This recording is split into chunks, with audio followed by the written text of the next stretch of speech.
evening and welcome to the January 24th meeting of the Roseville Independent Redistricting Commission.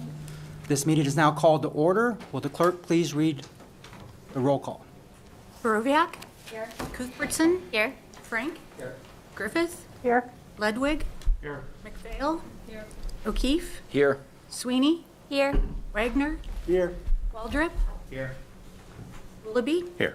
Alternates Donor? Yeah, here. Kuhn? Here. Slaughter. Here. Thank you. Commissioner Willoughby, will you lead us in the Pledge of Allegiance?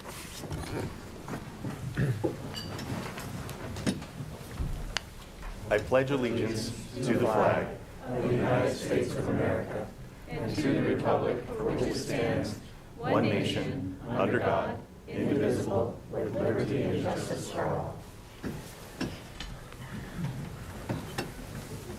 Right. Well, hello and welcome. On behalf of the other commissioners and myself, thank you for joining us tonight. This Roseville Independent Redistricting Commission began meeting on April 19th, 2021. For the past 9 months, we have had the honor to consider 23 maps submitted by the public, narrow them to 6 maps, and hear public testimony to guide us in choosing a draft final map tonight. With the help of some truly amazing Roseville employees, we will do this all under budget and ahead of our June 10th deadline. The final map might not be perfect, and it might not please everyone 100%. However, I am very confident that the work we do tonight will reflect the values of unity, stability, and creativity that we should all be proud of here in Roseville. Tonight, staff will provide an overview of the Independent Redistricting Commission, a discussion for procedure to adopt the final map, an overview of the 6 draft maps, and a brief review of public comment thus far. Then, commissioners will discuss whether to remove any of the 6 draft maps, consider changes to remaining maps using interactive map editing, choose a draft final map, and finally, we will set dates for any future action that might be necessary in choosing the final map. The agenda with this outline is available on the city's website and in hard copy form on the tables in the lobby. Roseville residents will be welcome to make public comment tonight on all agenda items, either here in person or by calling the comment line at 916-774-5353. Before we begin with the items on tonight's agenda, we'll open up for public comment on anything not on the agenda. Is there anybody in the audience who'd like to speak on an item that's not on the agenda? And as we're looking at that, I just wanted to make a clarification that on the agenda, there's a note that says that speakers have 3 minutes under public comment for items not on the agenda, and then 5 minutes on agenda items. And I want to remind the group that when we adopted the public comment procedures, we did not put a time limit on there. And so this 3-minute and 5-minute time limit is not necessarily applicable, just a guide, but everyone is free to have longer than a 5-minute period or 3-minute period if necessary. Okay. And also just want to remind everybody that we're all wearing masks and sometimes it's hard to understand through the masks. So if we can refrain from speaking while other people are speaking, it'll just make it that much easier to hear what people are saying. With that, we'll move on to public comment. Anybody? Seeing none, I'll close public comment and move. Yeah, let's check phone calls. Oh, sorry. Oh, and I also do want to note, we do have an overflow room in meeting rooms 1 and 2, and seeing that we're not full here, I don't know if there's anybody in the overflow rooms, but what we are going to do if there was a lot of people, we may escort people in to do public comment, but I don't think that's the case. Seeing Brian Jacobson, there is nobody in the overflow room, so here's what we have for public comment. Thank you. And we just verified there are no phone calls for public comment. So close public comment, move on to item 5.1, overview of Independent Redistricting Commission and Redistricting Criteria. Joe Mandel, you're up. Good evening, everyone. Joe Mandel from the City Attorney's Office, and I wanted to echo Chair Frank's comments about congratulations on, all of the hard work over the last several months and getting to the point that we're at now. I'm going to do an overview of sort of where we've been through this whole process and go over some of the items that we've been talking about at our public hearings. So again, some of this may be redundant information, but I do want to talk about, sort of where we came from with an overview of the commission and the redistricting criteria that we're looking at. So if we can pull up the presentation for item 5.1 and then move on to the next slide, what we're going to talk about is what is the purpose of this independent redistricting commission. The Independent Redistricting Commission was something that was, when the voters approved Measure R at the November 3rd, 2020 election, they added Article 11 to the Roseville City Charter, which was the creation of an independent redistricting commission. And so in the city's charter, in Article 11, available on the city's website if you'd like to look at it under the municipal code, the purpose of the Independent Redistricting Commission is stated to establish a redistricting process that's open and transparent and allows public comment on the drawing of city council district boundaries, ensures that the district boundaries are drawn according to redistricting criteria set forth in the city charter and applicable state and federal laws, and ensures that the redistricting process is conducted with integrity, fairness, and without personal or political considerations. So in order to form this commission, here's what we're doing. Every 10 years after the U.S. Census, the city of Roseville needs to reestablish boundaries for its city council districts. And in 2021, the Independent Redistricting Commission was formed, and it's made up entirely of community members to establish district boundaries in a process that's free from special interests and political influence. And the commission consists of 11 members and 5 alternates, who you can see before you today. And the next slide, I'm going to talk about how all of these commissioners were selected. So several months ago, we had a process where people could apply, and the qualified applicants for this commission, there's specific restrictions and qualifications that you had to meet in order to be able to qualify for this commission, and all of those restrictions are listed in Article 11. But really what it is, you need to be free from political influence, and so everyone here was a qualified applicant, and so what we did is put everyone's name literally in a bag and randomly drew out. So me and city clerk, former city clerk Sonia Roscoe. Hi, Sonia out there. I know you're watching tonight. Thank you for all your help, by the way. So what we did is we took a map of the city and we drew a vertical line down the middle of it and a horizontal line down the middle of it and created 4 quadrants. And so we took and drew 2 members' names from each one of those quadrants, a northwest quadrant, a northeast quadrant, southeast, southwest. And so we ended up with 2 members from each quadrant being randomly selected. And then of those 8 members that we had randomly selected, those 8 members then selected 3 remaining members at large, and then as well as we added 5 at-large alternates from the remaining applicants.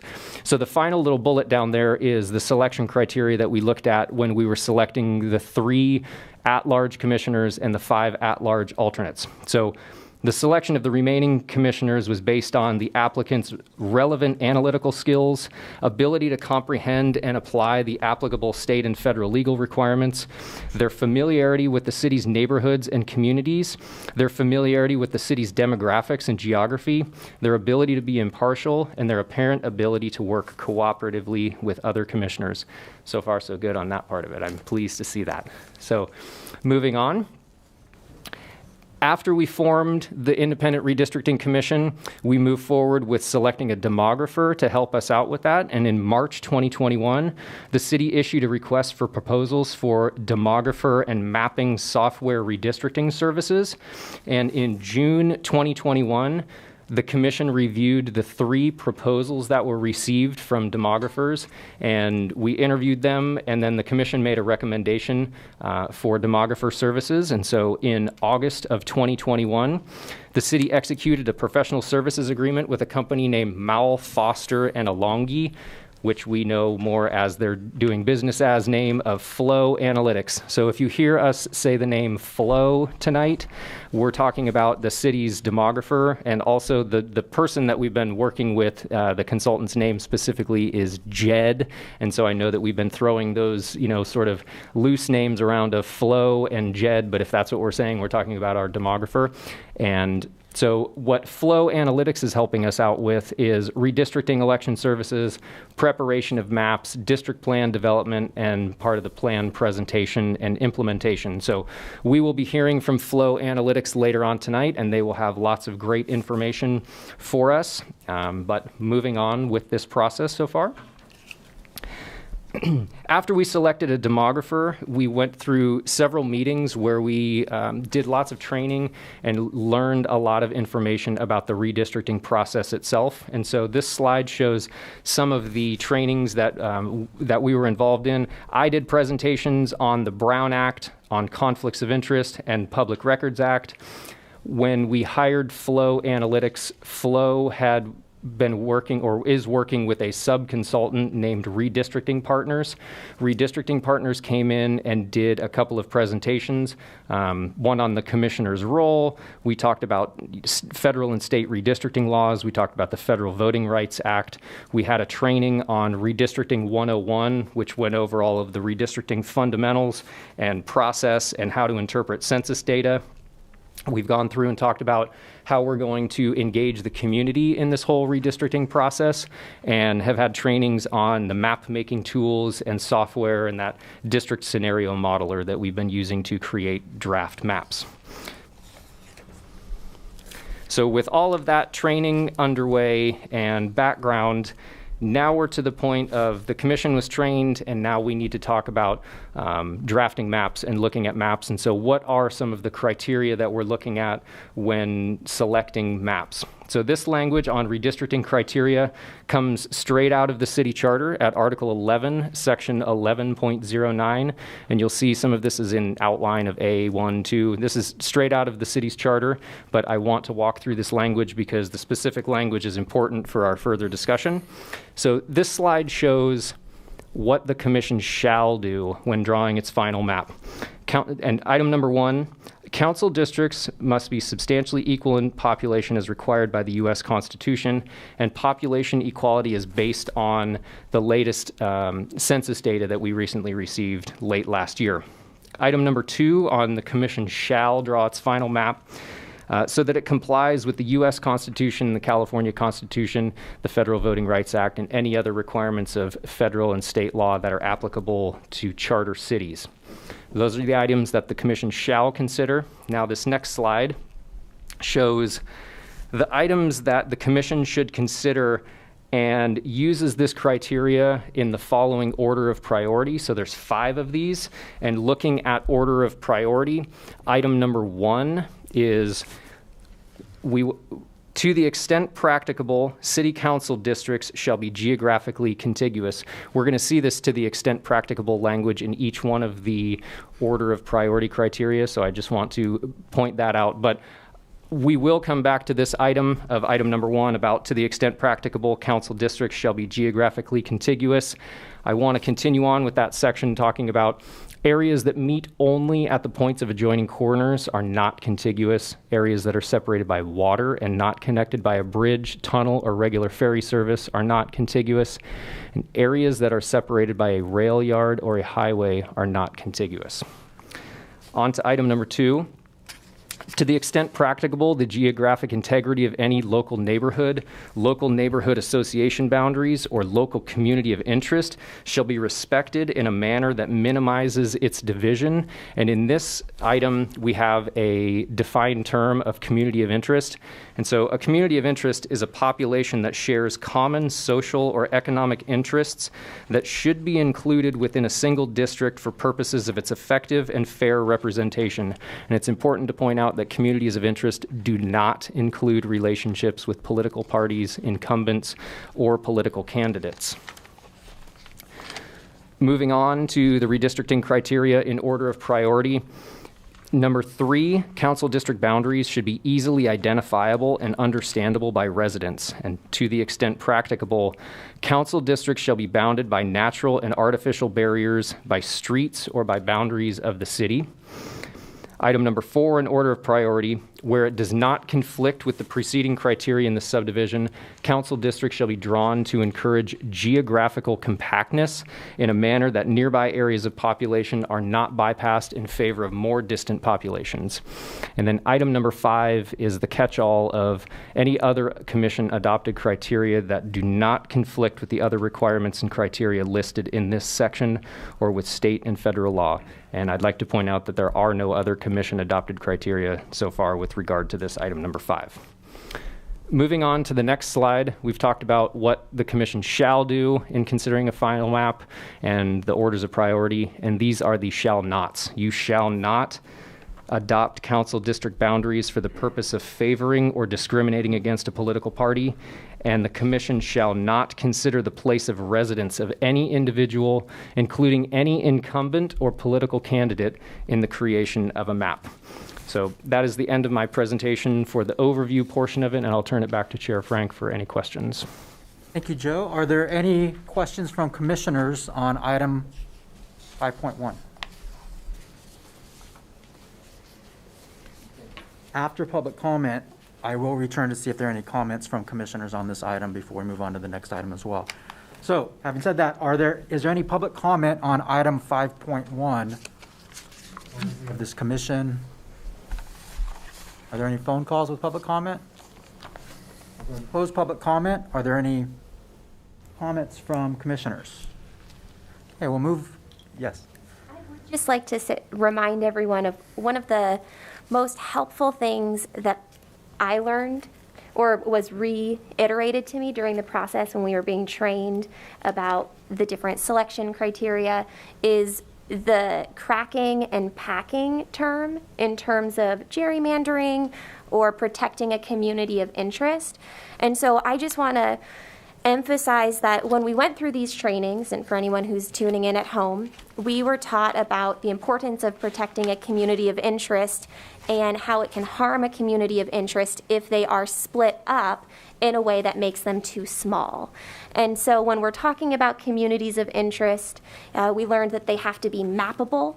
We learned that they are being preserved because of a vulnerability of being split up. And so I just want to make sure that when we have the discussion today and we're talking about how we treat communities of interest, that it is not a positive for a community of interest to have two representatives on city council at the point at which it makes them smaller. So that was something we learned, and I know we've had a lot of meetings since then, but dividing communities of interest to give them two different city council members would be cracking based on what my understanding of the training was. And I don't know, Joe, if you want to add on to the cracking versus packing and gerrymandering terms we learned about. My general comment would be the 6 maps that are in front of you now were determined by the commission to be legally compliant, and so that concept of cracking, packing were analyzed, as we narrowed it down from the 23 public submittals down to the 6 draft maps. Okay, any other comments from commissioners? Seeing none, item 5.1 is closed. We'll move on to item 5.2, commission discussion on procedure for final map adoption. Joe Mandel. Hi again, everybody. Joe Mandel. Item number 5.2, we have a quick presentation on as well, and this is information that we've all seen before, but we'll have a further discussion and have an exciting narrowing down of procedure tonight. This item is commission discussion on the procedure for final map adoption, and what we're looking at is language that is out of the Roseville City Charter, Article 11, Section 11.10, and so if we can start there. Again, this is language straight out of the city charter, and subsection A states that the commission shall file a preliminary redistricting plan and draft map with the city clerk, along with a written statement of findings and the reasons for adoption, which shall include the criteria employed in the process and a full analysis and explanation of decisions made by the commission. The city clerk shall publish the preliminary redistricting plan and draft map at least 30 calendar days prior to the adoption of a final redistricting report and final map. And so I wanted to talk about on the December 20th meeting is when we moved forward from, again, the 23 public maps that were submitted to the 6 draft maps, A through F, that we have before us right now. And so on December 22nd is when we started the 30-day period after we published them. And so I'm just adding dates to those items here on the screen. And as we move on to the next slide, this is subsection B out of Article 11 of the Roseville City Charter. During the 30-day calendar day period after publication, the commission shall hold at least 5 public hearings, including 1 public hearing in each existing council district. And so we had 6 public hearings. You can see the dates and times listed of each one of those public hearings. We had one on a Saturday in the afternoon to try to capture anybody that was unable to meet with us on a weeknight. We held them on Tuesdays and Thursdays at 6 p.m. at all of those locations noted above. On to the next slide, please. This is subsection C when we're talking about adoption of a map. After having heard comments from the public on the preliminary redistricting plan and draft map, the commission shall adopt a final redistricting report and final map. A commission-adopted final redistricting report and final map has the force and effect of law and is effective 30 calendar days after it's filed with the city clerk and shall remain effective essentially for the next 10 years. And important to note here that the city council may not rescind, supersede, or revise the district boundaries adopted by the commission. So we've been working for several months on getting to this point where we are talking about narrowing it down and creating a final map and moving on. So this was always scheduled as a potential meeting for final map adoption.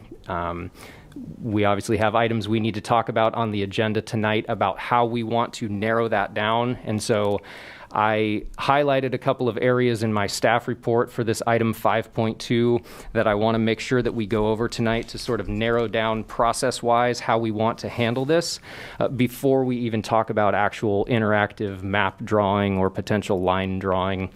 I'd like to make sure that we have a consensus moving forward with how we're going to handle a few of these items. So with the staff report for item 5.2 kind of as a framework for moving forward, I'd like to turn it back over to the chair for any questions before we get into a further discussion about some of these items.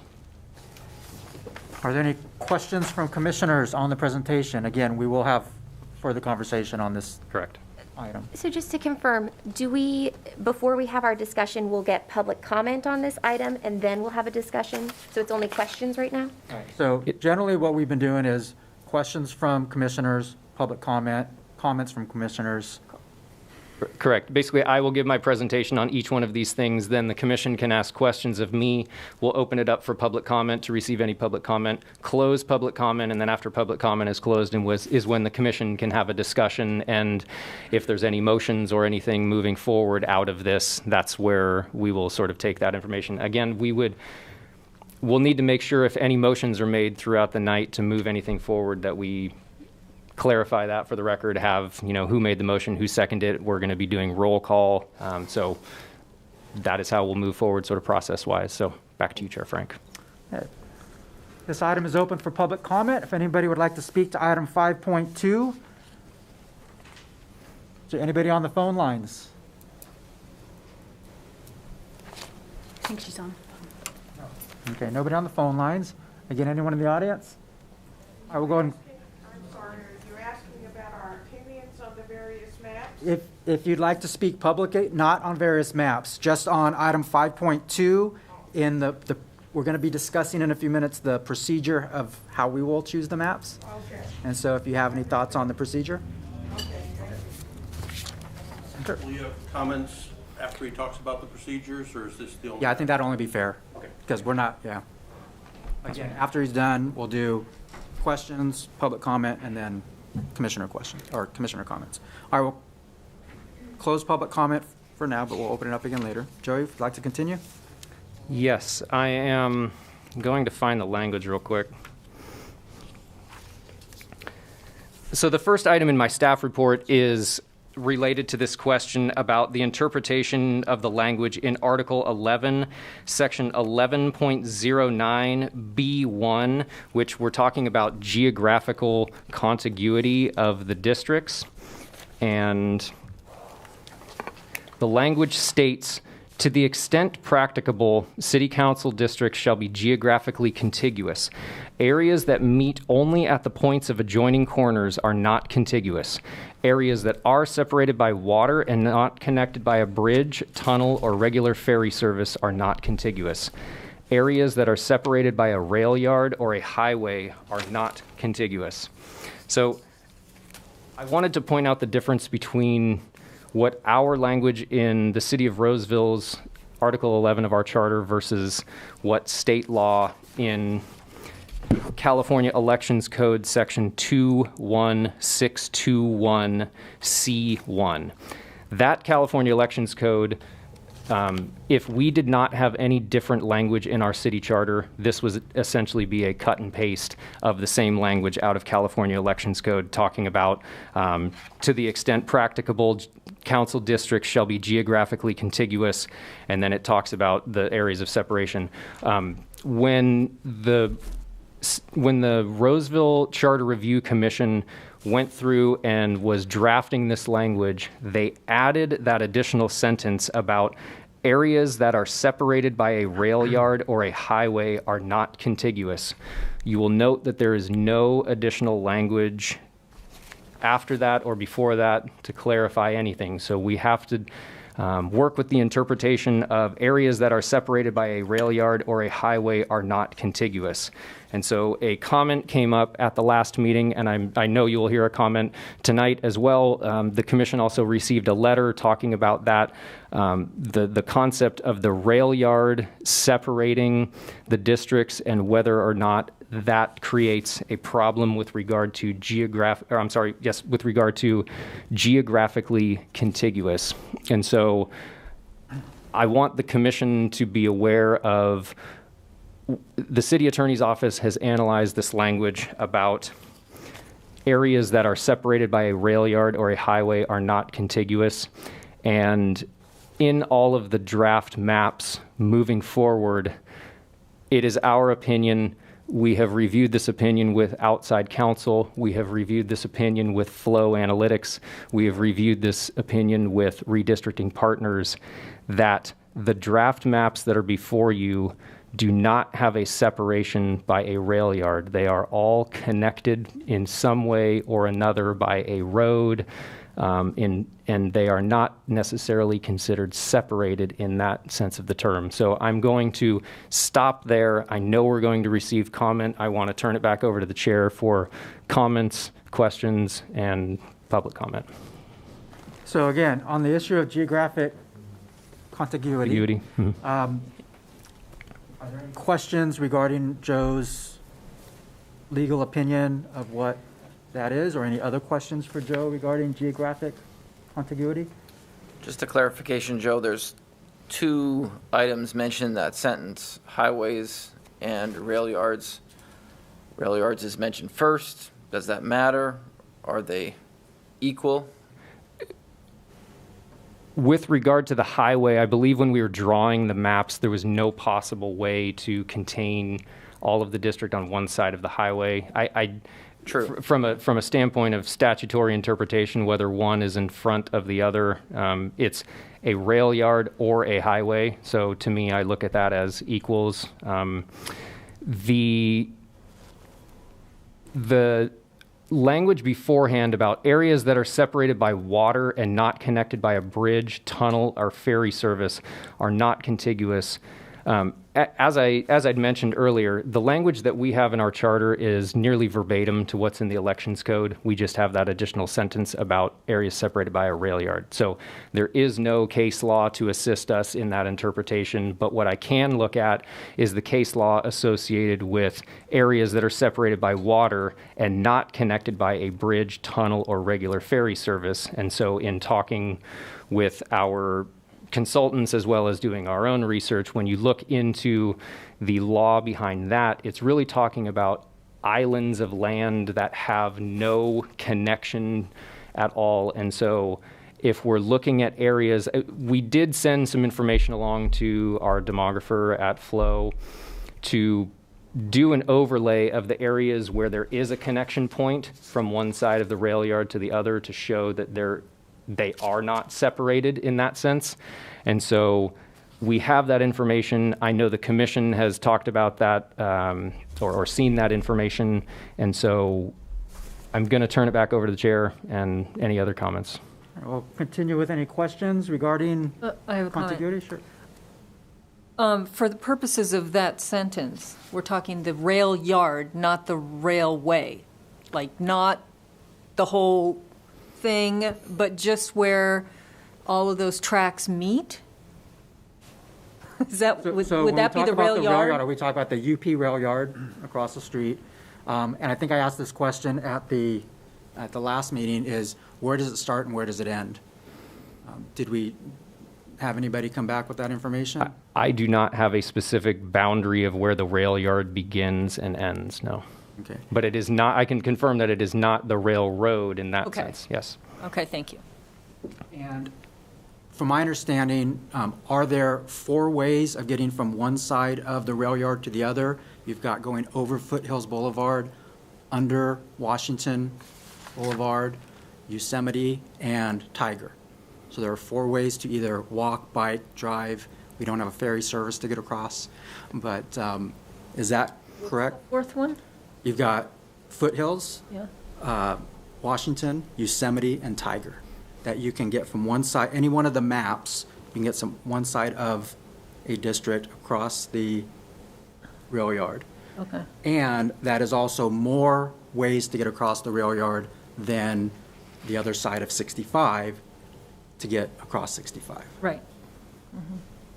Does that sound about right, 4? There's no other ways of getting across? I know of those 4 ways to get across that connect the 2 sides, yes. I'm trying to think if there's other ones, but I know of at least those 4, yes. Any other questions? Not yet to public comment on this. We're still on commissioner questions. Can I ask another question? I don't know if you're going to get to this in this item or later, but we talk about communities of interest. And I believe that if you know Roseville, you know that that rail yard creates a significant community of interest, even if those folks didn't come to any of our meetings. Whether it's pollution, noise, health issues, traffic issues waiting for the train, that the people on that side of the rail yard have as much a community of interest because of the rail yard as the folks on this side. That the rail yard itself creates a community of interest. Is that any less important than geographic continuity or contiguousness? I think they're 2 different things. I mean, when you're talking about communities of interest, that's clearly a different priority in our selection period. That is certainly something that could be brought up as a comment about communities of interest, about... Later in the charter language, does it make it any less important? Well, you are looking at it. A community of interest would be item number 2 in priority, and geographic contiguity is priority number 1. So for this being priority number 1, it is purely a yes or no. It is contiguous or it is not contiguous. Something cannot be more contiguous or less contiguous. It either is or is not. Is that accurate? I'm going to say no, because it's to the extent practicable, you're going to make them geographically contiguous. And so it's not a yes or no, it's to the extent practicable. But if we are going to say that, okay, so for the assumption, if there are 3 ways in one map to get around the rail yard, is that more contiguous than something that has 2 ways around the rail yard? Or is it just if the rail yard is passable or connects the communities, that is contiguous? So it would be more contiguous than something that is not contiguous? But it's not like we're counting routes around the rail yard to assess this, right? You're not counting routes. It doesn't matter if one has 4, one has 1. I think you're looking more at the fact of whether it is separated by a rail yard or not. And so our opinion that we're giving you is that if there is a point of connection from one side to the other, that is not considered a separation in our opinion. Okay, so I would only interpret one being more contiguous than the other if a map is not contiguous. Okay. Thank you. Any other questions from commissioners on this?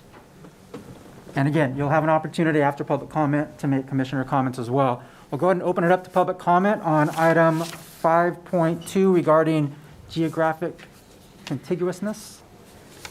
You can state your name for the record, please. Hello, my name is Pete Constant, resident of Roseville, District 5, former vice chairman of the Charter Review Commission and member of the subcommittee that crafted this language that's being discussed.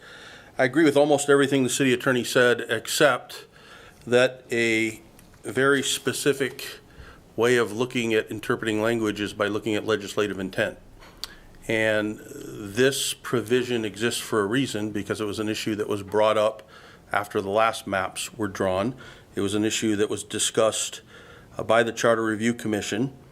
I provided the city attorney and each of you with a link to the meeting where this was discussed, where the legislative intent could not have been any more clear. I'm not going to read them all because you have them in front of you, but there were comments from related to the rail yard that were very specific. Quote, physical barrier, we do not want a district on both sides of that, unquote. One district could not have the entire rail yard in it if it is practicable. The districts can encompass the rail yard only if needed to reach population balance. Tells the commission, look, unless you have to, don't separate people by a rail yard. They should be neighbors. Legislative intent is very clear. It was discussed. It was brought up for a reason. It was discussed. The language was added for a reason. There was a discussion in public on the same dais where these comments were made at the meeting when this language was approved. So there's no ambiguity on what the drafters meant when it was put into the charter language. If this were to go in front of judicial review, the court would look at the legislative intent before they would look at cases that argued a provision in state law that are different, that talk about lakes and ferry services. This was specific. It was specifically discussed. It was a specific reaction to the prior maps, just like this commission is a specific reaction to the prior maps. So I think that that has to have a heavy weight in your discussion, because not only was it the legislative intent articulated, it was approved by the subcommittee, by the Charter Review Commission. It passed through the dais of the City Council where the public had an opportunity to comment on it. It went onto the ballot with no changes. It went before the voters. 40,000 people, over 40,000 people, which is more than 63% of the population, voted for this on legislative intent that is very clear. So there is no ambiguity on its priority. There's no ambiguity on its meaning. Could the language have been drafted clearer? Probably. But the legislative intent is very clear. So thank you for listening.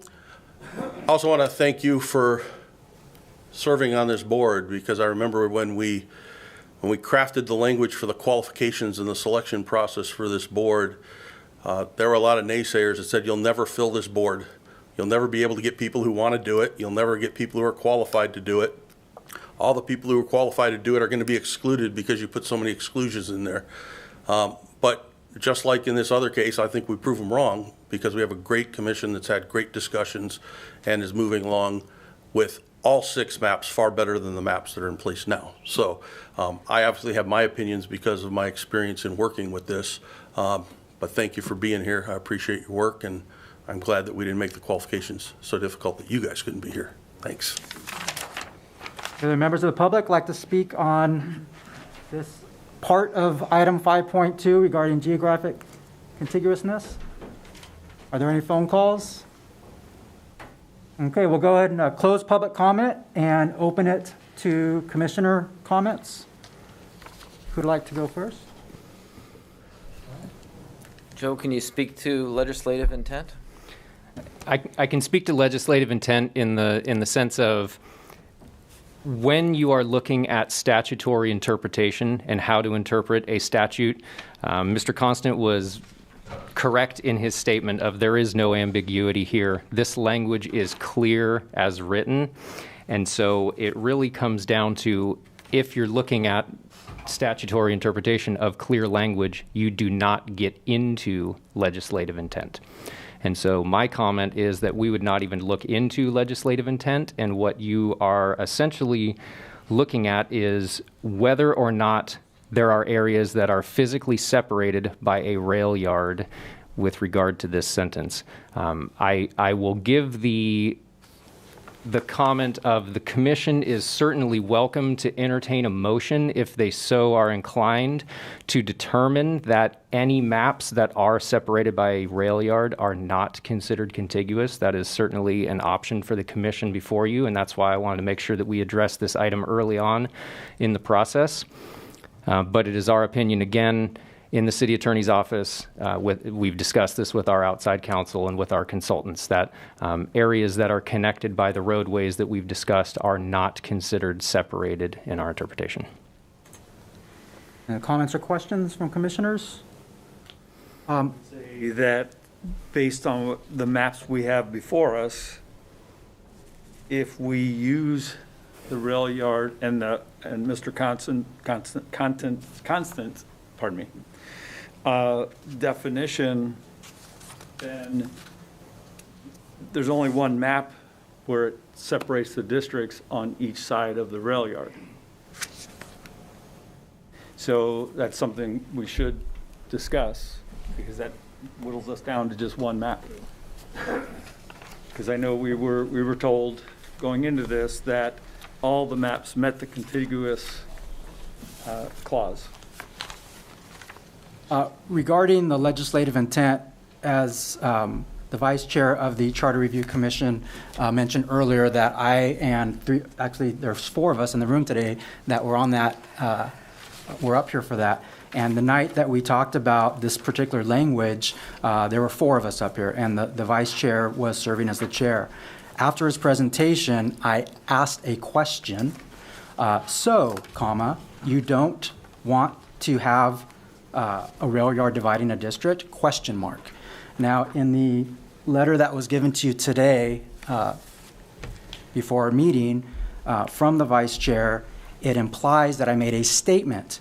You don't want to have a rail yard dividing a district. And that is, in my view, not only incorrect, but deceitful. And so I want to be very clear that not only did I ask a question, but it was proposed as a statement in the letter today, that after my question, one of the other commissioners answered, that's why we have the language of practicable. It provides flexibility, not hard and fast, quotation marks. The commission gets to make that decision, nothing stopping that. After that comment from the other Charter Review Commissioner, the Vice Chair of the Charter Review Commissioner did not challenge that, did not clarify that or correct that. So in terms of the intent, I was there, and the intent was not to draw a line across our city. And again, I'll say what I said before. If you know this city at all, you know that that rail yard really defines us, not divides us. And we have legal interpretation of that. We have what I believe is the actual legislative intent discussed that day.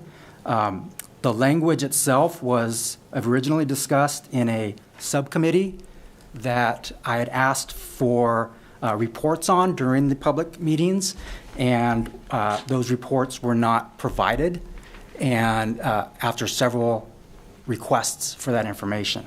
So I don't think that, and also the Vice Chair of the Charter Review Commission said that you should be able to walk to another part of the district. If you look at some of the maps, in fact, the one that was submitted, map C, if you look at Johnson Ranch, there's parts of Johnson Ranch that you can't walk because there's the county of Placer.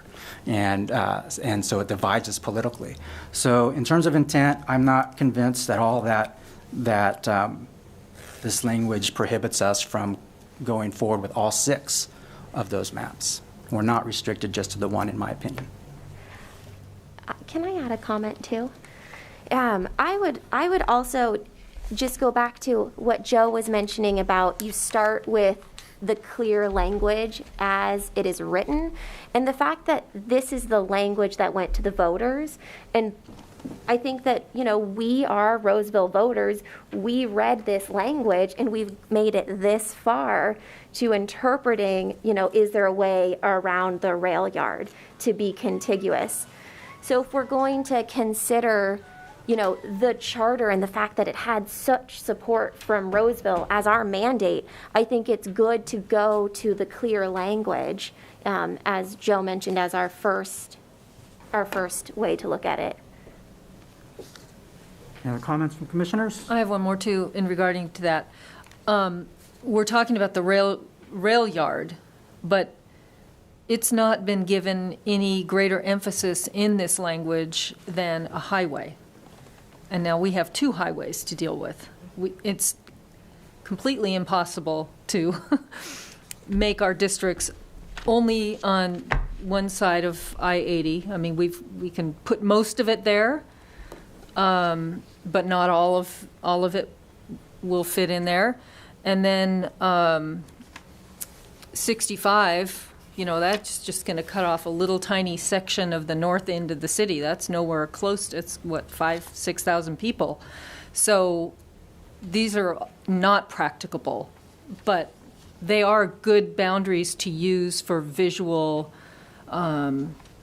clearness for people to understand where the boundary is, because they are nice, solid boundaries. That's all I had to say about it. Anybody else who hasn't spoken have any comments? I have a comment.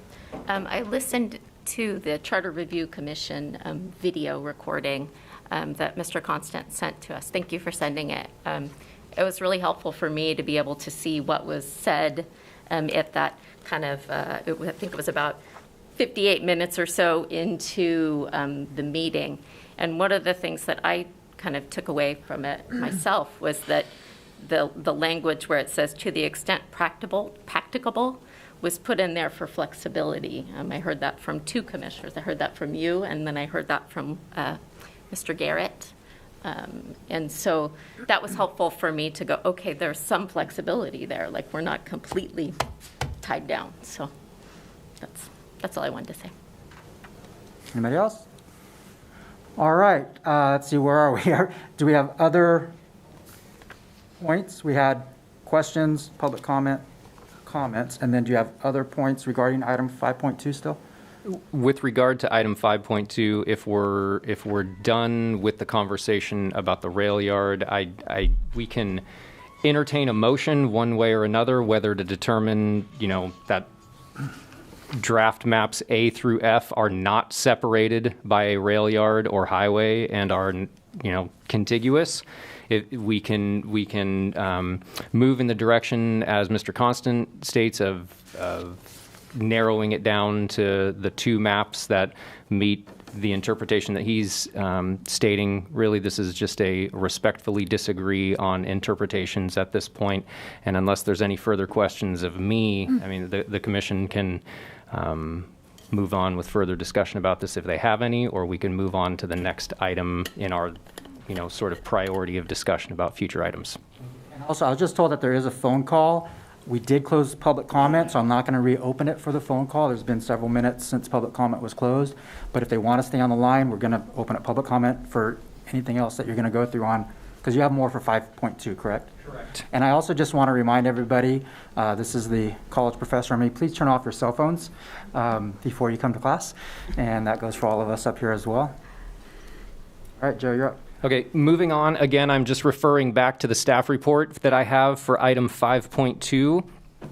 And so moving on past the discussion about rail yard and whether or not that area is contiguous, the next sort of question that I think that the commission should have a further discussion about is whether any of the maps, draft maps A through F, are complete and can be adopted as is tonight. We do not have to have a discussion about those maps specifically.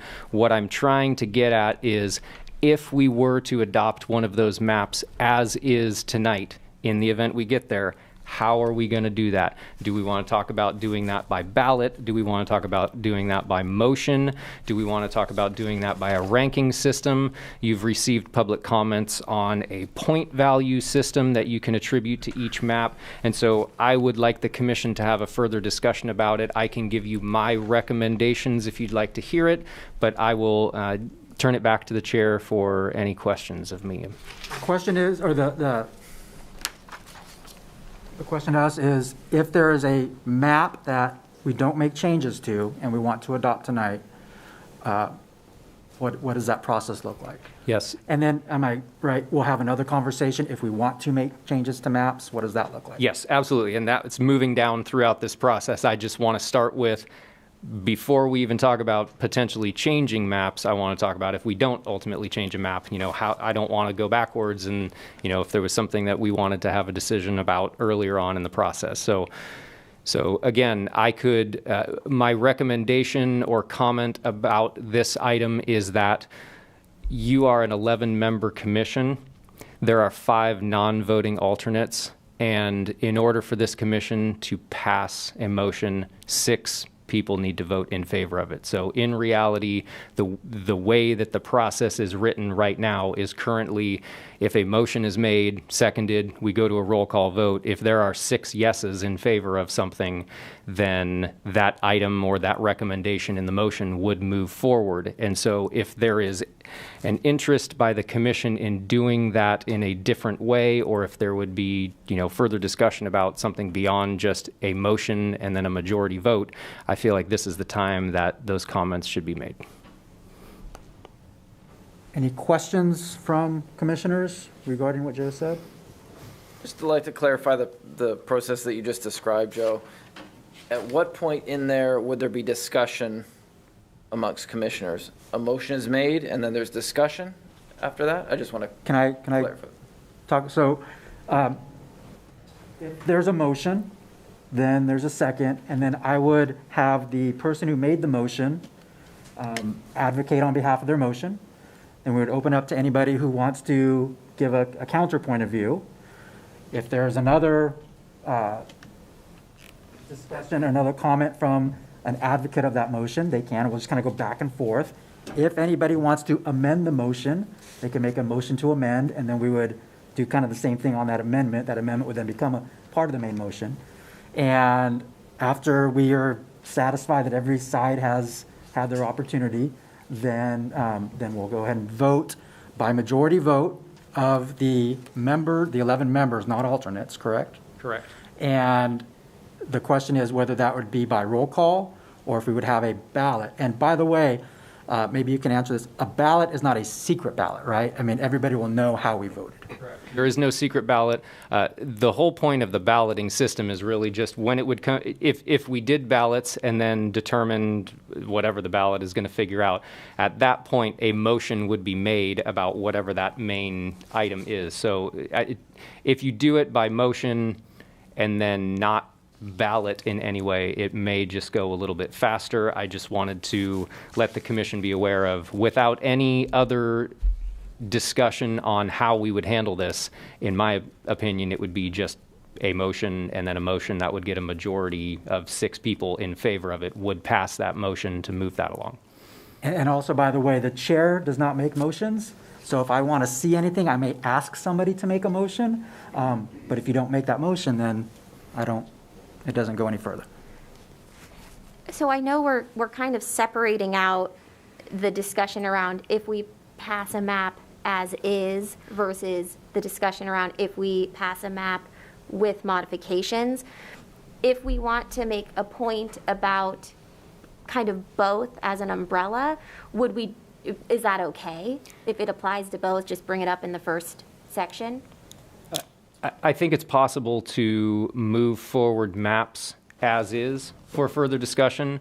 I think it's also possible to move forward those maps and be talking about, edits to those maps. So when we get however many hours down the road tonight, when we are talking about whatever maps we've narrowed it down to, that's the point that I want to figure out, okay, we have maps X, Y, Z.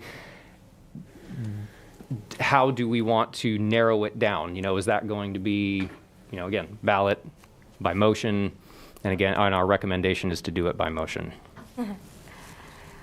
Just for clarification, when you were talking about, say one of us makes a motion, somebody makes a second, we have discussion back and forth, and then you said we can add to that motion. So say Julia makes a motion, Jefferson seconds it, one of the rest of us can make a clarifying motion on, or ask? So you can help me out, so anybody can. I just want to be clear on, like, if somebody's made a motion, I on it first? want to also make clear that we need to understand exactly word for word what the motion is that's being made, because we're writing it down over here for the first time.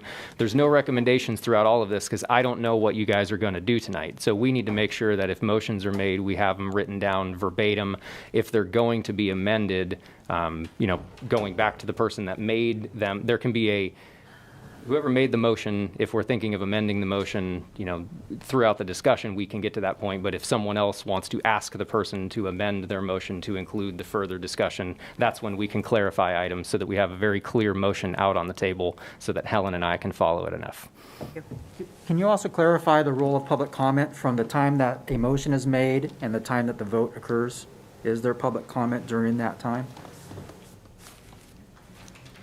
There is. Just at the point of making a decision based on Correct. public comment. There will be public comment, and then after the closing of the public comment is when the commission will have a discussion, and then after the commission discussion is when the chair can entertain motions, and so the public comment period would be closed at that point, and the commission would be making their own decision.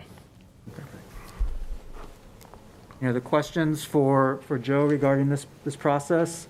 I think what you're asking is for us to formulate what we'd like, and that might involve a motion of if we want to move on an existing map, this is how we would choose it. Yes, that is correct. Is there a motion on the floor on the procedural rules on choosing a singular map, not a changed map, but a singular map? Is there a motion on the procedure we would use to do that? So to echo Commissioner Sweeney's question, if we decide, and this is mostly parliamentary procedure, I think this is our copies of Robert's rules getting cracked open. A motion should either be voted upon or asked for the original person who moved to amend it. If they will amend it, it may be then voted on with amendment, or it has to be voted on as it stands. That's my understanding of regular parliamentary procedure. You can't have a full motion and a second on the table and then begin to change it over time so that the original motion becomes. I'll let you know that No. I will probably only entertain one amendment to a motion. Okay. Just to move forward. That's great. Technically, if someone who voted on that motion wants to later put a motion to rescind it, they can. Somebody who did not get what they want can't do that, but hopefully that won't happen. But for these 6 maps, and then potentially if we get further down the agenda, do we have to make a separate decision on whether or not the same process is followed, or can we adopt a single process to follow for the duration of this evening? Part of what you're talking about is going through this process, and so I think what we can do is get it to a point where we figure out what we're doing through each one of these. I do want to make a point that we have not opened up public comment for this item first, so I do want to receive public comment on it before we have any decisions made in one way or another. Okay, so at this point, we're at commissioner questions and comments. Any others? Just questions, not comment. Well, what I've been doing is commissioner questions, public comment, commissioner comments. Okay. So is there any public comment on this item? And if that person is still on the phone? No? Okay. Is there anybody in the audience who'd like to speak on kind of the procedures of choosing an original map, an existing map? Any suggestions, recommendations? The phone. Is there someone on the phone?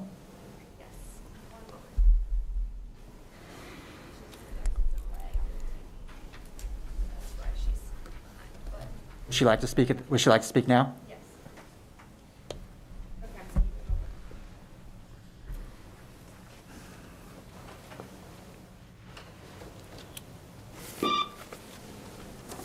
Thank you for calling. You may make your comments now. Thank you. And thank you, Chair Frank. There's a bit of a delay between the TV and making public comments, so I appreciate you being patient there. This is Lisa Larkin. I just wanted to comment. I was the one that called a little bit earlier, and I had missed out on that. I just wanted to say that, with my experience, and I was very involved in the redistricting that happened the last time, public participation, and also with Placer County. And it was my understanding that contiguous means that you don't have to leave a district to come back into another area of the district, which was what the attorney was mentioning there about there are roadways that take you from one side of the roadway to the other. So I just wanted to make that comment, an expectation, best practicable. Yes, we want to do what's best, but you can't always have that situation. But as long as you're not leaving the district, going around through another district to get to the other side, I think you're fine. As far as this process goes, I just want to make the comment that I hope that you all don't rule out maps without looking at potential adjustments to maps before you rule them out. So that was my only comment. Thank you. Thank you. And there's another call?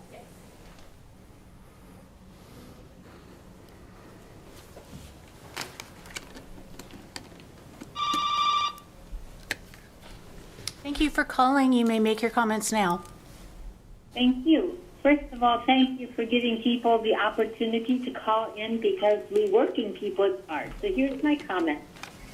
In regards to issue 5.3 on the redistricting, I would like to say that I feel the importance. I'm a resident of West Roseville.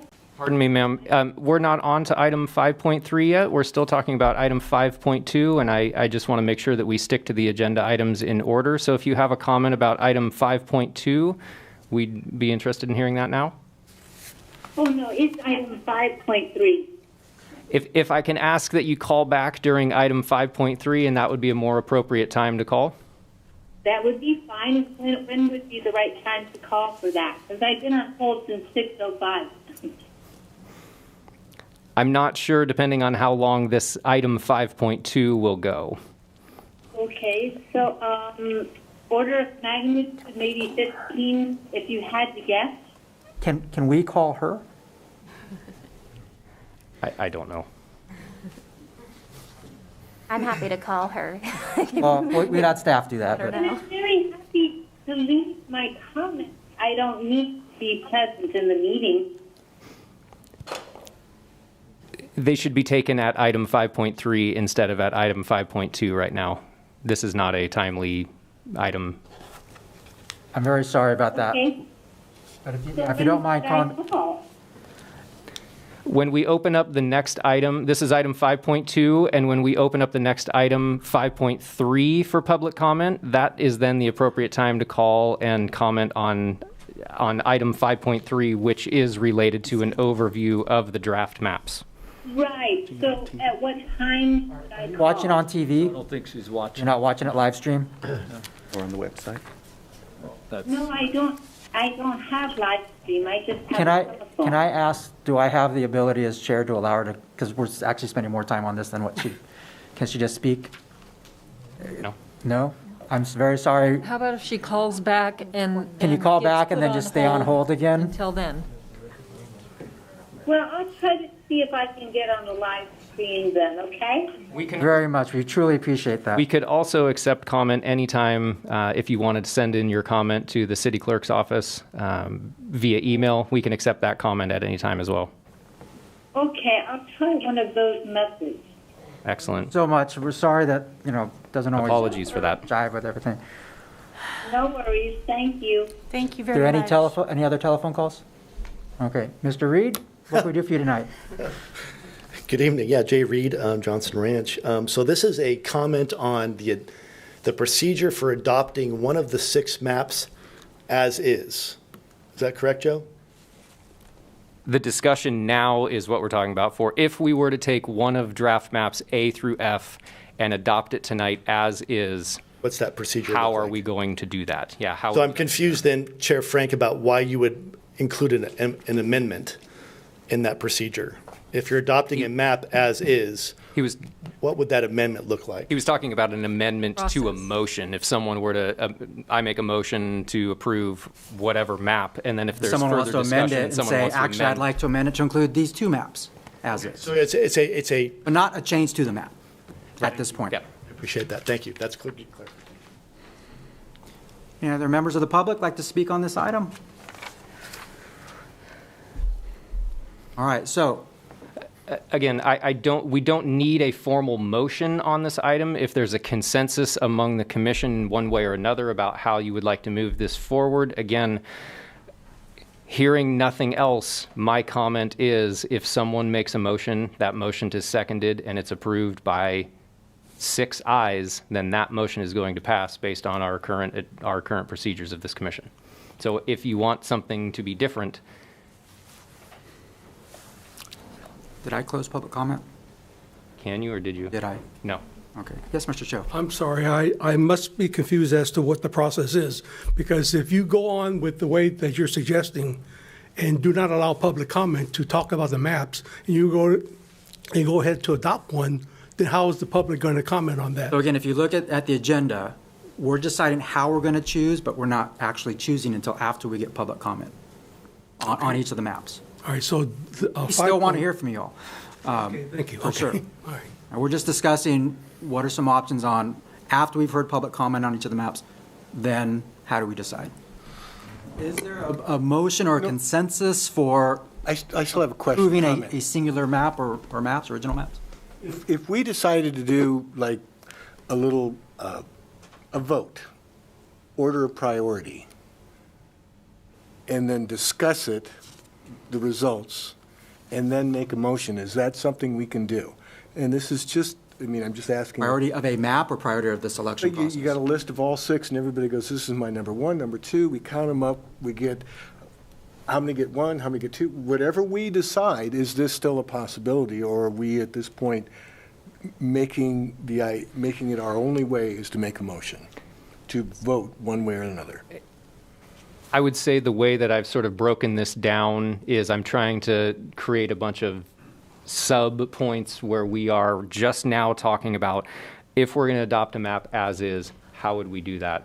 If we're going to move forward and talk about rankings or things like that, you can see down in this item where we're talking about, if we're going to narrow it down, how do we want to do that? Do we want to do it by motion? If we're going to talk about editing, how are we going to do that? Are we going to do it by motion? And so we'll get to those points, but with regard to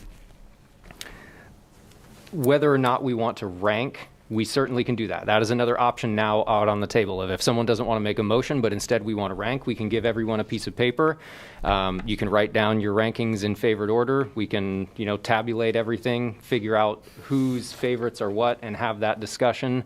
I don't know if that's the consensus of the group and that's the way they want to go, or if they want to just pass something by simple motion. As we move on with the discussion of item 5.2, we will be talking about the rest of the items and how we would want to approve them, whether those may be different. We may do point values, we may do ranking, we may do ballots, whatever that decision is, we'll get to later on in this item.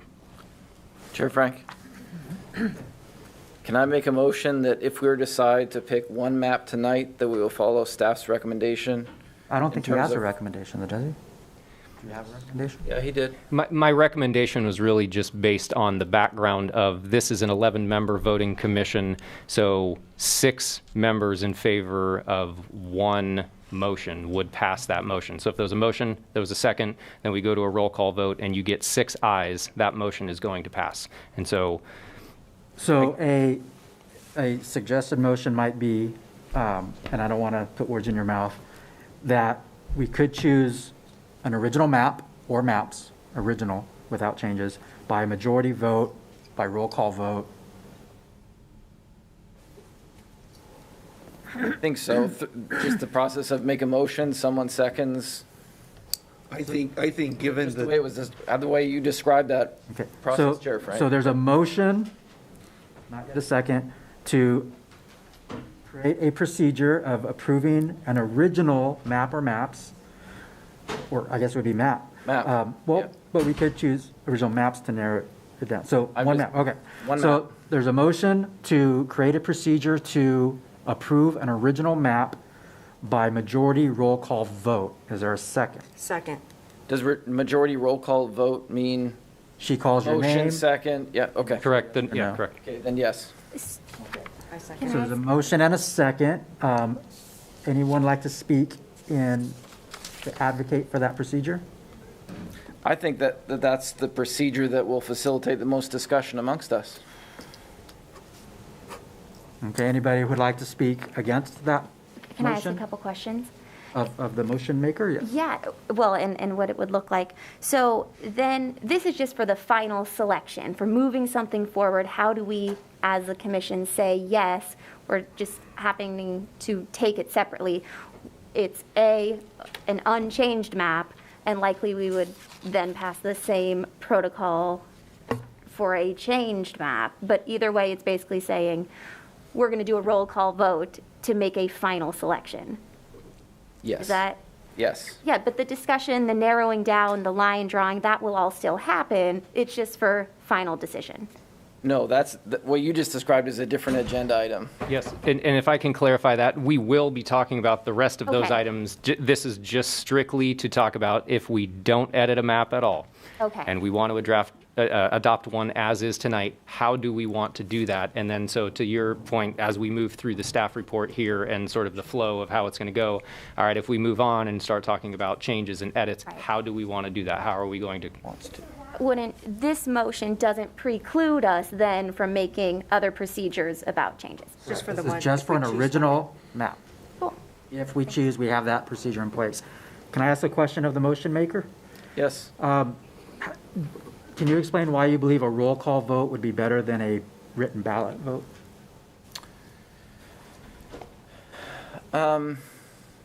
I think the written ballot seems like an unnecessary step to me. I don't know what we really gain by doing that. I think we're all more customary, and I would say it's just more customary in public hearings and through city councils, planning commissions, and what have you, to follow this, motion second type procedure. I think is appropriate and well proven. I'll speak as the second. I just think it's transparent. If we're going to put it on a piece of paper and they're going to know anyway what our vote is, why can't we just say it out loud to the public? That's what they have us up here for. Alternates have any weigh in on this? I would agree with it. You agree with it? Okay. I'd like to call the question on the motion of the procedure to choose an original map by majority roll call vote. Now we'll take a roll call. Can I make a question? Kind of had that opportunity. Now we would take a roll call. Oh, I'm sorry, who was it? Was someone asking a question, though? I called for the question. Oh, I'm sorry, okay. And then now we have a question. So there was a motion made and a motion seconded. And now we're going to a roll call vote on that motion? The chair has called the question. Yes. Okay. Borowiak? Aye. Cuthbertson? Aye. Frank? Aye. Griffith? Aye. Ludwig? Aye. McPhail? Yes. O'Keefe? Aye. Sweeney? Aye. Wagner? Aye. Waldrop? No. And Willoughby. Aye. Okay, motion carries. All right. Are there other procedures that we want to look at for changed maps, other items? Yes, so moving on again in my staff report for item number 5.2.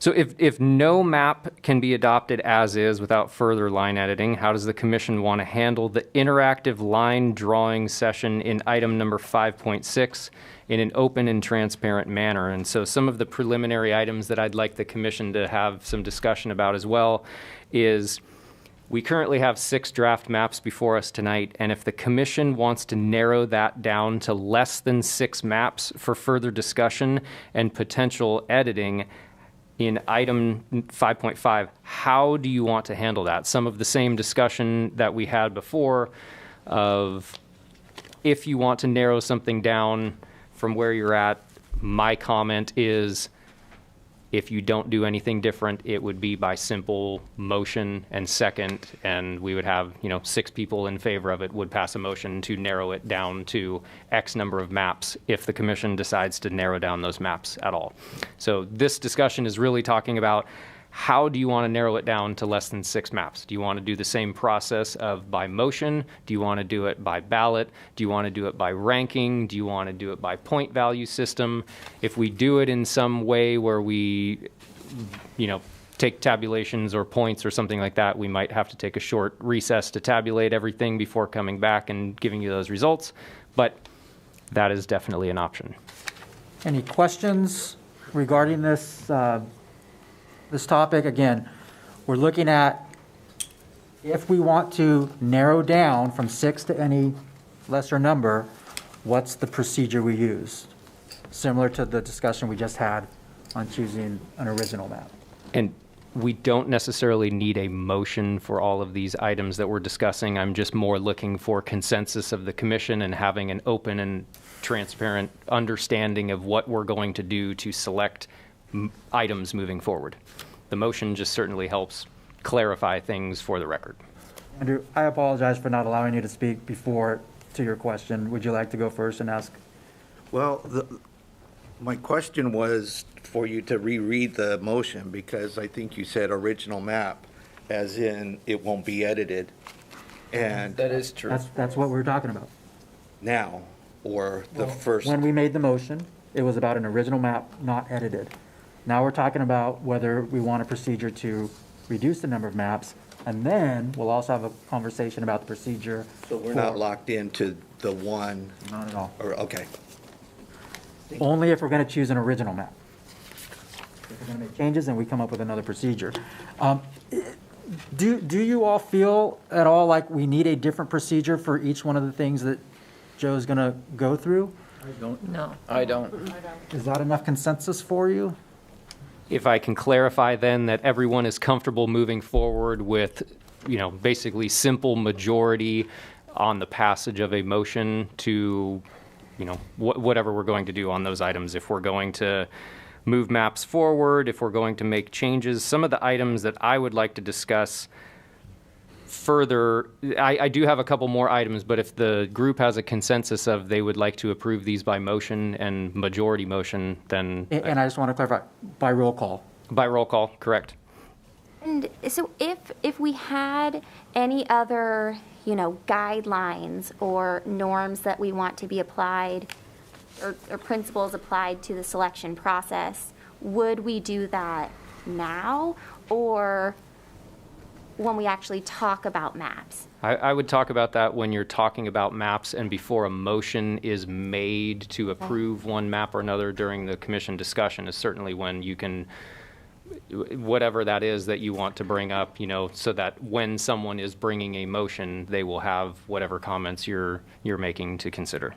Okay, but if we want, procedurally, if we want this to apply to maps and available maps, similar to what we were saying with the rail yard, would now be the time if it's something to apply to which maps are considered, or? I guess I'm not following where your question is. We're going to have ample time to talk about the maps, changes in the maps, but right now we're deciding, okay, when it comes time to decide, how are we going to do that? Yeah, if that's the question, I'm really talking about the point of like when we select a map, how are we going to do that? Okay, and someone's going to make a motion. The actual substance of changes and comments related to maps, there will certainly be plenty of opportunity to discuss that. Great. So is there consensus from changing maps? This might also include, I don't know if you're going to discuss this, procedure for deciding whether we go 7 days or 30 days? Or did you want to speak on that as well? No, that could be the same part of the discussion here as well. The one part of it that I sort of want to take out of if we're going to approve everything by motion throughout the night, however that ends up going, I'd also like to talk about how if and when we get to the point where we are, live line drawing and talking about interactive editing of these maps, how does the commission want to address a comment made from a commissioner or from the public, in the sense of, if one commissioner brings up that change, do we want to go through the process of analyzing that change, or do we want a majority of the commissioners to have consensus with that change, that we would like to see that change brought up? And so that's, in addition to just the final vote of how we're going to do this by motion, I'd like to talk about how the commission would like to move that forward as well, as far as, can one commissioner have the same weight to ask for edits as the majority of the commission has to ask for edits being made? And have there already been suggested edits to each one of the original maps that we have either online or in our packets? Yes, there are suggested edits to maps A through F, and when we get to that point of the agenda, when we are talking about those suggested edits, our demographer Flow Analytics is ready with mocked up examples of what those proposed edits may look like for the commission to consider. Even before we consider it, he's going to be showing us what they're going to look like. Correct. Everything will be walked through. So as of right now, what we have to talk about is draft maps A through F. And if we're talking about, looking at drawing any line in any way, that would be done in a later agenda item and in front of everyone, where you would see where the lines are changing. Can I ask a question? So just looking at the agenda, so 5.3 will be just looking at the 6 original maps. Are we at that point taking actions to narrow and discuss moving forward maps, or do we have to wait until a later? My intention of drafting it this way was that item 5.3 would just be an overview of draft maps A through F, and then any comments that would come in with regard to those draft maps. Item number 5.4 is when I will go over a general discussion of the comments that we've received on draft maps A through F. And then item 5.5 is where we would then move to talk about, do we want to eliminate any of the maps A through F from further discussion? And moving on from there, we would only take that smaller number of edits, or the smaller number of maps, and move on to item 5.6, where we would do an editing session of those maps that we moved forward. And just for clarification, 5.3 is for information only. It's a non-action item. Right, correct. All right, so we had a motion regarding original maps that passed to do it by majority roll call. We have a consensus that we choose, or any other decision we need to make uses the same procedure. Does that sound about right? Yes. Is there public comment on this? Yes. Absolutely. Sorry. And we'll have commissioner comments after public comments. Jay Reed, thank you again, commissioners, for all your hard work. I want to get, Joe, please tell me, this is a procedure on how the commission is going to choose one of the maps. We're narrowing down how they narrow down the map. Correct. Is it by motion? Is it by priority? Is it by ranking or something like that? Right? Correct. Okay. So then my opinion then, I feel like I'm at my therapist's office because we're talking about transparency all the time. I think in the interest of transparency, if you're going to narrow down maps, there has to be a level of transparency in how you're going to choose those maps. And I think the best way to do that is in a quantitative setting. Now, I'm not proposing that you use Mr. Ricucci's, little chart that he gave you last week, but something of that nature that says, this is why I'm narrowing down my decision to maps, whatever it is, X, Y, and Z, in the interest of transparency. No other reason. I think that, like, if this board, this commission is going to be, proposing and adopting a final map, you want to be above board the entire time. And I think that if you're narrowing down maps, then the public has a right to know about why you're narrowing down the maps that you are. That's it. Thank you. Can I respond to that just for a sec? Let's hear the rest of the public comments, and then after we can have a discussion with the commission. Is there anybody in the audience who'd like to talk about the procedural? There's a telephone call. Or the same look.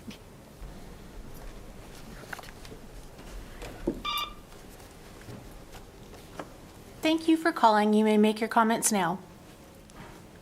Hi there, Lisa Larkin. I just wanted to comment that the motion to select the map in the end, that's okay as long as you have gone through all of the other options before you get to that. I know that in Placer County, there were maps that were submitted, and one person made a motion, and all of a sudden, boom, it was a done deal, and other maps didn't even get a vote. So please consider that going forward. I actually thought that a ranked-based system would be better. But as far as making a decision, you all were selected to be on this commission, and I really don't think that you need to do a point-based system to identify why you're going to pick the map. You have been the ones hearing and reading all of the public comments, and you have the interest that's best for the community. And so I think that, after you've heard all of the comments and you've had your debates and discussions, and you discuss them out loud, that's being transparent on why you're picking a particular map. So that's all I have to say. Thank you. Thank you. Phone calls? Anybody else in the audience? My only comment, well, I have two comments. One was that we share that transparency desire as well. And if a motion is made, we have that back and forth where we can explain where we're coming from. And also, from what I can tell so far, many, if not all of us, have some sort of little system that we're checking off and keeping points and doing things like that, whether it's a spreadsheet or not. And then my last question was, can I get the number for your therapist? Okay, sounds great. No, you don't have my, or you do have my number. All right. Moving on with more questions about this item, if we can. Okay. Next question sort of to consider is, are there going to be any limitations on the type or the number of edits that may be made to any map? Are we going to limit it to one change only? Are we opening it up for as many changes as possible? Is there any concern one way or another? Commissioners? Just questions? He's asking us for, get a feel from us if we want to limit any changes to just one or two or three, or if we'll accept. I want us to get to a point where we're interactive line drawing and we have 5 changes or whatever made, and someone says, I want to make another one, and we go, well, how many of these are we gonna accept? I want to talk about that now, and whether there is going to be a limitation of any kind, or if, I don't know how the commission would want to determine a stopping point for the number of edits that could be made. I just want to confirm, though, I do have comments on this, but I'm trying to be very, attentive to the procedure. So it's only questions about this, then the public comments, and then I make comments or answers to his question, correct? Correct. So okay. Any questions regarding his thoughts on whether we have one change, two change? I mean, how are we going to work on that? And did you have a question for him at this point? Okay. Well, no, to Julia. Well, I don't have any. Okay. I have comments later. And if you'd like to go and ask a question. Would it be appropriate, rather than saying we're going to have this many changes or this size of change, to maybe make it a process where somebody says a motion, I move that we stop changes at this point, and have that be the way to handle it? Would that be it seems like the most straightforward way to do it. Would be an appropriate response when we get to that point, if someone wanted to move to, stop making changes at that point and adopt the map, or so some maps, seem like they scream for more changes than others do, and it seems like if we get to the point where somebody says, hey, this is enough, then we can just say, hey, this is enough for this one, and make it a majority vote. Okay. Any other questions? That is with the assumption that we are down to one map at that point, right? This has sort of a cumulative effect depending on how many maps we end up. Does it? I have to ask it as a question. Does it's not just related to the one map. I mean, when we get to the item where we are doing interactive line drawing at item number 5.6, we could certainly be potentially editing every one of the maps. And so that's why I wanted to make sure, if we're going to limit in any way, let's talk about that before we get into the substance of the maps themselves. do we have on our agenda, and I'm trying to interpret this in terms of when a motion to do any of these things is appropriate. So a motion to accept a current map in its existing incarnation, is all of this after public discussion where these motions can be made? Because we get right to interactive map editing pretty quickly. I know that just before that we have the opportunity to reduce that number, but I don't see where the action for item, we decided how we wanted to do it, if it were an existing map in 5.2, but I'm not sure based on the cadence of this when that would happen. We have sort of the down select optioning there in 5.5. So I'm trying to figure out where we decided how a motion would be made if someone wanted to make it. But when would that act happen? Because once we get to interactive line drawing, we passed that opportunity. Right. So a motion for what, though, is what you're, what do you? The existing map as is. We agreed on the process that we would use to approach it, but not when it would be appropriate.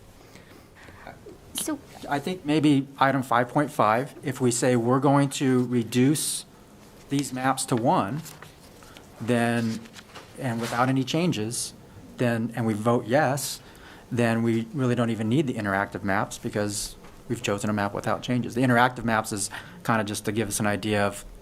Yeah, I just read that as the entree into the interactive map drawing, not to the closure of the possibility to take an existing map. So again, just a clarity on when, if that's okay. And that's a good question about if, let's say, someone proposes changes to map A, can map A as its original form and map A with modifications both be discussed at that point, or do modifications override the original? I was thinking that they both then become open for the commission to discuss, but I want to confirm, is that true? Do you want guidance on your question about how many changes? Did we already say, well, we could stop changes by motion? Let me address Julia's question real quick. When we are moving forward the maps themselves, if you have a map that you want to move forward as is, I'm going to call it map X, and if we edit map X to call it map Y or whatever it's going to be, it's up to the commission to determine what you want to move forward. You want to move forward map X as is, that's fine to do to move it toward the final consideration. What item number 5.5 is truly to remove any from any further discussion. Once we make a decision on those, if we narrow it down to less than 6, we cannot have any conversation about those ones that are removed. The ones that are remaining are the ones that we can then talk about moving forward as is, editing. But in reality, if those maps are edited, now we're talking about, okay, have we just created a new draft map that is different than draft maps A through F? And that's part of what later on procedural discussion is about. Now a good time to have that conversation and either come up with a consensus or someone makes a motion on, sorry, and if you can say it again for me. So, if you can ask your question again, Julie, real quick. So I just wanted to. Oh, I'm sorry, I remember what it was. So if there are changes to a map, do those changes replace the original map, or do they now become 2 maps? I do not consider any changes to replace the original map because the commission moved forward those draft maps A through F as is through the process. So they are in the process.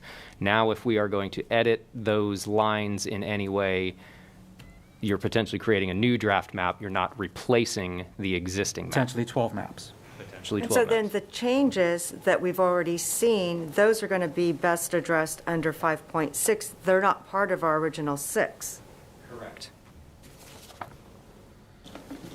So that's why I was leading the discussion on, since we are going to probably edit these, is there a limit on how many edits we can make? Is there a limit on whether one person may make a requested edit? There may be somebody that wants to make one specific change that nobody else on the commission wants to make. So I want there to be a discussion about, does there need to be majority consensus moving forward to ask Jed to make a proposed change tonight during interactive line drawing? Because I don't want to get to the awkward point of where someone wants a change made and everyone else says no, but we didn't address how we're going to handle that. Can we get guidance on how many, how many changes do they think, the demographers think? I know the other night they said any change makes it a new map. So how many changes can we actually make during 5.6 before now we've actually really created a new map that may have to go the 30 days more, as opposed to if we're just making a couple of tweaks? I think that would help me if I can't give you a yes or no easy answer on all of that because I don't know what the potential tweaks may be. I will say that depending on what the potential line changes would be in one way or another, we're going to have to look at the amount of population that is displaced or changed, as a result of that edit in the map drawing.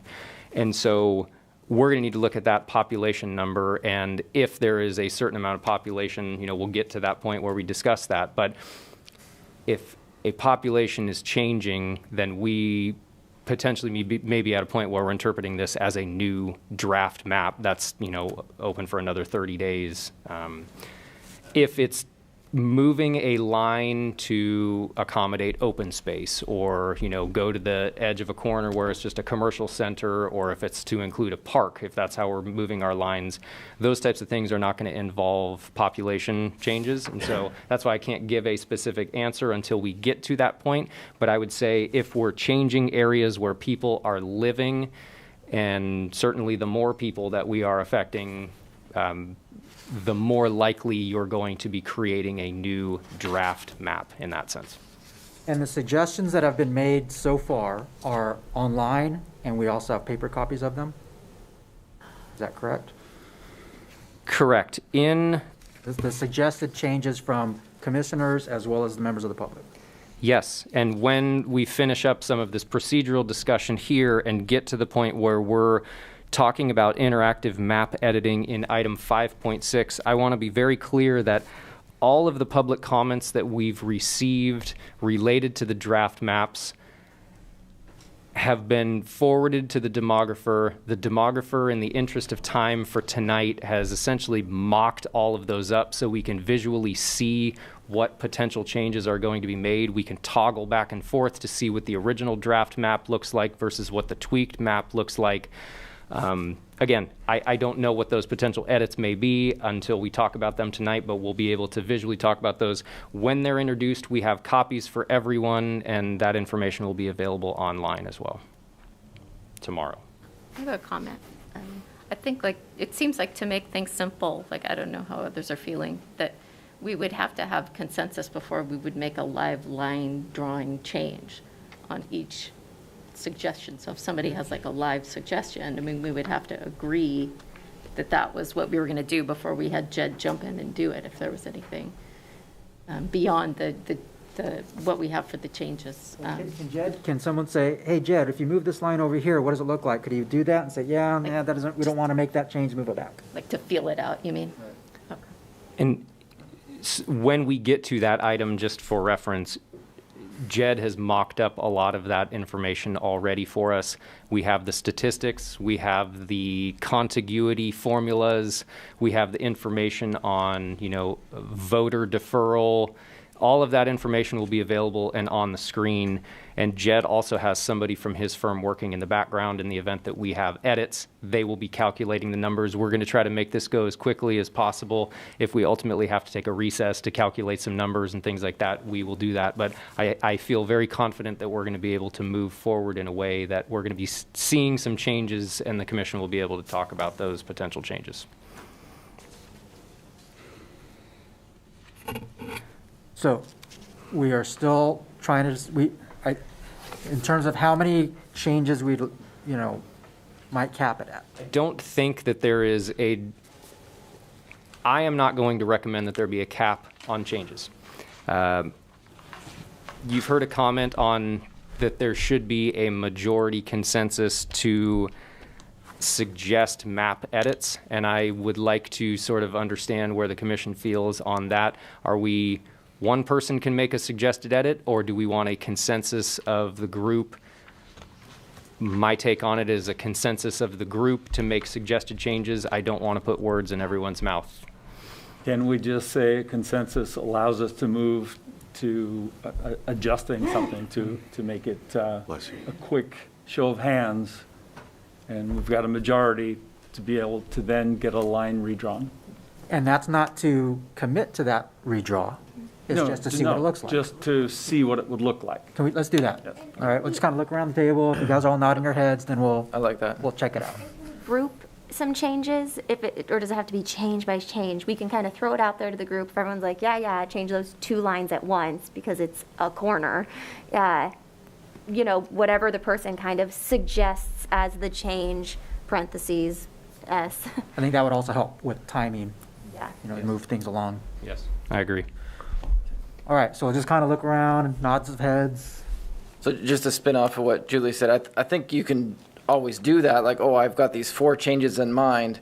But again, I think we need consensus, so maybe consensus is only for 3 of the 4. Mm-hmm. So I still think the consensus idea works. In terms of limiting the number of changes, I think we've all played with these maps enough that there's very much a domino effect, right? You tweak, you squeeze the balloon here and it pushes out here. I would say we might think of as maybe kind of a limiting factor to changes is if you suggest a change to, say, move neighborhood A into district X, if you do that and it trips, you're over 10% standard deviation or something, then you basically say, oh, it didn't work. Stand down. It's not like, oh, okay, we'll leave that, and now let's jump over here and push this one out. I think that's might be a snowball that we don't want to get involved with. Just a comment. Okay. Is there anybody who hasn't spoken yet who'd like to? And this is just questions. I have a lot to say on it, but I'm not giving comment until after public comment on this, right? Okay. All right, so Commissioner questions over. Is there public comment on this, kind of how we limit or not limit the number of changes and who can propose them and so on? I spoke last week about this commission really needing to define what is a tweak versus a substantial change, and this is precisely the reason why. Joe has outlined 3 steps. You have adopt as is, you have tweaks with 7 days, or you have substantial changes with 30 days. And so I agree with Commissioner O'Keefe in there has to be some sort of quantitative analysis, and when you're going to move something, what is it that this commission defines as a tweak versus a substantial change, because it affects your process. I guess, Joe, that would be up to you to define, okay, this is big enough that I think we should go out for 30 days, or this is minor enough that I think 7 days is all right. I mean, who makes that determination? The commission? So this was with regard to my earlier comment about we're going to look at population. Whatever the edits or tweaks potentially are, if there is a certain portion of the population that is affected, whether it be 10 people, whether it be 10,000 people, if you're looking at determining what is considered a new draft map under the law, if you're affecting population, that is considered a new draft map. If we get to the point where I'm going to give an example of move a line to include a park, there's no population that's changed there. And so if we were to adopt a map there, the procedures recommended by our office might be different in the sense of not an additional 30-day publication period, just 7, depending on what the potential changes are to the map. I don't know what the changes are going to be at this point. So any population change would require a 30-day review? Is that what you're saying? I would recommend that if there is a population change to the existing draft maps A through F, that we would consider that a new draft map that would go out for further public comment over a 30-day period. Thank you. I appreciate that. That's good clarification for you guys. Thank you. There's a caller on the phone. Do you mind yielding to the caller on the phone? Thank you.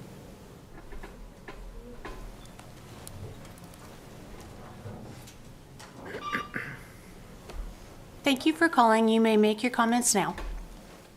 Thank you. Good evening, Commissioners. My name is Kathleen Crawford, and I'm a resident of Sun City, Roseville. I agree with the legal opinion that Joe just gave. There are obviously two classes of changes that you would make, and it seems to me that by having a small change that does not substantively change the demographics of the population, then obviously a 7-day notice would be sufficient. But if there were a more substantial change in population, then clearly the public needs some time to look at it and make a decision. So I hope that you follow that line of thought and that you then proceed. I would caution you to be careful about how you are going to be making these tweaks, because basically you have several maps before you that might only need one or two maps, and I think it becomes quite problematic if you start discarding maps by saying, well, you can only make a certain number of tweaks, or you can, or it's just not going to work. So I think that the more focused you can be on the original map with a small number of changes is more productive. Thank you. Thank you.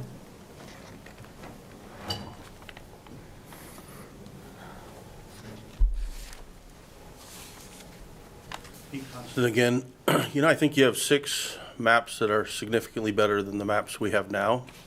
I think you are literally talking about opening the proverbial can of worms, or Pandora's box, whichever analogy you prefer.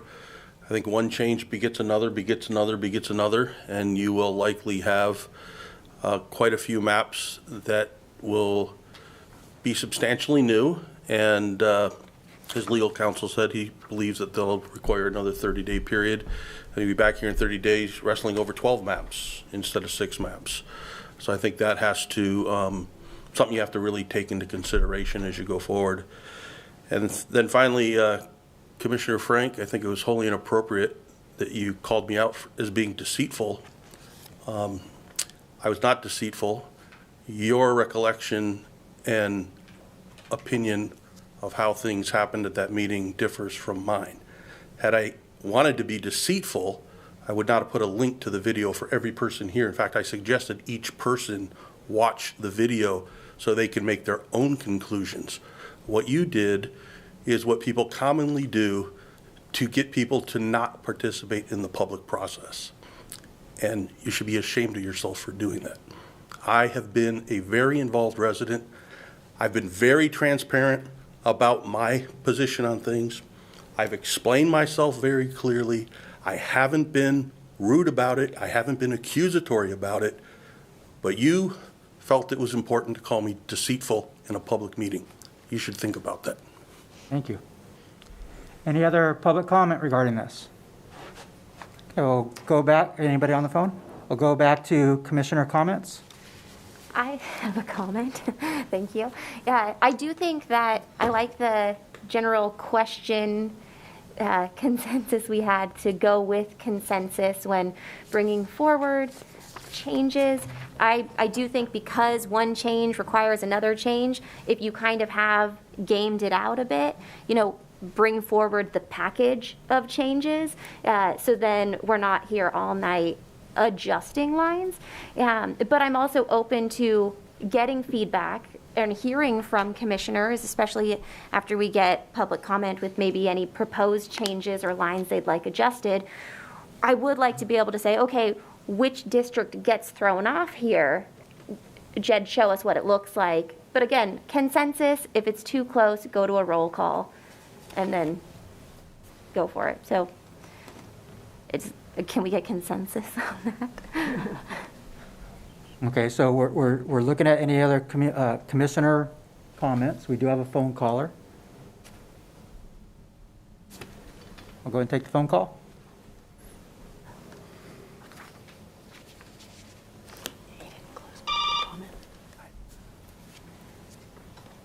Thank you for calling. You may make your comments now. Thank you, Lisa Larkin again. Yeah, I think we're getting into the weeds a little bit deep again. You all have map changes that have already been submitted, and presumably the numbers are going to come in under 10%. The changes have been identified and circled. They have been submitted on A, B, C, D, E, and F. They've already been submitted. I believe that the demographer already has them. I think at a minimum you should review those and maybe not get into so much of the let's tweak this, let's tweak that, but at least look at the maps that have already been submitted, have already been made public, as suggested from the public, and I don't think you should overlook those changes because it's important to get as many of these things right that we can on this map. That's all I have to say. Thank you. Thank you. Thank you. Anyone else from the public? Come back to comments from commissioners.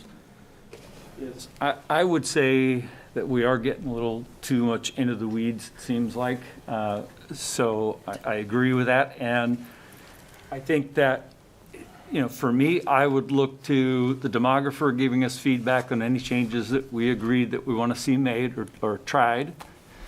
And then I would look to council for whether or not that passes what can be defended. And then we make our decision from there, rather than putting a limit on this or trying to figure out whether or not we can pass a map. We're going to look to those two for input for us to then vote on it or not vote on it. So Joe, Jed's already has maps ready for us to go with the changes from the public, the commissioners, right? So then we're talking about adding changes on top of those changes? No, what we're talking, so we have our draft maps A through F that everyone's seen. As people have started commenting on those draft maps A through F, they've had ideas for change this, change that. And so those are the items that would be introduced tonight about potential changes to the draft maps A through F. What I'm saying is in the background, Jed, our demographer, has already mocked those up so that they've come in during public comment, but so that we're not sitting here live mocking them up right now. He's done that in the background, run the numbers on everything. And so when we get to that item, they would be ready to go, and you'll see sort of how everything's going to be presented in that way. So really, potentially, we should not have too many more changes if after 6 public hearings, we've received a lot of testimony regarding changes. You will now be able to visually see what those changes are and how it differs from the original map is really what's going to be able to happen tonight. And I guess my point is just I kind of think we've talked a lot about how many changes are too many changes that we're going to do tonight when he's already got them ready for us to go. Well, but I would have an issue because the understanding is always that we'd be able to come back and with what we understood from the public, say, here, I'd like to see this change or that change. And it sounds like that's being erased now. No, I'm just saying that's going to be in addition to, he's already has those changes for us. You're saying that, just that's what I'm hearing, maybe from Joe, is that they've already got all that comment and they put in the changes in the maps and that's it. Is that correct? Adding on to your comment, though, in that we can further discuss line tweaks tonight beyond what those mocked-up versions are. The mocked-up versions are really just, these reflect the proposed changes to these maps, and so in the interest of time, here's what we're talking about right here. And so if we want to move lines or do anything beyond that, that's where I wanted to sort of talk about the consensus of, can one person recommend that? Do we need a majority consensus? And it sounds like we're at a point where we want to have a consensus to propose any further changes to maps. But it sounds like you're saying that probably the number of new changes we're going to suggest tonight was probably going to be less than exactly. Than That's exactly what it sounds I'm like saying, we're talking since about. We're going with the changes. Because all those right. others have already been That's exactly entered all I into was the trying to system. clarify. Yeah. Yes, thank you. Okay. I just want to clarify. So we've had a number of maps submitted from the public with, in various ways. And it sounds like the demographer is kind of in behind the curtain, if you will, made some of those changes to basically have it in the bag that these are the results. But they're just that. They're in the bag. If we should say, hey, I saw this one map that did X, Y, and Z, can you bring that forward and let's see what that did? He's not going to present every single map that was submitted by the public that had changes. We have those mocked up in the background for further discussion, and we can get to that when we talk about those items, but we do have potential edits to draft map A, draft map B, draft map C that have come up through the discussion over time, and we will ultimately get to that point of talking about the individual edits that were proposed for each one. But yes, we have all of that ready to go in the background right now. But like all those maps that have been submitted, are they being presented to us? Or are they just, the demographer has them in case we call upon the demographer to show us what a particular change map looks like? The demographer has those available, and all of the public comment and all of the testimony that's come in about the draft maps has been forwarded by the city clerk's office to you guys to analyze before this meeting. It's also all of the public comment that we've received in writing is available on the city's redistricting website. Every day we update it with the public comments that we've received. We also did the public hearings where we got all of that information, and so you're taking all of that into account in your decision tonight in whether or not you're going to be editing maps. Yeah, I guess that's my point, that we all have that information. We've all had days to disseminate all of that and analyze it. I don't think we need to bring up all those maps to say, nope, I don't want that one because of this. I don't want that one because of that.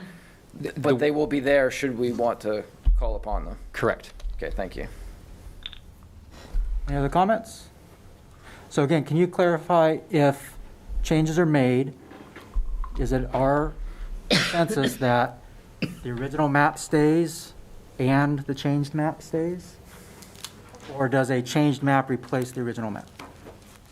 Joe, after our conversation? The changed map does not replace the original map. The original map would still be moved forward. The original map was moved forward already for further consideration. So this sort of goes into my next item about this of if we are going to edit a map, I'm going to say, map A.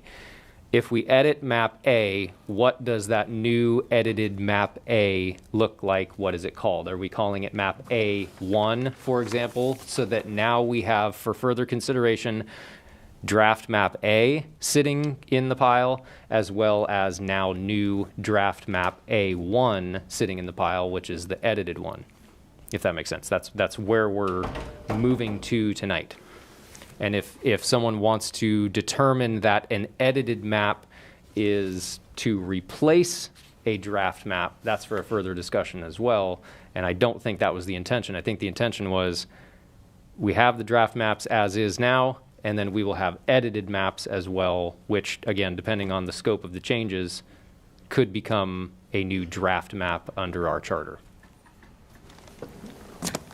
Andrew? I'm sorry, but to me, we're speculating, and we're not getting anywhere.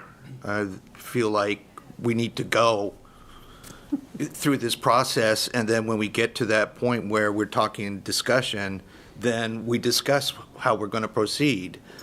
Right now, we're just speculating, and it's like nothing happened, and yet Jed has these maps that none of us have seen for changes based on public comment. I didn't give him any changes, so I don't know where these maps came from and why are they not in our packet?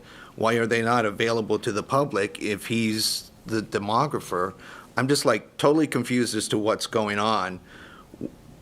The procedure should be we're going to narrow down from the 6. Get whatever, 1, 2, 3, whatever, and then act upon it and see how many does need to be modified, adjusted, and see, is that too much? Because right now, when you say how many adjustments is too much, we don't know. We haven't picked one yet.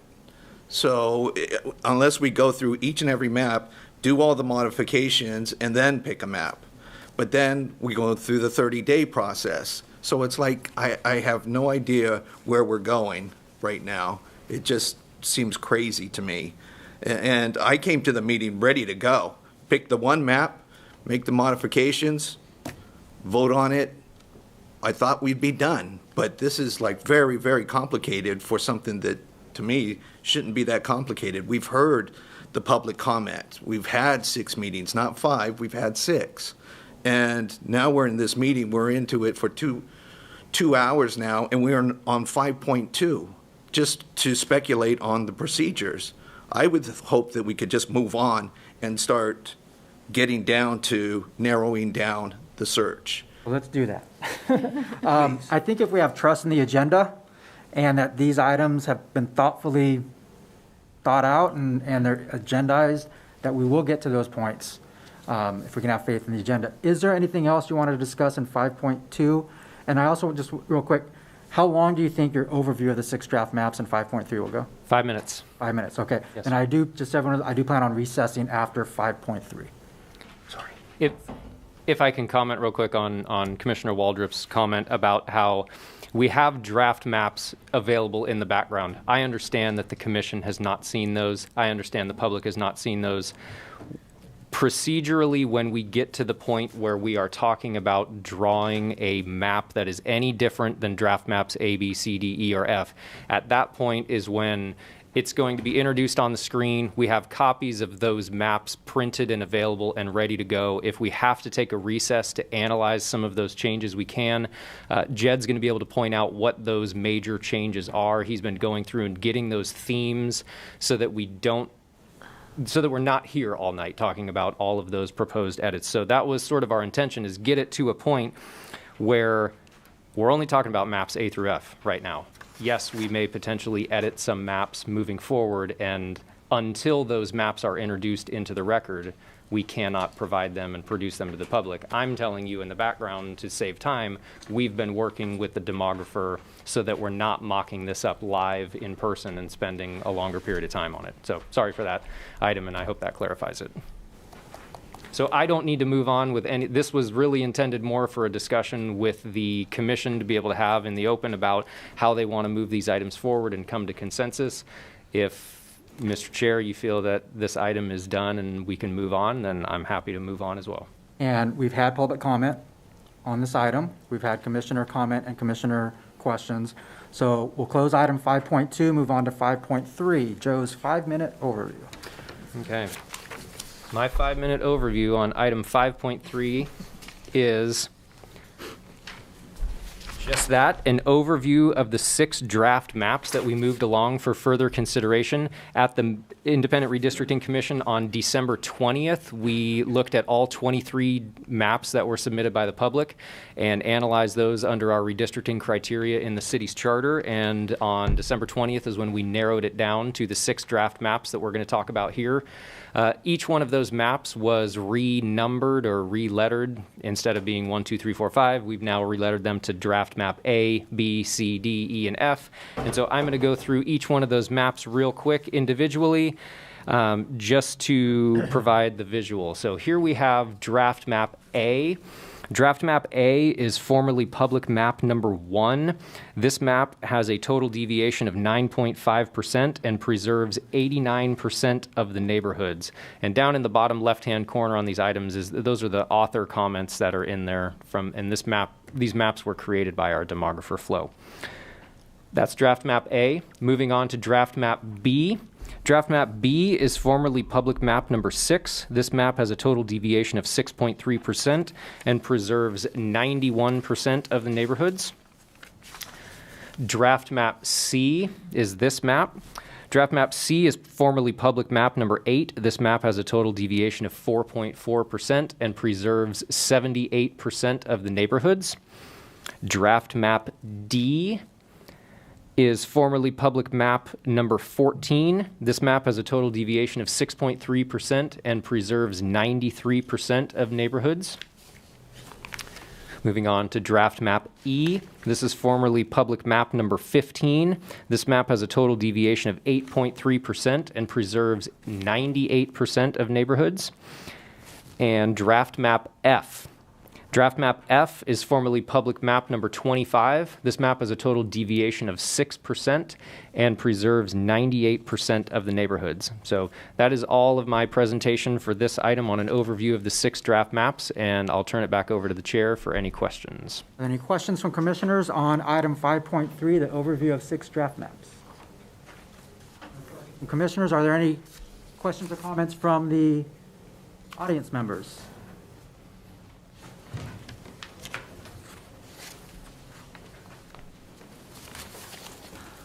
How are you A tonight? little stiff sitting there.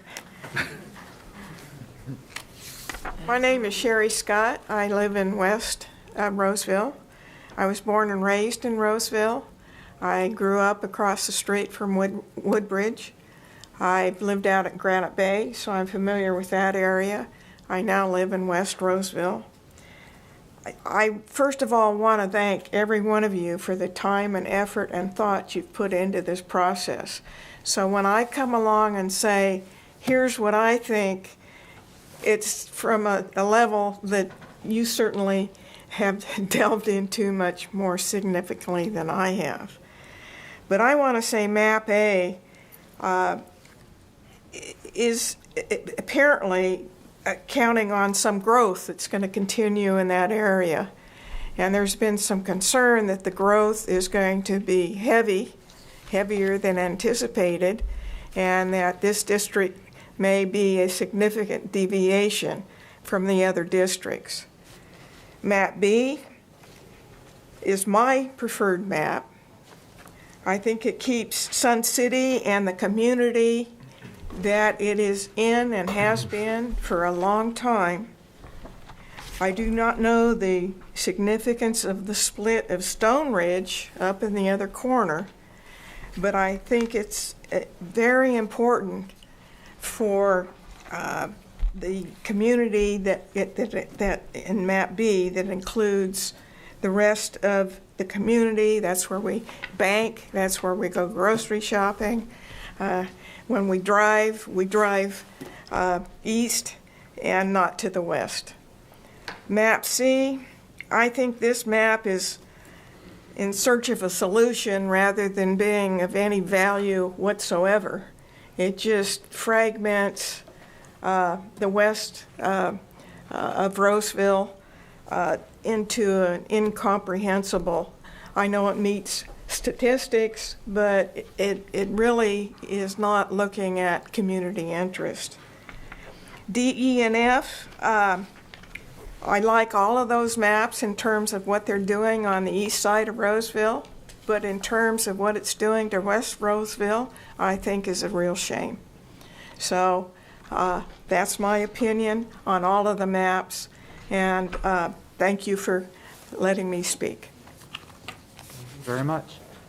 Anybody else like to speak on the draft maps, the 6 draft maps?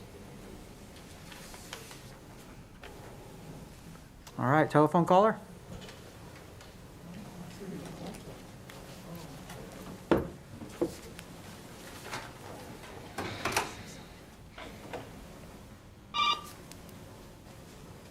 Thank you for calling. Hi, good evening. Good evening. You may make your comments. All right, this is Robert Dugan. Well, I've got to give you all accolades for going through what you've just been through. That's a painful process and certainly something that I think needs to be clarified before the next hearing comes up in 10 years, because it's a fluid process to get to the end zone. As I said, my name's Robert Dugan. I grew up here. I've heard several folks speak that migrated here and migrated here because of who we are and what we have. We need to hang on to that, to honor the culture of Roseville. So I thought I'd just chime in. And I started almost from birth. My dad was president in the 60s, and we've been active in the on the front 10 years. I'm just going to call out a couple of things I left. First, the Arconas and the Neighborhood Association play a very important role in Roseville. But ironically, if you could listen to the Arconas at the time, most of the folks that live in West Roseville have homes, because they certainly were opposed. It's an important voice here, but it is not a voice that should override looking at planning corridors. Because the reason we have a city instead of unincorporated area is about planning, all the things that go with it. So looking at maps that follow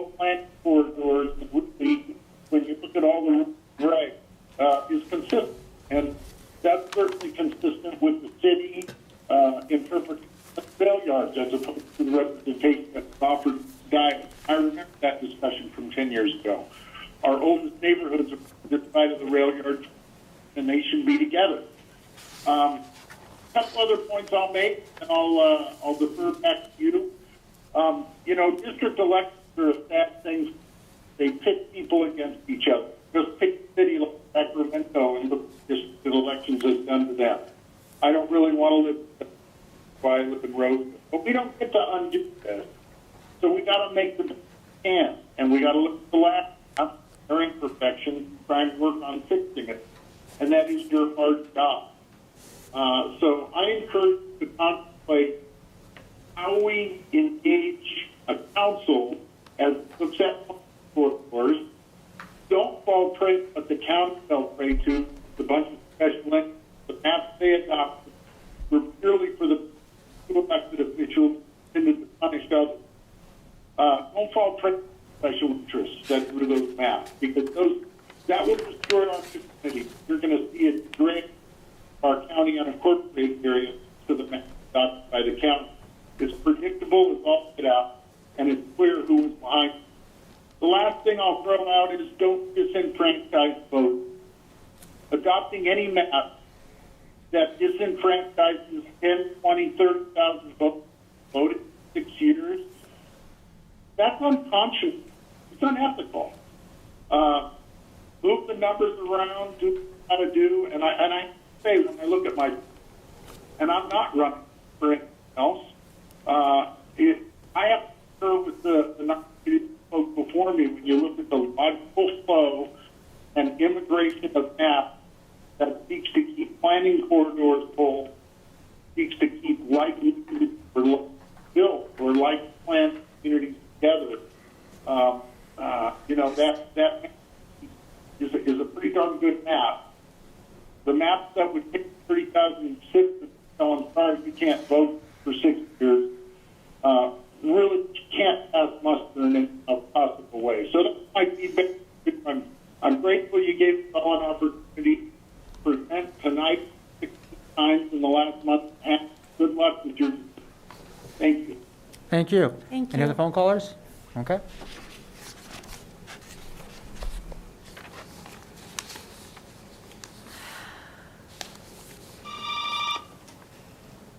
Thank you for calling. You may make your comments now. Thank you very much. My name is Derek Bell. I'm a resident and live and work in Roseville.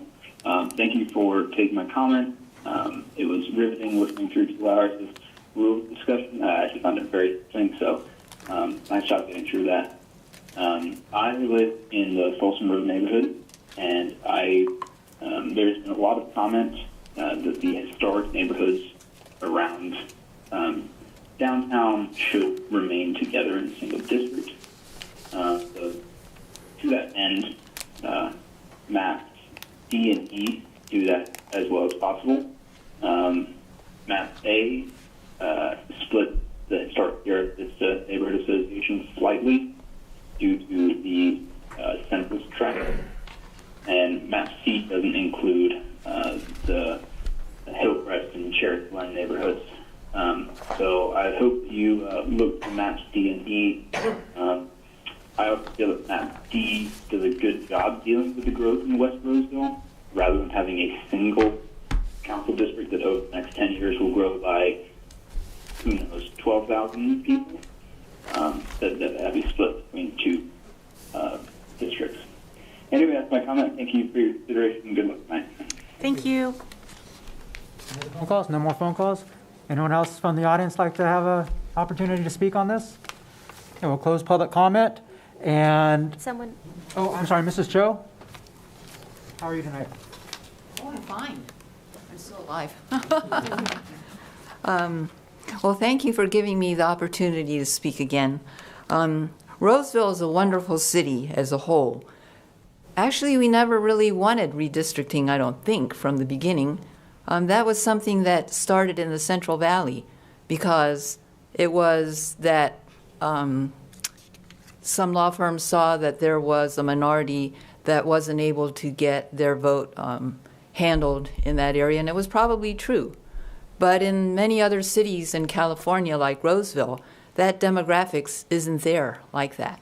So now we spent all this time on the maps, along with all the work that you're doing, and I really appreciate the time that you put into it. But we're doing this just to satisfy the redistricting. And after all these months, we've culminated in reducing 23 maps down to 6. We potentially could go on and on. But there was a plan to take the 6 maps to public hearings in the neighborhoods. Commissioners and citizens have already spent much time on these remaining maps. No map will be perfect. So let's pick the map, keep to the plans and schedule that we set up. In my opinion, I've already said that map B is simple and doesn't have the jagged edges and reasons that make me wonder why. It doesn't deprive large numbers of voters from their vote for 6 years. A gentleman just mentioned that on the phone. So people, I'm in Roseville, West Roseville. So it's possible that District 4 voted in 2018. They didn't get to vote in 2020. And if certain of that district moves to District 5, then we don't vote for 6 years. That's really bad. So instead of having neighborhoods against neighborhoods, which this is doing, we should work on keeping the council members accountable to all citizens of Roseville, regardless of their own districts. I know it may sound simplistic, but I think that Roseville is a nicely run whole city right now. After all, it's not Los Angeles or New York City. So we should ask our council members to bring the needs of their citizens from every district together and to then work on them as a team and keep our city as a whole. That's what we should do and not concentrate too much now on this going into more and more maps. Thank you. Thank you very much. And members of the public, we do have another phone call.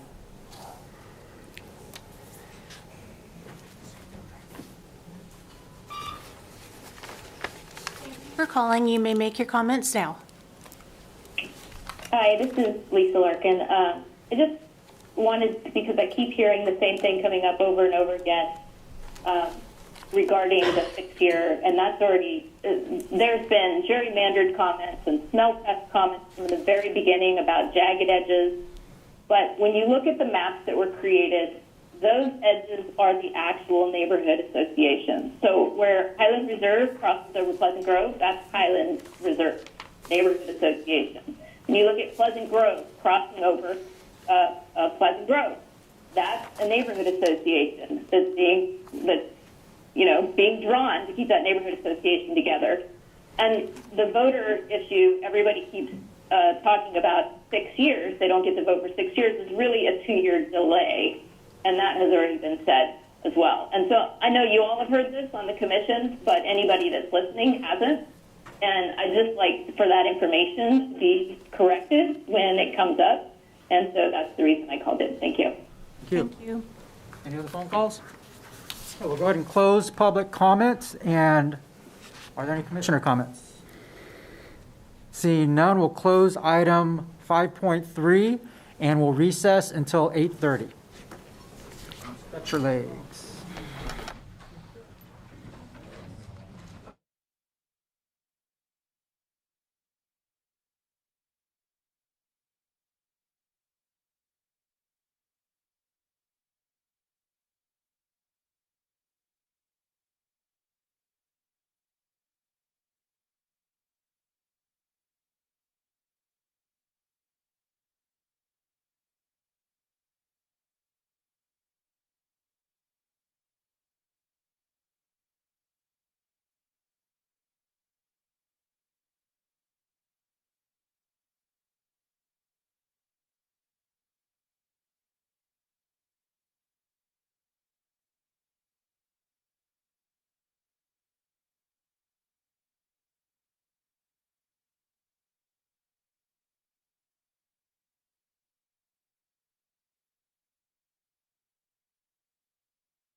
that I can't fit under here.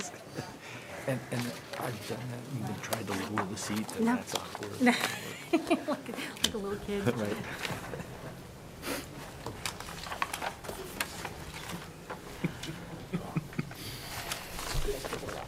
All right, welcome back, everybody. Before we move on to item 5.4, I do want to publicly apologize for the conversation that happened earlier and my role in that. I stand by what I said, but I certainly don't want to turn off any members of the public from feeling comfortable to come forward and speak. I think you've seen the public comment that we've had over the last 9 months, that we do appreciate everyone's public comment.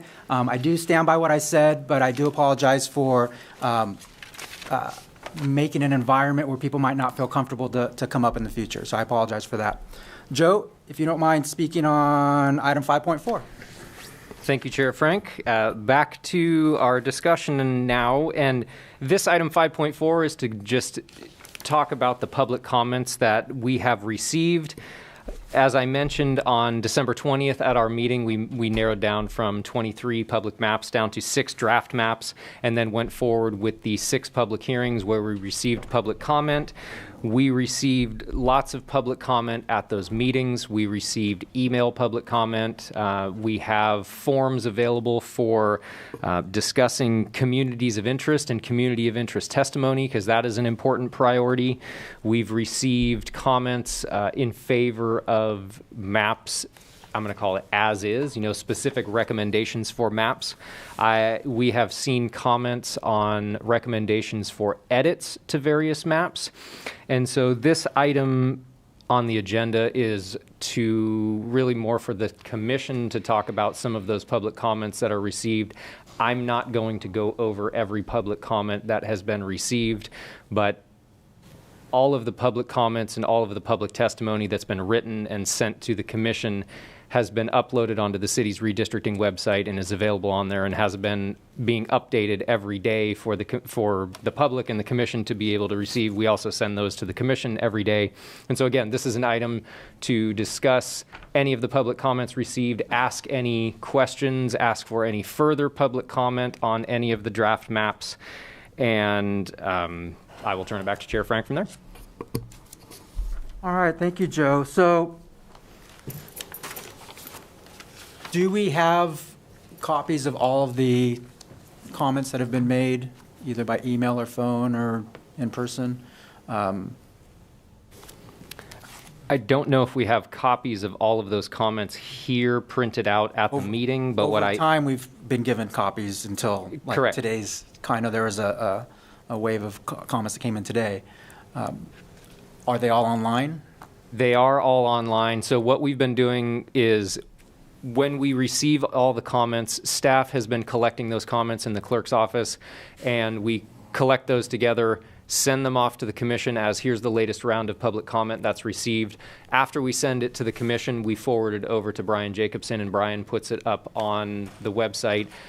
You can see the tabs for draft map A, draft map B, et cetera, and then you can click on a tab for public testimony, and each day we're trying to do, every 24 hours or so with an update on the public comment that's been received. So you'll see public testimony 1, which is all the comments received during a time period, public testimony 2, and it's just a PDF of all of the comments that are received. There's not comments or summaries or anything, spreadsheets summarizing anything from the city. It's really just all of the comments are up there for commission consideration. And those comments include comments regarding any changes to maps. So as we discuss changes to maps Correct. tonight, there's some comments that were made on maps that we'll consider. And I will be even more specific in that if there are comments on maps and maps that are proposed, I'll use myself for an example. If Joe Mandel proposed an edit to the map on January 1st, we will present that as Joe Mandel's recommended edit that was sent in on January 1st. And so they're all sort of labeled in various ways based on who was making the proposed edits. Any questions for Joe about this part of the agenda item? I think Joe's going to have more to say in terms of the meat and potatoes of the public comments. Any questions? Any public comment on this item? This is about the review and discussion about public comments that we've received. Yes, my name is Susan Rohan. I'd like to just have staff confirm that the oral testimony and the call-in testimony is not printed for you under public testimony. I guess it's to be considered under the meetings that have been televised and posted on the website. Okay. Correct, and I can make a comment on Susan's point in the sense of the public comments have not been captured in the sense of minutes have not been presented to you to talk about this person got up and spoke at the public hearing and talked about this. We are preparing those minutes. Those will come at a future meeting when we're talking about that, but as from the purposes of the purpose of the minutes and the public comment and noting who provided public comment and what that comment was, we put these meetings up online right afterward. So everyone's able to go and watch the meetings and hear what the comments are that are being made. I think these are getting uploaded the same night. And so all of that information is available and all of the comments that are being made are available. We just don't have an actual summary that we're preparing and presenting to the commission tonight. Any other public comments? And state your name for the record, please. Good evening, Commissioners. I'm Ellen DeBach-Riley. I sent an email earlier this afternoon, which I understand may not have gotten to the Commissioners, so I'm just going to read the content of that. Should take just a minute. Dear Commissioners, our neighborhood association greatly appreciates, from Historic Sierra Vista Neighborhood Association. Our neighborhood association greatly appreciates your consideration of our position as a historic neighborhood and our interest in keeping historic core neighborhoods in Roseville in the same city district. At our January 19th general meeting, we agreed that Map E would best serve our neighborhood's interests. In contrast to previous endorsements for any of the maps, D, E, or F, we determined Map E in its current form is the only one that would keep our neighborhood intact and grouped with like historic neighborhoods and would include Diamond Oaks neighborhood. Having just learned how the census blocks split off half of the street Alta Vista into the Diamond Oaks neighborhood and that the commission must keep census blocks together, we feel Map E is the only current map that will keep our neighborhood intact. I understand some adjustments are being considered for some of the existing maps, so as those changes are being proposed, please keep these factors in mind for our historic neighborhood. And I'm able to speak as the president of Historic Sierra Vista Neighborhood Association. Thank you. Thank you very much. Any other members of the public like to speak? There are no phone callers. So it's my understanding this agenda item is a discussion that Joe will lead regarding public comment. I sort of led the conversation right now, but I wanted to just turn it back to you, Mr. Chair, to ask if any of the other commissioners had any other comments or if there was any clarifications they needed. As I mentioned, I'm not going to summarize all of the public comments that were received, but what I am going to note is that all of the written public comments and whatnot are available online. We'll go ahead and open it up to commissioners with questions or comments regarding public comment. Julia? Thank you. So I think this is probably the best part of the agenda, where we get to celebrate the public comment and all the communities of interest testimony we received and identify what we have heard and what we consider our call tonight. Which communities have we heard from? How are we going to best serve the city? And I really appreciate that Ellen, was able to speak on behalf of Historic Sierra Vista. I know that we have heard a lot from our historic neighborhoods. Even before we put the maps out, they were some of the only public comments we got back in October, November, before we even started looking at maps. And so my hope is that we can use this agenda item to identify what we all agree upon, use that as a nice foundation going into what might be more, discussion about specific lines. So I actually would like to make a motion to ground our discussion today. Do I just go ahead and read out my motion? I don't know what your motion is going to be. Okay. I would say that I would ask the chair if it's appropriate at this time to make a motion on this. I don't know what your So motion is going to be. there's kind of two parts to this agenda item. One is an overview of the public testimony and public comments, including any testimony and suggestions regarding changes. Yeah. And then the other is whether the commission will consider any specific recommendations regarding communities of interest or proposed maps. So again, whether we'll consider some of those changes. So I'd like to make a motion, grounded in that communities of interests, and as we're considering changes, I'd like to make a motion about that. Okay, so just as a reminder, when a motion's made, there'll be a second. We'll allow the motioner to speak and give the pros and then the cons. So just read my motion now? Yes. Okay. So I move that the Roseville Independent Redistricting Commission commit to preserving historic Roseville in a single city council district by establishing a rule that any map that divides that specific Roseville community will either be A, modified to preserve historic Roseville in a single district, or B, removed from consideration.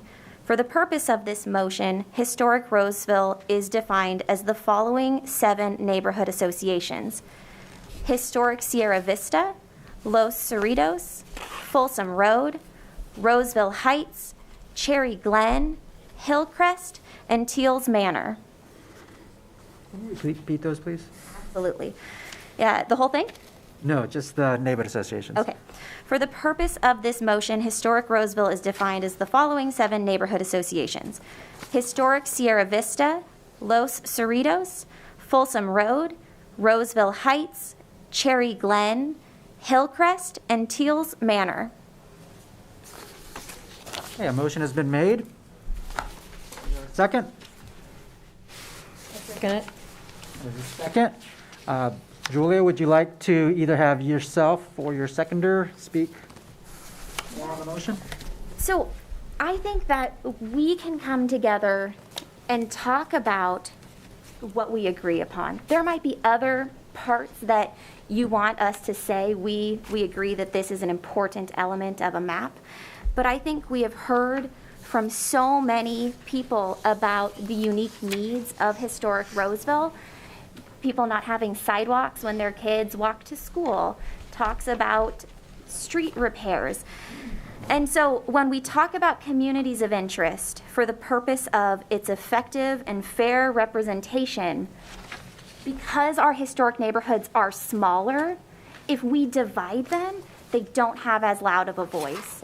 And I think it's a very small portion of Roseville, and every single map can be modified and stay within the deviation to preserve historic Roseville. So that's all I'm asking, is that if we can preserve historic Roseville, let's commit to doing so, because we want to make sure that they are a community of interest that is kept with as much power as possible. Would anybody like to speak to the contrary or make another point? Chair Frank, I believe this may be out of order for 2 reasons. One, we're getting to a down select or a change in the potential overall selection of maps later on in the agenda. And secondly, we haven't heard from the rest of the commission prior to making a motion, and that to me is peremptory in part. It bends the conversation now towards a motion that's been made prior to any other articulation of communities of interest, and it's exclusionary on its face, just the way it's read, of certain maps that we could be considering otherwise. Well, and I would also all add on to that and say that for me, if we make that as our blanket that we have to keep that together, I think it's going to be quite difficult to incorporate all these changes if that's going to be the motion that's now put on the table for us, without seeing what that was going to look like on each of the existing 6 maps that are the maps that we've put forward. So we don't know what that's going to do, as what somebody was saying about, is it going to squeeze the balloon out on another end by saying, we're going to drop that right here, and this is going to be it going forward during what we're talking about right now. So arguments in favor and arguments against have been made. Are there any other commissioners who haven't spoken on this? I have a question. Thank you.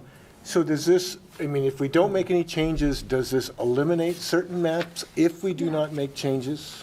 So this is just a commitment. This is not actually the removing of maps. It is establishing that that is our approach, that we are establishing our own rule as a commission just for going into this, that then when we get to the down selection, we then have that in mind, saying, okay, well, this map, let's go ahead and put that forward for modifications. Let's look at the modifications available. If we can preserve historic Roseville, I don't know why we wouldn't, and I would like to put the motion forward and have people vote yes or no. Is this something we're going to protect after hearing countless people from those historic neighborhoods ask us to keep them empowered? The motion's already been made. Ryan? Just on a high level, I feel like I don't want to handcuff on myself as we go into these discussions that we really haven't gotten started. I mean, I think we probably all have 4 or 5 neighborhood associations that we want locked down. So, I mean, I could make a counter motion, for some other district or some other neighborhoods to lock them down as we go into discussion. I would rather that come out organically through the process rather than boom, there's a constraint on us as we move forward. And I think too, some of the language of so many, countless, numerous, I mean, all those are sort of subjective, words. Like, yes, some people have talked about that, but I don't want to over exaggerate. It's not like, in terms of the number of people that have come out. So those are my comments. I believe that over the last 9 months, based on public comment and our own comments, that the spirit of this commission is to preserve the historic core, some people call them core neighborhoods, as much as possible. But I agree, I don't see us getting locked into that. This could have been something that a motion was made, a month ago, rather than at the end of the night here. So I'll go ahead and... There was another comment. Okay, Andrew? Yeah, I just want to say that I don't disagree with you. I just don't think it's appropriate time yet. I'm not ready to commit to that without narrowing down the maps maybe, or I think just maybe table it for now and then, because I agree with you, just not now. Yeah. So move that we table the motion. Okay, so we have a motion and a second on already out there, and so after discussion is done, what we will be doing is voting on the motion. So Holly, you had your... Yeah, I would just say I agree with Commissioner Sweeney. When we're talking about communities of interest, that's the section that we're in right now, and we've heard overwhelming from the public that they want to keep the historic district together. But I feel like, okay, let's hold on to it and wait till we get to that point. And because I've seen all the communities that you just listed off, like most of them are already grouped together with just like a teeny tiny thing that needs to change. So within all the maps, it's there, it's already there. Yeah. So it's already there. It's so, close. Any further discussion? There's been a motion and a second. Warner, go ahead. I agree with Commissioner Sweeney, but I also want to just add that there's 3 neighborhoods that are really also core neighborhoods that weren't mentioned: Cresthaven, Vineyard, and Diamond Oaks.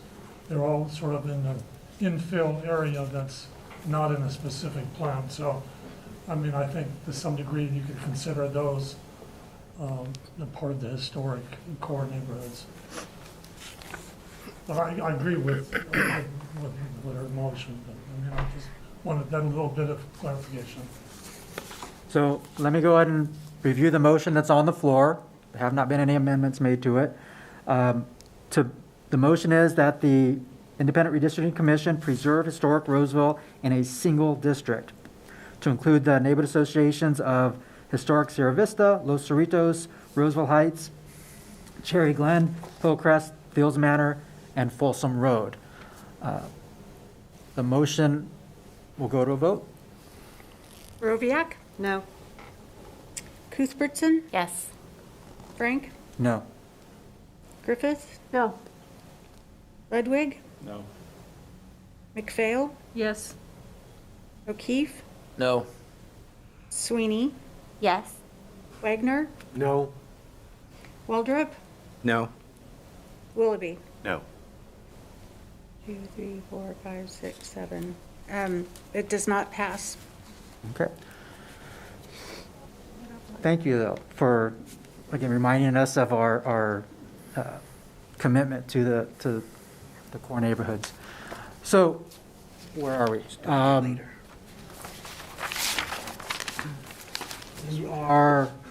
We've done the overview. We're having a discussion about the public comments, including any changes. So this would be a time when, again, if commissioners would like to discuss this, and I'll ask it as a question. Is there a perfect map in our city with the census tracts as they're outlined? Does anyone on the commission believe that a perfect map exists or could exist? I'd say it depends on who you ask. Well, perfection's a goal, right? I mean, we want to get as close as we can. So, and I understand it, and quite frankly, I don't disagree with you at all in your desire to have historic Sierra Vista incorporated in that area. We're still on communities of interest, and what I did when I was rescribing my notes off of the folks who were able to come to a meeting, and we held meetings specifically within that window so that people could talk to us in person, either by phone or in person. We held an additional meeting just so people could have access to us during that time frame. What I overwhelmingly heard at the beginning and through about meeting 3 was that the public was talking specifically about a map that they could see. A map that this commission had down selected from an infinite number of maps that could have been submitted during the open map submission period, including one that is really close to perfect. Because I don't think we're going to get perfect. It's going to be close. That said, if perfection is our goal, but we recognize we're not going to obtain it,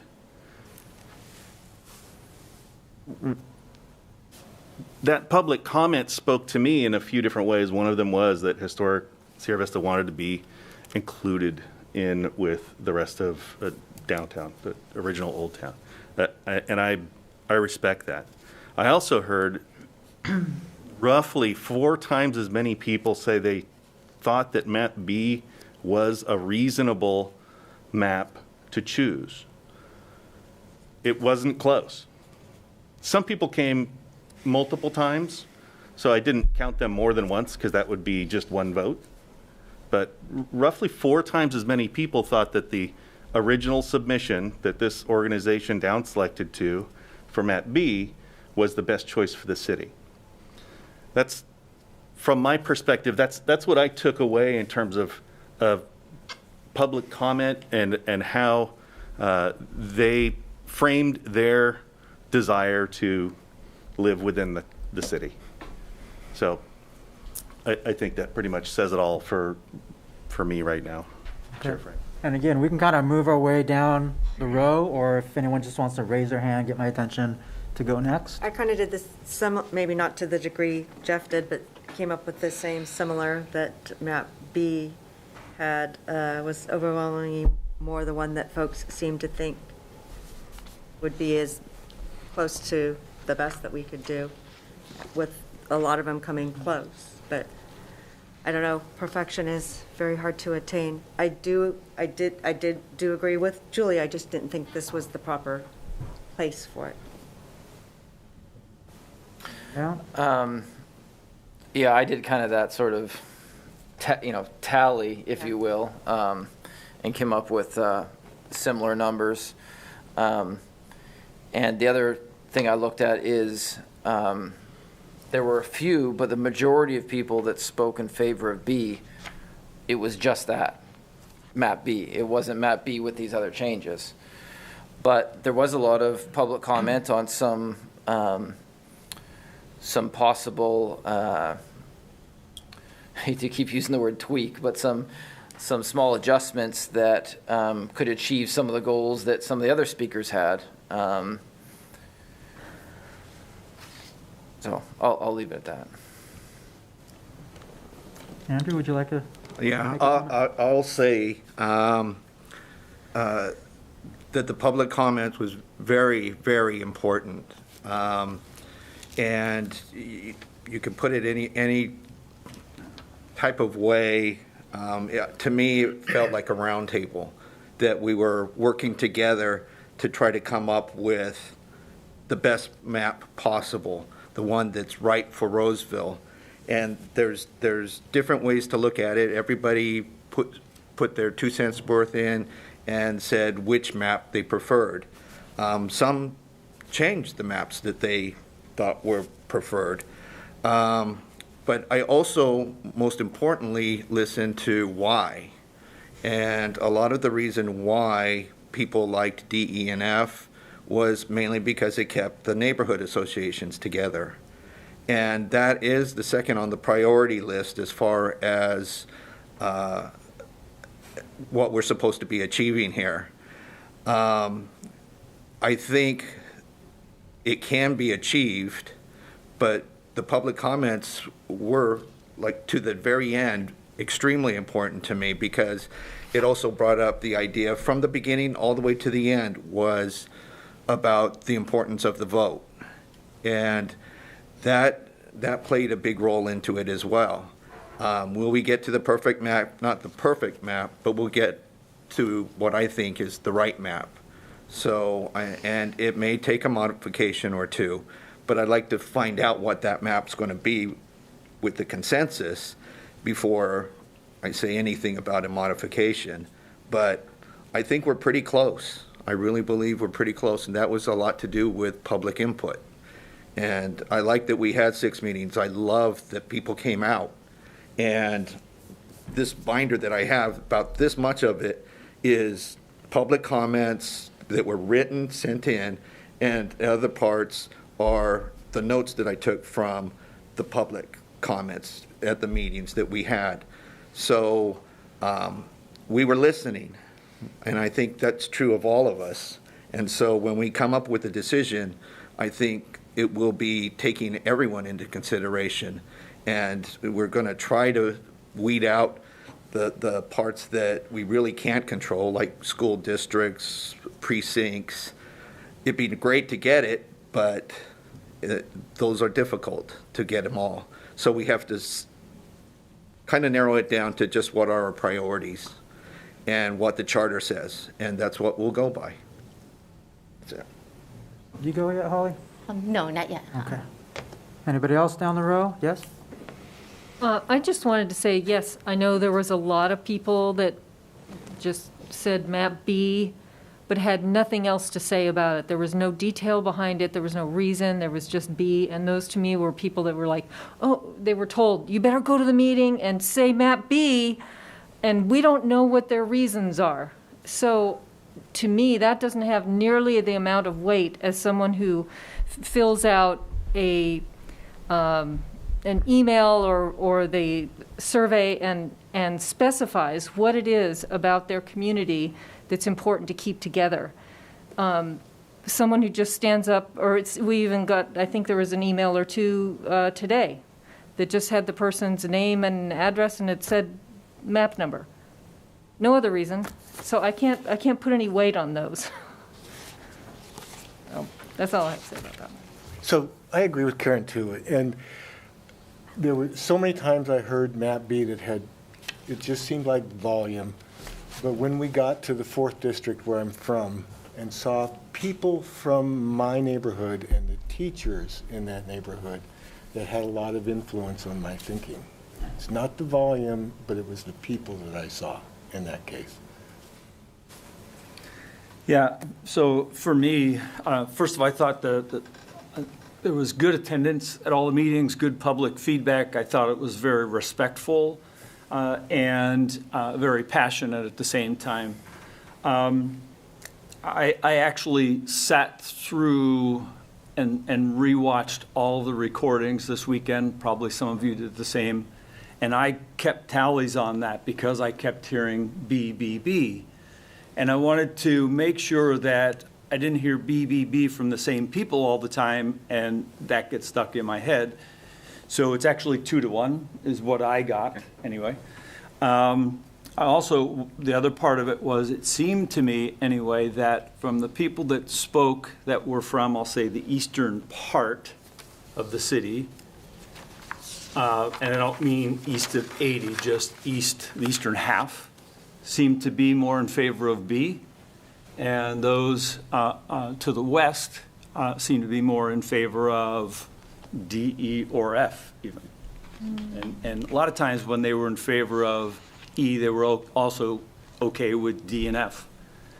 And it seemed like those that like D, E, and F were because of the neighborhood associations, which again, someone said it too, that it is a high priority on this, the criteria. So anyway, that's the comment that I have, but a lot of good feedback.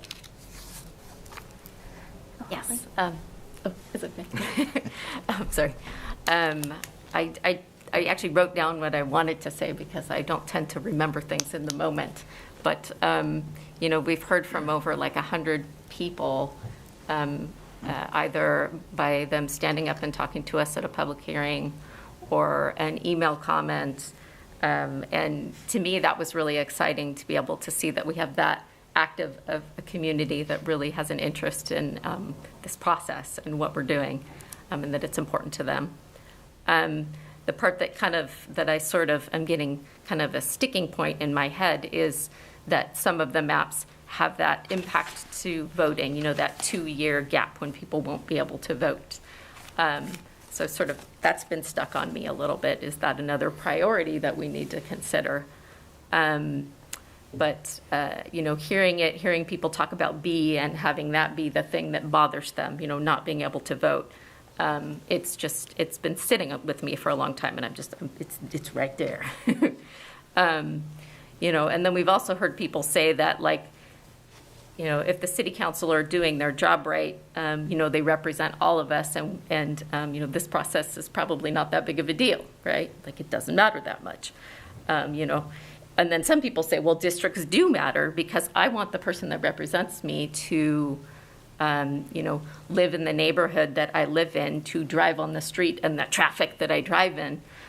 So I think both of those sentiments are like 100% equal and right.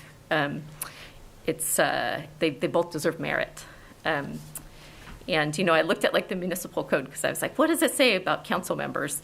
And it says each council member will govern in the interests of the entire community, regardless of the district from which they are elected. Any member of the city council may respond to and assist anyone in the community who calls or contacts them, regardless of residence and representation of any particular district. So I'm like, okay, I've got that frame. I like all of the maps that we picked, all of the draft maps. They some just tip a little bit more than others. And I've been tracking all the public comments in a little file right here to prepare myself for today. So I appreciate everybody's feedback, and I think that kind of, moving forward, it's been really helpful to hear from everyone. So that's all I want to say. Have you gone yet? I haven't gone yet. I think I agree with what Holly and a lot of them said. I don't think we have a terrible map out there. I think there's some really good and interesting maps. One of the things that kind of surprised me listening to the public testimony was that there were as many people as there were who said they wanted the least disruption to the current map as possible. And aside from the whole election thing where people are going to be skipping the 2 years, I have a hard time dealing with that as a continuing issue. I mean, it will be a continuing issue. It's going to be a problem for the next redistricting too. As long as Roseville keeps growing, we're going to have to move enough people from one district to the next. You know, whoever does this in 10 years is going to have to move a bunch of people, and they're going to be disenfranchised too. And I don't know if we pick a smaller number now, if it will be a bigger number then. You know, or if, you know, if there's any way to average it out, because there's no way to know unless you know where the next group is going to draw the lines and where the population is going to be. One of the things, though, that I do know is that the existing map is not a map that would be appropriate for us to consider today. And so I don't feel a huge obligation to minimize the change to the current districts just because of that. I want to get the map that keeps the neighborhoods, as many as possible that want to be together, keeps them together. You know, I'd like to keep Quail Glen and Sun City and everybody happy. And I think we've got a lot of maps that, you know, maybe with some tweaks, maybe not. I like some of the changes that Julia and Lisa Larkin have proposed to the existing maps. I think there's some stuff definitely worth looking at there once we see the numbers on them. But yeah, I don't think we're going to be unhappy with the final map we end up with. Julia? So I do appreciate, you know, the positive tone and, you know, that we're going to be happy with any map that moves forward. But I disagree that everyone will be happy. And, well, I know we've said not everyone will be happy. But I mean, in terms of the magnitude of impact on different parts of the city, you know, we talked about how some people have gotten up and said, I don't even want districts. Let's just, you know, if we could do this at large, we would keep doing it at large. And I don't believe we heard that from anyone in historic Roseville, that the status quo was working really well for their representation. It seems as if, you know, for the most part, we heard a lot of positive, just keep the status quo when we were at our later meetings, which are, again, more towards West Roseville. West Roseville is newer. West Roseville has different needs than our older communities. If I were to summarize a lot of the patterns when I went back through looking at the notes and what people submitted, I saw 3 distinct districts. There is East Roseville. As much of East Roseville as you can fit is East Roseville. West Roseville, west of Fitiment, as much as possible. I know we heard from, you know, up at Blue Oaks that there's part of a neighborhood association with Fitiment Farm that wants to be with Fitiment Farm, does not want Map B passed without his board members in his district. So we heard, you know, West Roseville, East Roseville, and historic Roseville. I then see that central area, you know, we're looking east of Fitiment, west of historic Roseville, or north of historic Roseville. Those are 3 and 4. And so I do think that there is a way to accomplish those distinct communities. I suggested some modifications to Map A in public comment. I think I'm supposed to wait until we get to interactive map editing to actually introduce any changes. Is that correct? That's correct. So, but just the fact that it was, you know, that was a public comment. And what I was trying to do at that point was, how do we slice that core area where, you know, those homes built in the late 80s, early 90s over in Caseburg, Kingswood. Then you've got the Venzel Brown era of building, and then the Cooley Middle School era of building. That area, how do we divide them up, seemed more complicated. So Pleasant Grove wants to be with Quail Glen. Sun City does not want to be with West Roseville. Caseburg, Kingswood does not want to be with historic Roseville, wants to be with Foothills Junction. Diamond Oaks wants to be with historic Roseville. There are ways for us to do that. And so I really hope that we maybe take the extra time to see how to do that, because it is possible. It is possible to be more responsive to public comment than Map B. I know we talked about, 2-to-1 comments on it. 2-to-1 comments are okay slicing up historic Roseville. And that makes me feel that they need representation more so than ever if the residents in Roseville 2-to-1 say the map can split them. So those are my comments. I hope we can preserve as many communities of interest, and I would just challenge all of us not to just pick an easier map, but let's take the time to respond to more people. I think we had nearly 90 people who provided public comment during this process. And what struck me most is that, yes, we had some of the usual suspects who came forward, but we also had a lot of people that we probably never knew before, that they came out and they wanted to participate in this, and they added value to the conversation and everything. So that makes me very optimistic about the future of Roseville, that we have all these people that want to take time out of their day to make a public comment. And so we very much thank you for that. I saw some different themes as well, kind of the keeping things a little bit how they are, not just for that sake, but also, I do feel what Joe calls deferment of the vote, but what we've been calling the 6-year gap, that is, and some people calling disenfranchisement, and that I do feel that's important, because in the end, I feel voters are more important than neighborhood associations. I love neighborhood associations. I met my wife at a neighborhood association, and so I do see the value, but I don't think that we need to maintain purity in that. Also, we did hear from a lot of people, and I also just want to think about the folks that we didn't hear about, and I referred to them earlier, and those are the communities around the rail yard, and how they do, in my view anyway, make up a significant community of interest. And this is the part of the agenda item discusses communities of interest. It says, how do we consider specific recommendations regarding communities of interest? But I would like to flip that, and how do we consider those that weren't here and didn't have that voice?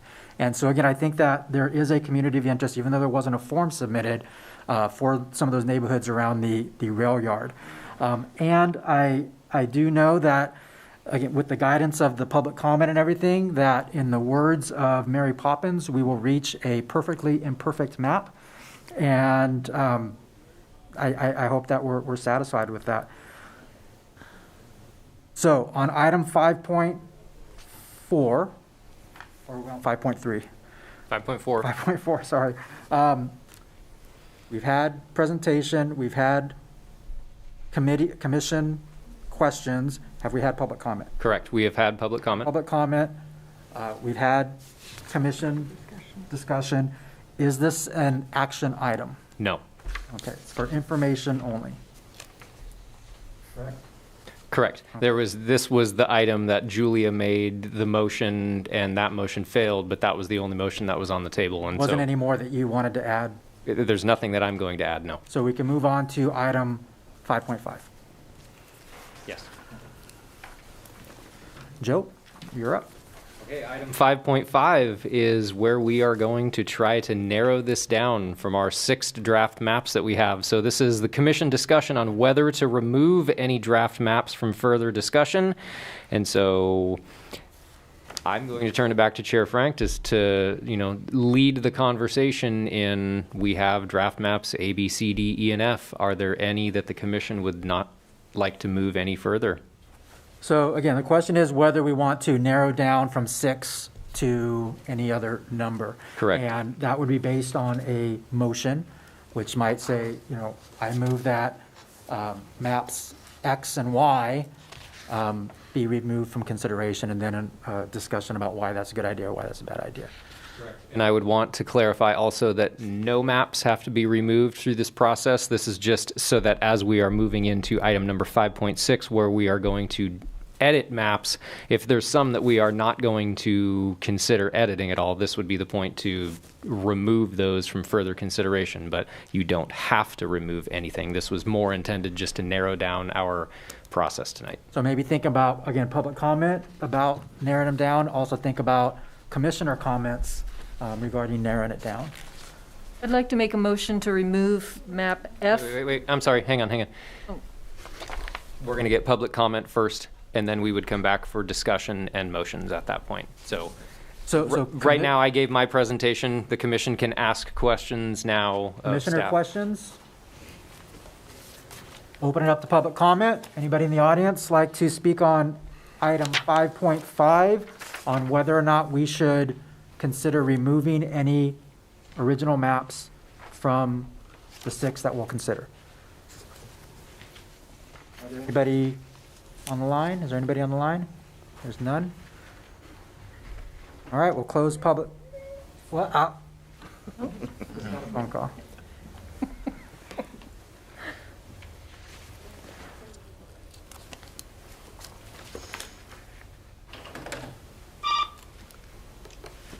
Thank you for calling. You may make your comments now.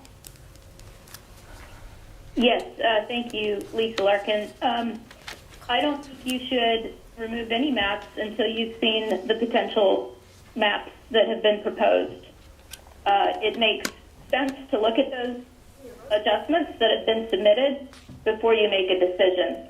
And I also just wanted to say that I've heard a lot of talk about Map B, and it was clear in the beginning that there was an agenda to slander maps D, E, and F right from the beginning with the talk of gerrymandering and smell test, doesn't pass the smell test, and you name it.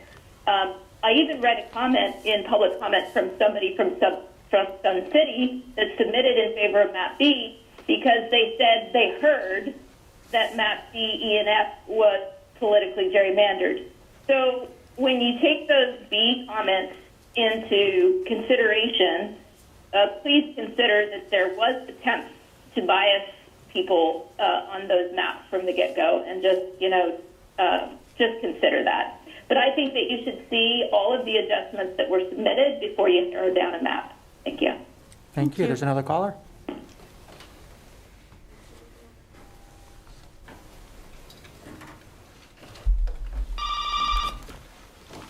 Thank you for calling. You may make your comments now. Hi, good evening, Commissioners. This is April Marskell, and I don't know if this is the right agenda item to be asking this, but it's just a general question. There was a period of time where a mystery map 7 was introduced, and I had heard 3 of the commissioners state that it was truly a better map, and I've never heard anything about it since then. And I'm just wondering if that is no longer on the table or what has happened with that item.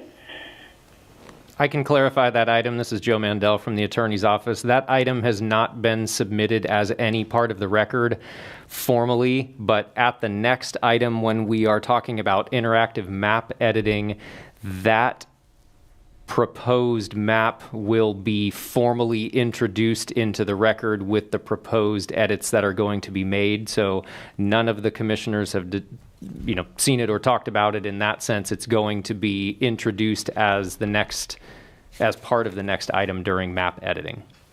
Perfect. Thank you. Thank you. Any other callers? No? Are you sure? Okay. All right. Hang on, Paul. Sorry about that. My name is Carol Weber, and I just wanted to make a comment about that. I actually agree with Lisa Larkin. I don't think you should be taking any of the maps off the table. There's not that many maps, and some minor adjustments. One map can look entirely different and can accommodate a lot of people, a lot of neighborhoods. And I also watched quite a few of the meetings and listened to the recordings that were from some of the meetings. And draft map B I did hear draft map B quite often. I didn't hear the same passion with draft map B. I actually purchased my home over 30 years ago in the Kingswood, Caseburg region, and historic Roseville is important to me. I don't live there, and I noticed in some of the maps, they have us part of Casebook Kingswood in with historic Roseville. It doesn't belong there. And so for me, it seems as though the neighborhood should really kind of stay with similar houses, similar communities, and maybe with some tweaking, map B can be turned into something. But I do not think you should be taking any maps off of the table. And maybe one won't take very long to get through, but we're not looking for a perfect map, but we are looking for the best map. Roseville deserves the best map. And historic Roseville should be important to all of us because we wouldn't all be here if it wasn't such a great place to come and move and raise our families. Thank you. Anyone else from the audience? There's a caller now. Yep, go ahead. Hopefully she's got good comments. Thank you for calling. You may make your comments now. Hi there, this is Robert Dugan calling again. I just thought I'd chime in. You're looking at possibly taking maps off the list. And purely for the reasons of the REIT number and the total number of citizens that gets disenfranchised in the process. And I did my own homework, so I'm sorry if I'm independent and that's inconvenient to other callers. But E, and F could be taken off and out of play with A and C, really be a decision. But just to make your decision easier, because we know the process is going to get very cumbersome. And there clearly, from listening to your testimony over the last several meetings, has been a war waged on you by some special interests. You're going to need to winnow it down so that you can play with it and get to the end zone. Those are just my thoughts. So I would encourage you to consider getting rid of the DNF. Thank you. Thank you. Thank you. We have another caller?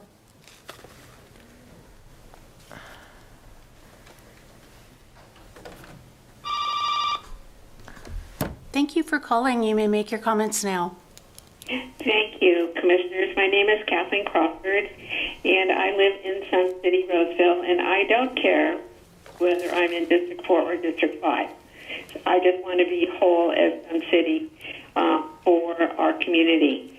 But I do have a comment, and if any map is to be removed, it should be map C.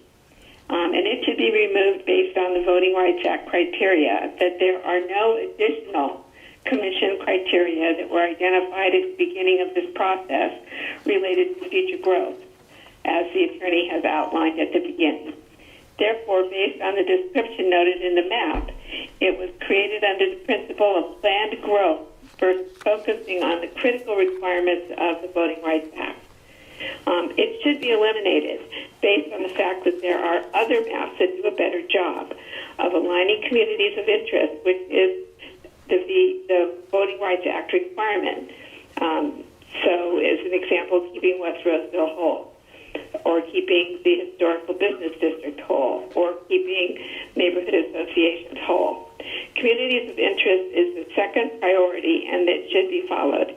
So, from that reason, I would ask that you please consider removing map C as in Charlie. Thank you. Thank you. Anyone else from the audience? Okay, we'll return back to Commissioner comments regarding. Can I make a comment? I know the concept of the voter deferrals is coming up at this item and whether or not we want to narrow down.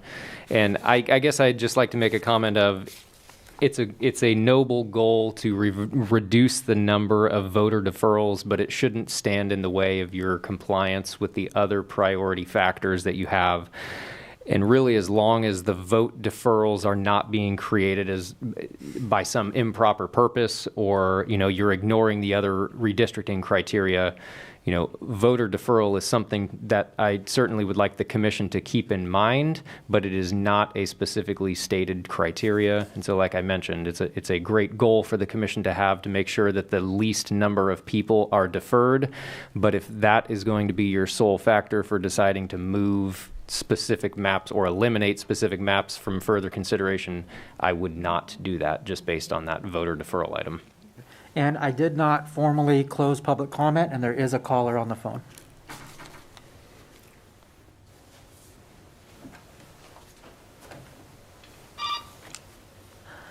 Thank you for calling. You may make your comments now. Hello, Commissioners. It's Jay Reed. Sorry I had to leave. I had to get my daughter from Taekwondo, but I wanted to bring to your attention the disenfranchisement of maps of voters in maps D, E, and F. Those huge populations should alone disqualify those maps from consideration. The fact is that those folks would not have a chance to vote for their city council member until next year. And that's a huge population, and I don't think is representative of the moral fabrics of Roseville.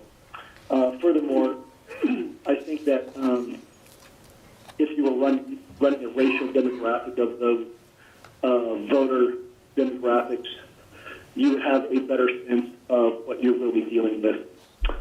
So therefore, I think that maps D, E, and F should be removed. Thank you. Thank you. Hi, Mr. Chairman, members of the commission, Einer Maish. I think you guys are doing a great job, and I know it's not easy, and so I'm not casting dispersions at anybody sitting in this room. But I thought it was odd that so many people called in and said D, E, or F. It implied to me that they didn't care whether it was D or E or F, and I thought that was odd. I mean, those maps move a lot of people around, and if you like one of them better than another, you would have thought to say so.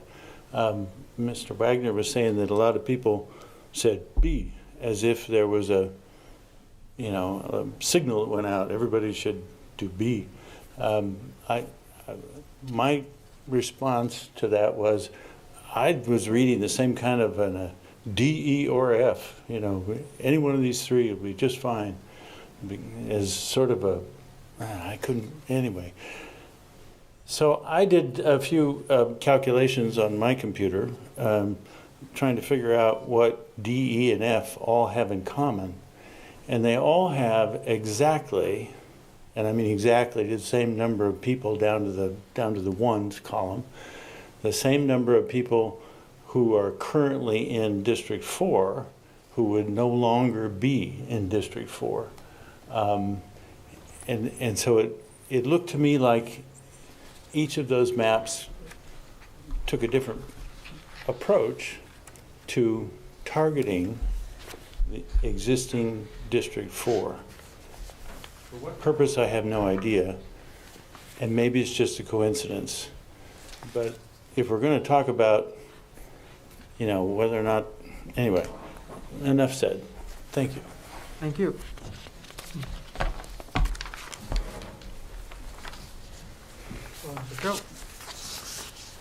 I'm Steve Cho. I just wanted to make a couple comments regarding comments that I've heard today. I know that the voter deferral is not of the critical issue, but in terms of our two numbers being discussed today, in District 4, it's not 2 years; it would be 6 years. If Sun City gets, or any part of District 4 gets moved out into an odd number district, it would be 6 years before they can vote, not 2. I just wanted to clarify that. Thank you. No callers. No one else has risen. So we will formally close public comment and give commissioners an opportunity to comment. We're on item 5.5, whether to remove any draft maps from further discussion. I would like to make a motion to remove map F from consideration. And the reason for that, well, I guess we'll go into that. But is that your full motion? That's my full motion. Ask a question? Not yet. Okay. So there is a motion to remove map F. Is there a second? I'll second it. There's a motion and second, so the motioner, I don't even know if that's a word or not, but the motioner can speak. The reason why is, I think we're getting to the point where less is more here, and F is, 99% the same as E. And I just think if we take one off the table, we can work with map E to accommodate the same thing we could accommodate with map F. So to have both of them there when there's really just two little lines that are different seems like a waste of effort for us to work through. Would anybody like to speak? Opposing point of view. Just wondering, under that same sort of logic, I know it's more changes, but why you wouldn't add D into that motion as well? I don't think it's nearly as similar as, yeah, I mean, it has some similarities, but it's, E and F are very, very similar.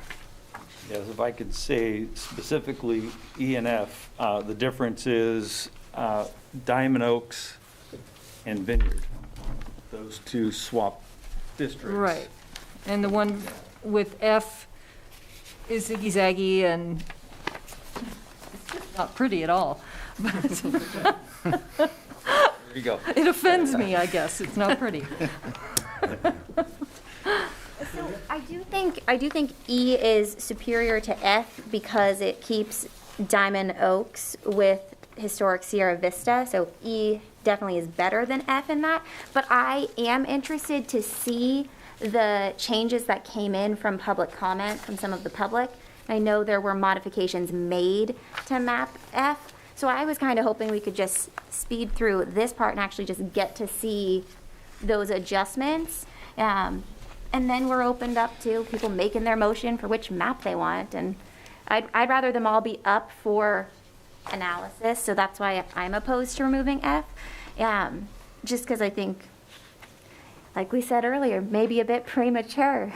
So I agree with Julia. I think we did these 6 public hearings taking public comment. They did give us some changes, and I think before we start eliminating, we should at least give that effort to see what the changes might look like.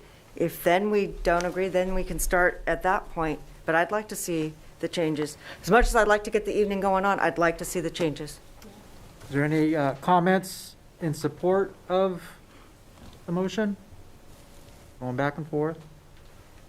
I would say something. As far as Commissioner McPhail, I could see eliminating map F, not because of any other reason than it gets to the point where if we do some modifications, F is going to be more than E in my mind. So really, I don't see much use in keeping F at this point.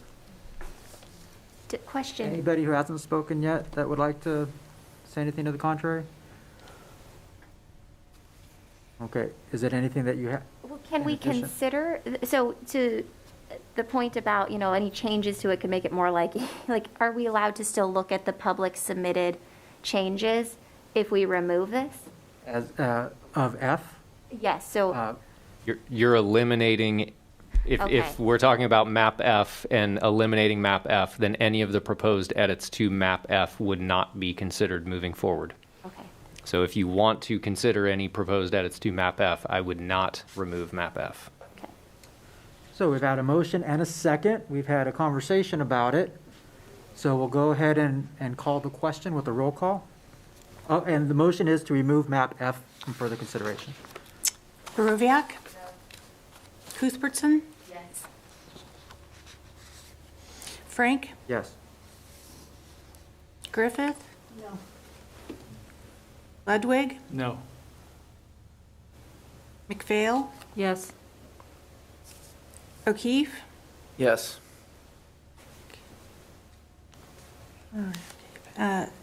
I'm sorry, repeat that? Yes. Yes. Okay. Sweeney? No. Wagner? Yes. Waldrop? Yes. And Willoughby? Yes. 4, 5, 6, 7. So, The motion passed to remove map F from further consideration.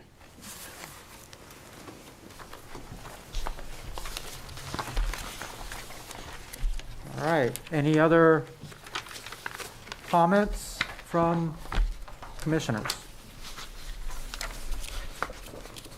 All right. We'll go ahead. Before we move on, I would just like to note that this is the last opportunity to potentially remove any further maps from future consideration. So if anybody wants to make another motion about any other maps, now would be the time. Otherwise, we would, if we move on to item number 5.6, the remaining maps A, B, C, D, and E would be moved on for further comment and editing. All right, seeing none, we'll go ahead and close item 5. We don't need further public comment on it, right? So Correct. we'll close item 5.5 and move on to 5.6, interactive map editing session.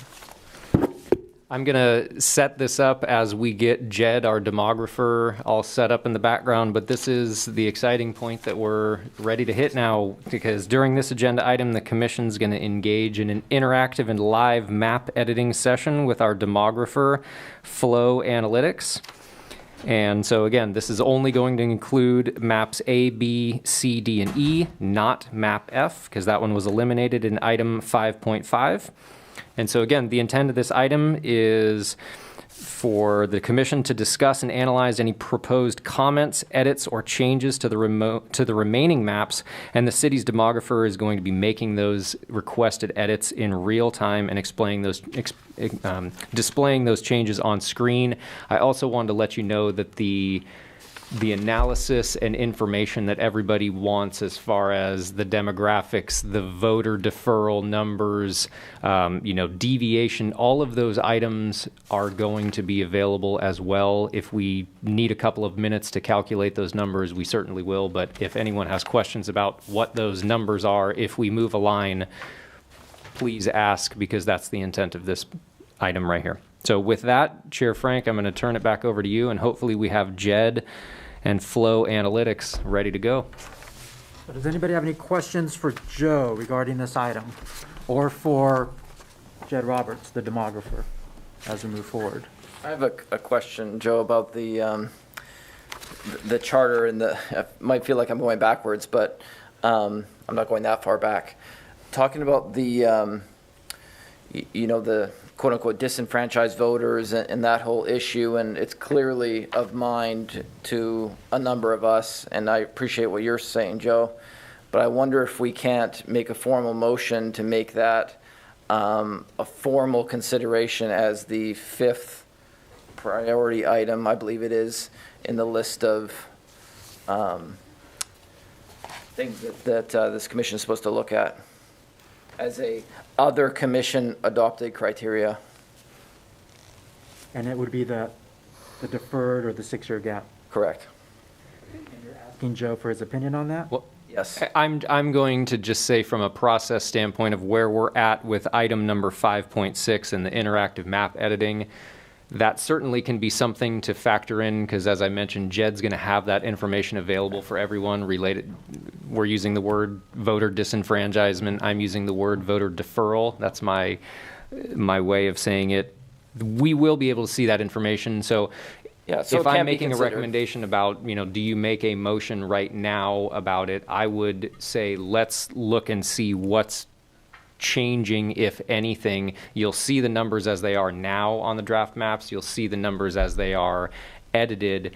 And ultimately, after we've seen those changes, if we want to make a motion as a commission that becomes something where it is an item that we want to move forward, I think a motion would be appropriate at that time, but I would want to make sure we go through comments and edits first before we formally do that, so that we can see the numbers before we make the change. I'm turn it back over to the chair for further discussion, but that's just my comments on that. That sounds similar to what we did in the last item. Yes. Right, in terms of process, and but that motion could still be made in 5.6. Okay. You want to hold off? Sure. Thank you. Question? Yes. So if we have, the interactive editing session, so if we have adjustments to a map that have not been sent to Jed yet, we have like the URL, we've got them listed out maybe. Should I send that to Jed so it's easier for him to access as I'm talking through adjustments? Or just, Jed, what would you prefer? Do you want to go through the deselecting and selecting process, or how does that And can I ask Julia a question? Do you have some in mind that are changes that we just haven't even discussed over this last? Yeah, so I'm like I said before, I was listening at all of the comments, at the public sessions, and so I have modifications to map B that I have not put forward that I do think could make it a better map if that is the direction we want to go. I've submitted map A, or I want to formally introduce map A changes, which I think are better changes, but I also have adjustments I'd like to make to map B if the commission is going in the direction of map B. And those could be changes that were already submitted. We don't know yet, right? Well, yeah, I mean, technically, somebody else could have thought of the same adjustments, but they have not been submitted. I was kind of asking, over the weekend, should I submit them to public comment, or should I just live walk Jed through it? And it was said to just wait till the line editing session at that point to introduce it. And if we can kind of make sure it's not going to change the whole process, but I think that Jed probably has that capacity, right? Yes, based on what I talked with Jed in the background about a lot of what is going to happen during this item, and once we kick it over to Jed, you'll see sort of what he has already prepared by way of, there's a lot of common themes and a lot of things that we will be able to discuss based on the proposed edits that came into the maps, and so we can talk about those items moving forward, but I think if we moved it over to Jed at this point for him to somewhat summarize the proposed edits that have come in, that may be able to help narrow down the discussion at this point. Can we comment on what Julia suggested, though, since she's put that forth? Sure. So just my feeling would be I would like to see them, but because it is new and none of us and the public have had an opportunity previously at the 6 public hearings to hear them, I would like to see what's already been submitted first. Totally fine. And then I would like to see them. I just would like to see what's already been presented first. Yeah, and if we find, based on things that were submitted by the public, a map that does better serve the city, and then I don't even need to bring these adjustments forward, so be it. But I just wanted to know from a process standpoint, how should I communicate this? I'll wait till we go through any adjustments that were already submitted before talking about any new options. And I think all commissioners have that available to them. Yes, and so I think what we would do at this point is, as I mentioned, there's a bunch of draft maps or edited maps that have been mocked up by our demographer. We have those printed out now. We can distribute those to the group. There are proposed changes to all of the maps. And so if we use this time now to distribute those proposed edits to the group, Jed can help walk everyone through what those edits are. And that way we'll see them up on the screen. We'll have them in front of us as well. We have plenty of copies for everybody in the audience here, and we can walk through it that way if that's going to be the easiest way for everyone to sort of visualize what these proposed edits are. And going off of Julia's point, if we're looking at the map and there's a change to that potential edited map that we want to talk about, then certainly now would be the appropriate time to bring those edits up. And can staff quickly pass out those? Yes, so we can do that now. I just want to make sure if we can cut over to Jed real quick, I want to make sure I'm not stepping on his toes at all with how he was going to present any of the edited maps. Or Jed, if you just want to nod your head that yes, if we hand out those proposed maps or those proposed edits now, if you're ready to go on your side. Do we need to formally turn them in now? Good evening, Joe. I am ready to go. Okay, excellent. Then we will grab all of the proposed edits to the maps. We will distribute them to everyone here. I don't know if we want to take a break, but it will be 2 minutes until everybody has all the paperwork in their hands. So I'm happy to hustle and get that taken care of right now. Can Jed start while we're doing that? Probably. Jed, if you can start. Save us 2 minutes. So it's not a concern. I don't need to formally bring up the changes into an agendized item for them to be considered. I think so what, to your point, we're going to be distributing a bunch of proposed edits that have come in through public comment. As I mentioned, Jed's worked all those up. If those don't encompass what the commission considers that they want to move forward, if Julia has additional comments, if anybody has additional comments for more proposed edits, Jed is ready to make those edits now. I just was talking about the existing ones, making sure that procedurally we introduce them correctly so they don't get thrown out for any violation or something. I just want to make sure I'm covering. And those have been in the background worked up by Jed to ensure that they meet all of the appropriate criteria and that they do qualify. So the maps that are being presented as proposed edits to maps, those have already been vetted through Jed, and he's prepared to talk about the details and common themes of those. All right, Jed, thank you very much. Yeah, thank you, Chair Frank, commissioners. I am happy to take a pause if it's going to be distracting to have the papers handed out, or I can just go ahead and dive in. Go ahead and dive in. Okay. Let me share my screen here. I also just want to introduce Ben Maloney from our team, who is also here with me. Be assisting in any of the live line drawing that we do move into following this presentation here. So I've set up a little bit of a workspace here that you should be seeing now that includes all of the draft maps, as well as adjustments to those draft maps that came in formally through public testimony. And these are public testimony that included either a screenshot of the district scenario modeler showing the adjustments to the draft maps, or a link to a district scenario modeler visualization that we were able to download and work from. And so you can see that we have a single adjustment, map adjustment to draft map A, an adjustment to draft map B, 2 adjustments to draft map C, 4 to draft map D, and 1 to draft map E.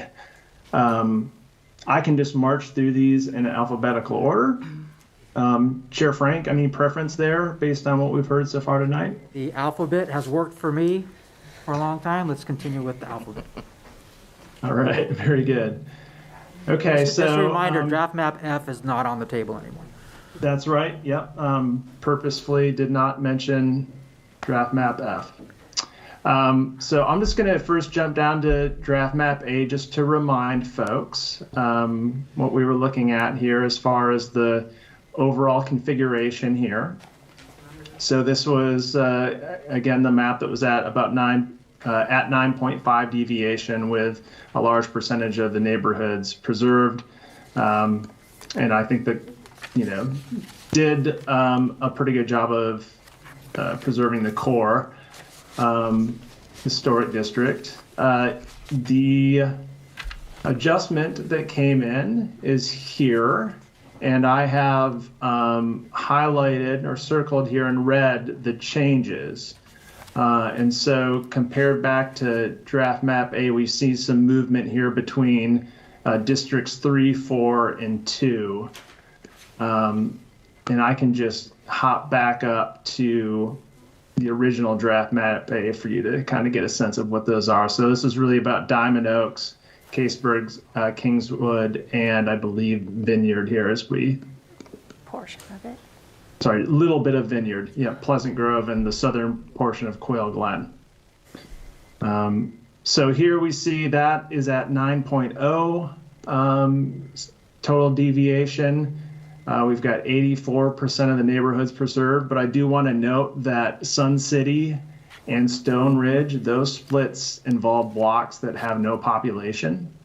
And so we could actually do, I think, a little bit of cleanup for Stone Ridge here to add those 0 population blocks just to ensure that. We've talked about the situation with the block in the the northeast corner of Sun City, just being a result of how the census blocks were drawn. So that's one that we're going to see in many cases. As with, I believe, the original draft map A, we're continuing to see that District 5 here is below the ideal at 5.9% below the ideal, leaving room for what folks are expecting for additional growth there. Should we need it for any of these maps, if we get into more discussion on these, you'll see it in your packet as well, but we have the full readout of all the race, ethnicity, contiguity.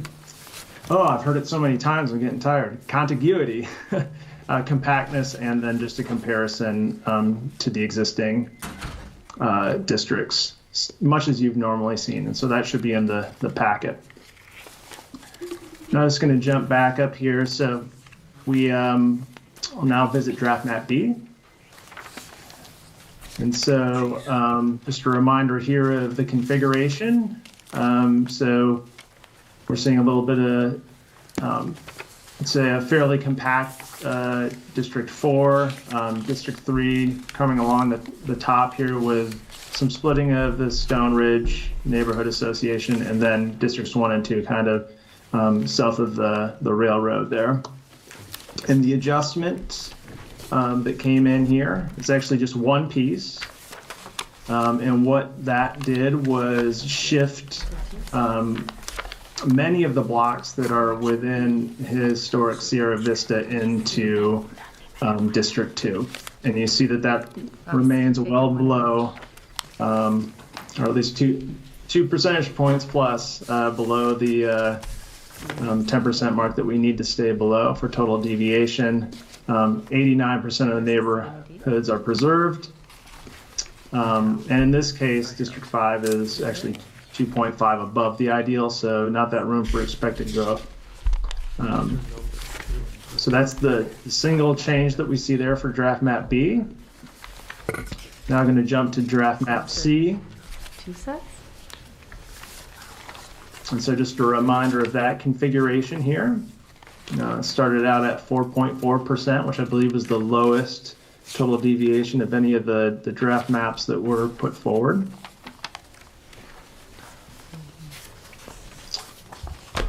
And then just jumping down to the first change to draft map C.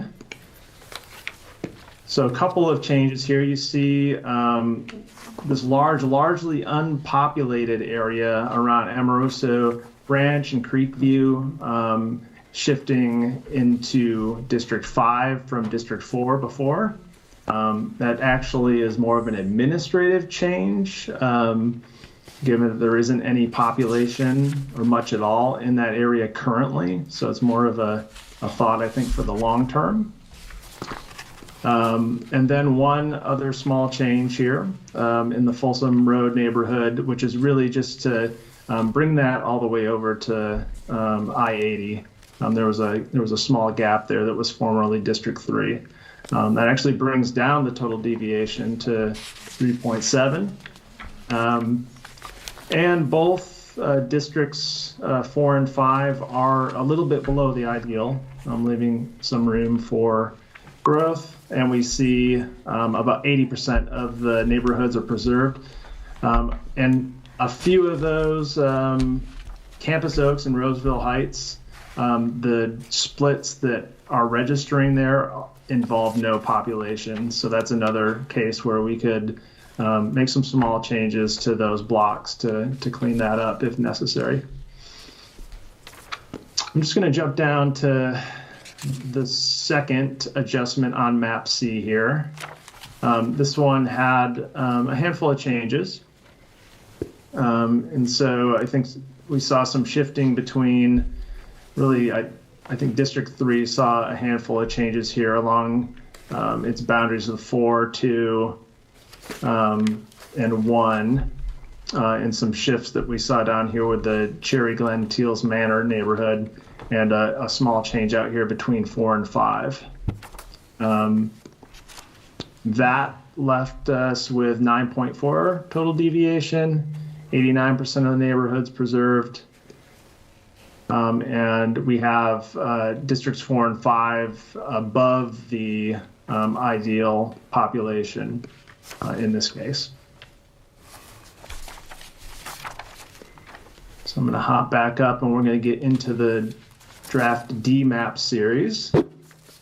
So a reminder there of where we were with draft map D. This is the one that we have District 4 kind of along the southern, southwestern boundary of the city. We're sitting at 6.3 deviation here with a high percentage of the neighborhoods preserved, and just a little bit higher than the ideal for districts 4 and 5 here. Then I'm going to jump down into the first adjustment on that. Some moves here with Quail Glen and Blue Oaks. So those, I believe, traded districts. And then another piece of that to help with that population balance involved, I believe, this moving from District 2 to District 3 here in the Galleria Creekside area. High percentage of neighborhoods preserved here. And again, that Sun City split that registers in the report is our friendly census block in the northeast corner there with no population. On to the next adjustment on draft map D. This one here, we see some changes between District 3 and 4, District 3 and 2. We've got 4 and 2 exchanging some areas and 4 and 5 exchanging an area. Total deviation of 6.5 here. The theme with draft map D is high percentage of neighborhoods preserved. And in this case, districts 4 and 5 are below the ideal. So a little bit of room for growth there.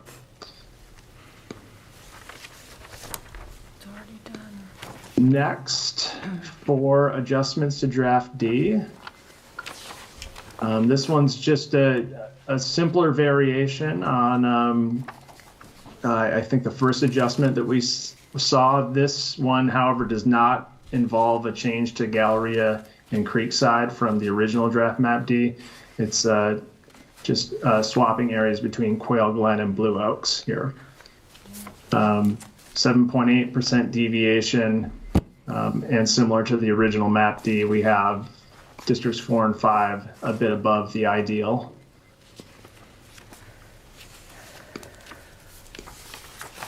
And then the final adjustment here.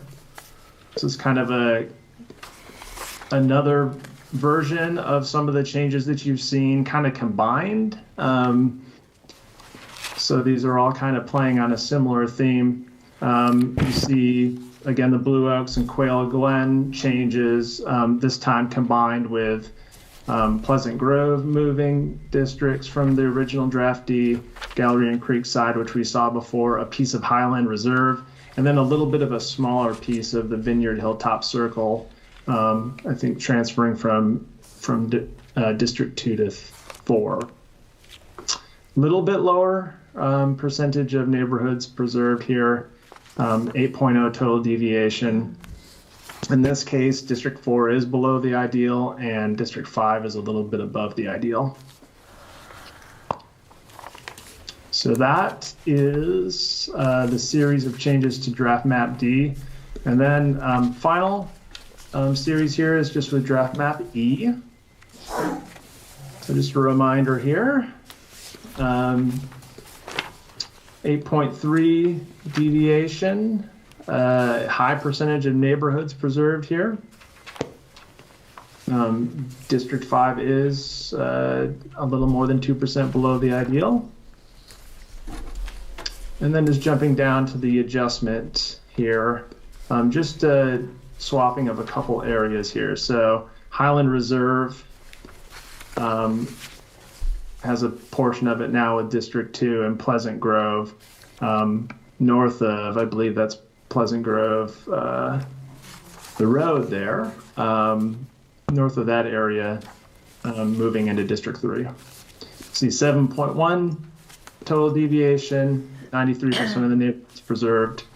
and similar to the original draft map E, District 5 being below the ideal. I'm just going to jump back up here. I just want to also point out that, it has come up, and if folks are interested, we did calculate the number of population that changes district, and we did highlight those which were moving from a even district to an odd that would have the additional 2 years there, just for that secondary consideration that was mentioned. Jed, this is Joe Mandel. Can you confirm that number that you have on the chart with the population? Is that the population that's changed, or is that the registered voter number that's changed? I believe that's population that you have up there, and just want to confirm. Yep, that is population, not citizens of voting age. Right. And one other thing I did want to point out is that there are, particularly with draft map D, and I think also with draft map, in some cases with draft map E, no, just draft map D, went through the exercise of flipping the designations of District 4 and District 5 just to check to see if that would reduce the number of population that switched districts, and it does for most of the draft map D adjustments. I think there is one of these here, the January 21st version 1, where the current configuration that you see on the map actually affects the fewest folks. So just wanted folks to be aware that we're doing that analysis too, just to make sure that the orientation of the districts is such to minimize that change. And with that, I'm gonna stop screen sharing and just open for any further questions. All right, so we've seen the original maps, we've seen the proposed or submitted changes to those additional maps. Would we like to go through them again alphabetically to either see if any additional changes that you might recommend, or are we satisfied with the submitted changes? I think that map B could be further edited to better respond to communities of interest. Okay. Jed, can you put map B back on? Definitely. Yeah, sure can. And then I just ask in advance, how many changes are you suggesting Jed make at this time? It kind of, it obviously depends on how you word it, but I've got it written down to about 3 or 4. Jed, do you mind putting the adjusted map of map B up there? Yeah. Is that okay? Because yeah, either place. With Sierra Vista already in there? Yeah, it's not going to make that much of a difference because it's going to extend that up. So just to overview the changes, my understanding is that District 4 and District 5 are very happy with map B. And so I'm trying to preserve as much of that as possible, with the exception of Fitiment Farm wanting to be kept whole as a neighborhood association. So that's one of the changes for map B. So we can just list them out. So add the remaining portion of Fitiment Farm to District 5. Extend the border of District 2 to go up to Pleasant Grove and Roseville Parkway to encompass that entire historic Roseville area that we have talked about. Yeah, exactly. To extend District 3 towards the west, south of Pleasant Grove to Wood Creek Oaks. Can you repeat that again? Extend District 3 south of Pleasant Grove to Wood Creek Oaks, encompassing Caseburg Kingswood, Foothills Junction, and half of Wood Creek Oaks. The District 3 would go down that way? Yeah, so that moves the yellow down. This gets to the discussion of core Roseville, how we divide that in a way that doesn't upset people. And so if we are to add Caseburg, Kingswood, and Foothills Junction with either District 3 or District 4, it numbers-wise works if you add it to District 3. Okay. So I have a link, Jed, that I can live talk you through this, or I can send you the URL. The URL will be much quicker. Absolutely. So, Just so you guys, Julia has her laptop out. Okay with you, Joe, that she emails? If we're going to display that right now on the screen in front of everyone, then yes. If that's going to get us there quicker. Great. Absolutely, it will, Joe. Those are pretty significant changes, so that would take a little bit of time here. Okay. If you look at it, I think it accomplishes what people want for District 5 and District 4. Before we start mocking all that up, can I talk about going back in the process of, we talked about changes like this. Are we going to have a consensus? Are we going to have a majority? Right now we have Julia proposing changes, and so I'd like the rest of for the chair to talk to the rest of the commission about whether these changes should be proposed and mocked up in the background.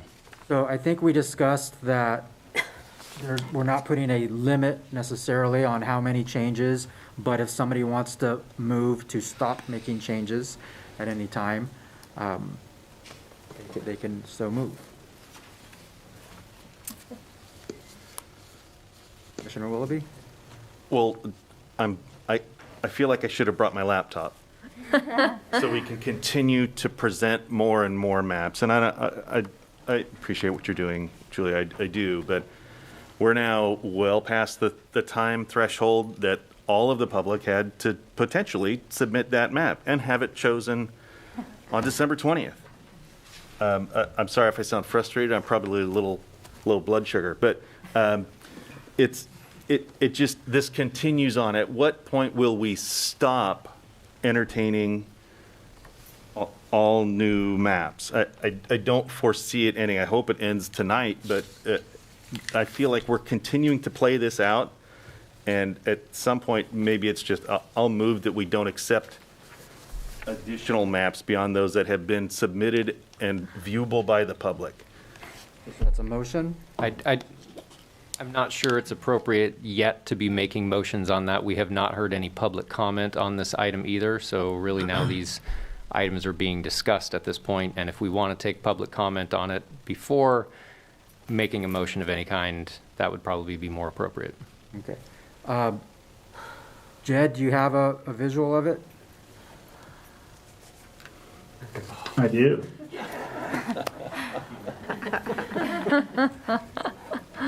We have a visual, yes. Candy has arrived. Oh, it's all chocolate, though.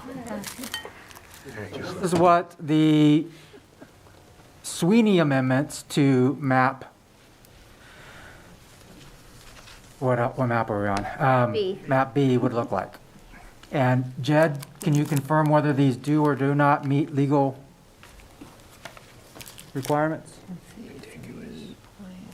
Yeah, at first blush, I'm seeing that total deviation is at 7.6, so that's in good shape. I'm seeing visually contiguity. And I can also, as discussion proceeds, I can download this data and run it through our normal summary statistics to generate that packet. Okay, so we have now seen original maps, we've seen adjusted maps that were submitted earlier, and we've seen an adjusted map that has been submitted tonight. Do any other commissioners have adjustments they want to make to another map? Seeing none Oh, wait, I don't have more adjustments, but I do have comments about it. about this particular About map? this one that's on the screen. Can you make it bigger again? It's tiny. There it is. Okay, there's a couple of areas on here that are problematic, that kind of ugly. So one is where 4 meets 5 down at the southern end. Yes, right around there. So there's a green belt there, a large green belt right there, and you see it's got 548 voters. That is picking up residents from both sides of the green belt.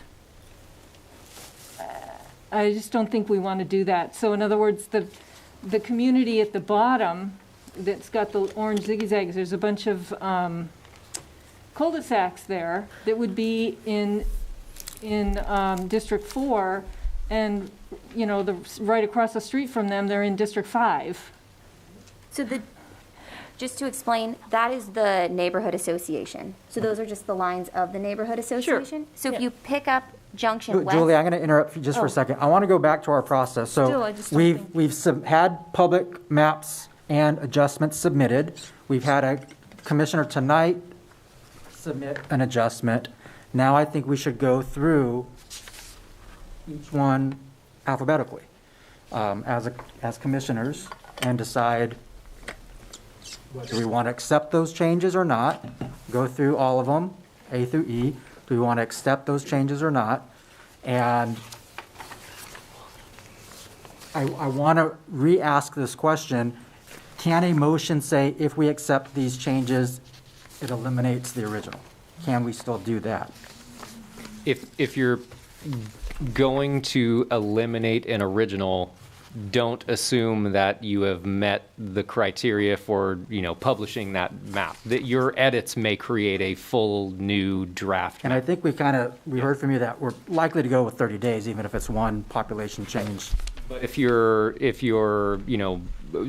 someone wants to make a motion of the edited map, whatever, should move forward instead of the original map, then that would be something that would be appropriate, yes. And then again, we're also going to have an opportunity, once we've seen all of them, changed all of them, or not changed all of them, to nominate certain maps, adjusted or original, to move forward. Correct. So this item is the interactive map editing session. Item 5.7 is tentatively scheduled for commission selection of a proposed final map, where we would again narrow it down. If we have draft maps A through F moving forward right now, let's assume we make an edit to each one of those maps as well.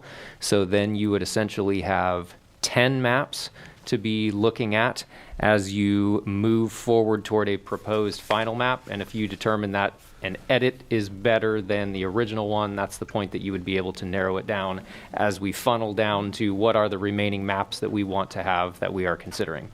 And depending on what that final map looks like, we are going to have to determine if that's really a new draft map, if that makes sense. Is there any objection from commissioners if we go alphabetically? Whoever submitted an original, submitted A, we'll talk about why they submitted. Whoever submitted the adjustments to A, we'll talk about why, very briefly, hopefully, and then move on to B. Whoever originated that one, we'll talk about it. Whoever made any adjustments to it can come up if they'd like to and talk about it, and then move to C. Are there any objections to that? We may not have the author of the edits available to make comments, so I just wanted to make that comment available. Okay. Are we able to still discuss it without the member of the public here? Ryan, you had that look. I guess I'm just, I don't really know what to say, but it seems like we're going from 6 maps, we're adding these other maps, which I get, and we've reviewed them. Now Commissioner Sweeney's bringing another map, I get it. This is the interactive map editing session. It's right there in the agenda. But sort of to Commissioner Willoughby's point, sort of where does this stop? Like, I think Commissioner Frank, you have a map, some adjustments to be that we haven't seen yet. We've seen bits of it, but not the comprehensive. I think there were 3 changes. I'd like to see that map. But I just wonder where that ends. Like right now, I feel like we have, I don't know, 15 maps in front of us or something. Are you suggesting we talk about each of those 15 maps and their merits as we go through, or? Well, I think that, Jed has done that, but I don't know if it reflects kind of where the authors were when they made that. I think it does become problematic when we get to a map or an adjustment to a map where that person's not here, or there are, like in map D, 4 or 5 different adjustments. Right, so you were thinking get Lisa Larkin on the phone to basically make her case for those maps? If she can, great. If she can't, I think we still can discuss. She's on the phone, so. And again, I implore all of us to try and make our comments as brief as possible. And if we just kind of chug through it, I'm confident we can get through it pretty quick. Is there any objection to that? So we're hoping so if she explains her 6 maps or whatever she's got, we listen to it, and then there'll be some discussion, and we could say, let's drop 5, keep 1, or let's drop them all, or keep whatever the motion and the majority vote on that motion. We just start to just whittle this down.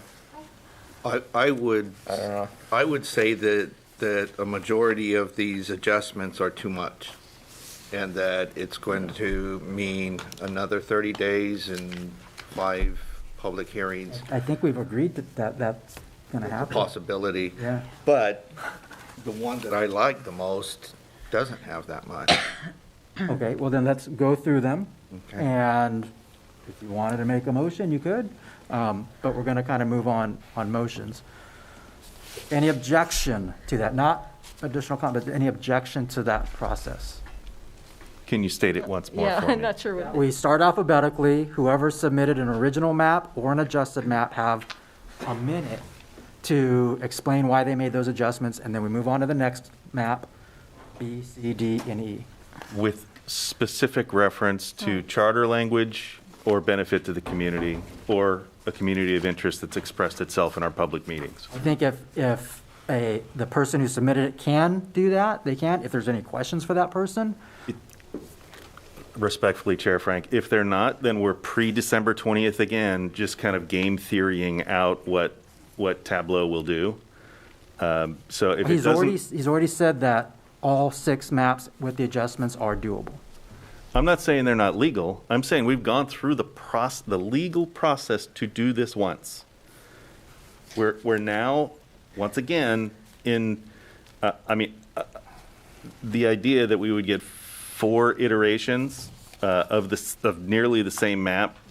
We need to pick one. It doesn't resonate with me. Okay.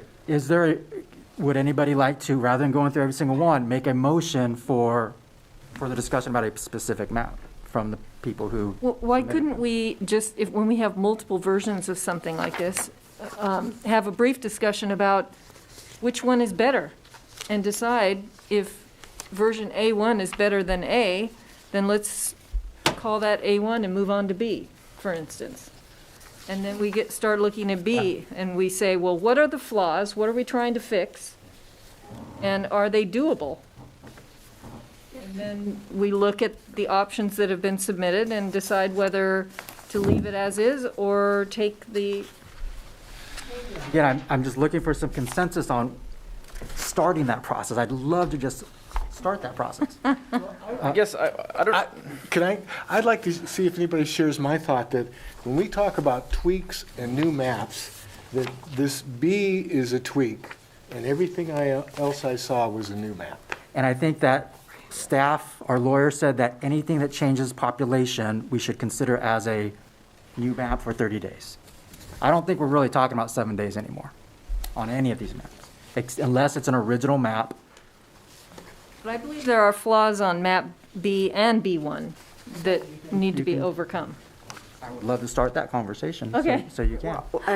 And as to what Ryan said, I wrote down, I know you had submitted changes, we haven't seen them, but we've seen. But you have seen the changes. Jed just gave the presentation. Those were on the yours? changes, yes. I had So other on map ones B, too. Mr. Mace and myself made the same changes. Okay. And so we're giving him credit for it. I thought there was an adjustment to Eschaton. what I had I too. kind of removed, if you want to discuss that, but I personally didn't think it was that important. Gotcha. It was more important to kind I of focus on don't even one. see what that is, which. It hasn't been submitted. No, It was mentioned. I've heard this eschaton thing a few times on Pleasant Grove, but that's already. I know, I it's suggest that we there talk in about four. those things while we're talking about the map, starting with A, which is the first letter of the alphabet. A. So, map A. I submitted map A. The primary reason was to have that future growth in District 5 represented. I know there are obviously other flaws to it.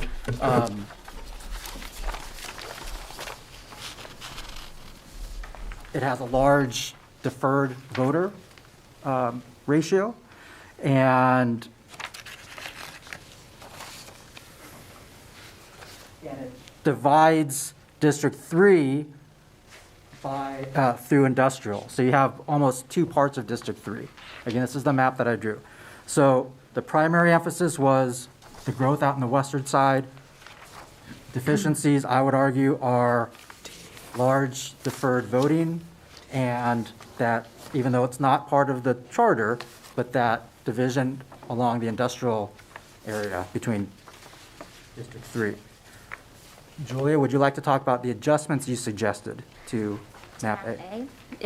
So I think the adjustments to map A are the most responsive to what we heard from the community in terms of Sun City wanting to be in District 4 and not with District 5, extending the historic area to include Diamond Oaks, all of historic Sierra Vista, and go along Pleasant Grove and Roseville Parkway. It then puts Caseburg, Kingswood, Foothills Junction, Wood Creek Oaks, that baseline Foothills area all together. And I think it has really clean lines, which makes it really easily identifiable. And, I know I made this map, but I made this map based on public input, and I do think that this is the strongest map in my opinion. Are there any comments or questions regarding either map A or map A and the adjustments? Do we have the deferred voter numbers for Julia's version? Jed? We do. Map A? Yeah, let me pull those up. And sorry, I was just working on the full statistics for Commissioner Sweeney's other map there. Okay. So, A. What's your question was on deferred voting? Yeah. What was the deferred voting on map A? What was the deferred voting on the adjusted map A? I'm glad you asked. Here we are. We're at 19,992, or 922 rather. This is the original draft map A. Can you show that on the screen? Oh, am I not? That's the original Sorry. one. There we go. This is for map A original. 19,922. And then map A adjusted.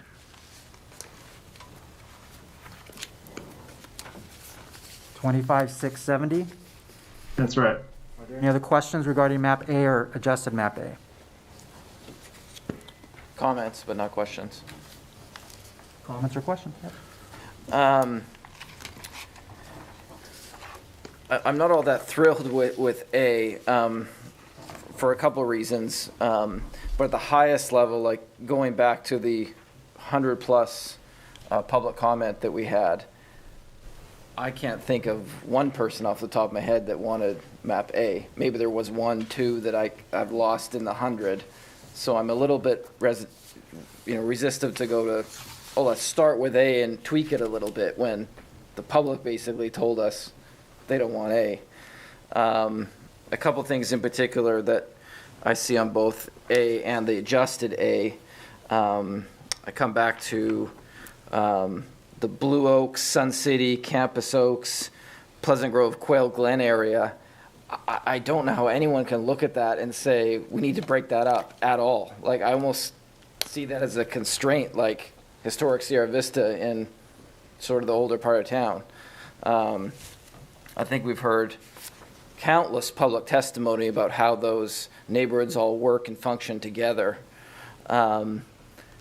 and again, and I'll probably say this 5 times, but put whatever weight on it you will, but when we're talking 25,000, 28,000 people that are quote-unquote deferred voters, I mean, I think that's just terrible. I can't even imagine, I hardly think that we should be entertaining that. I know it's maybe the 5th requirement, but if we're hitting all these other requirements, I think that needs to be considered. Those are my comments on. Any other comments or questions? A. On A or adjusted A? I really like that smooth Pleasant Grove line.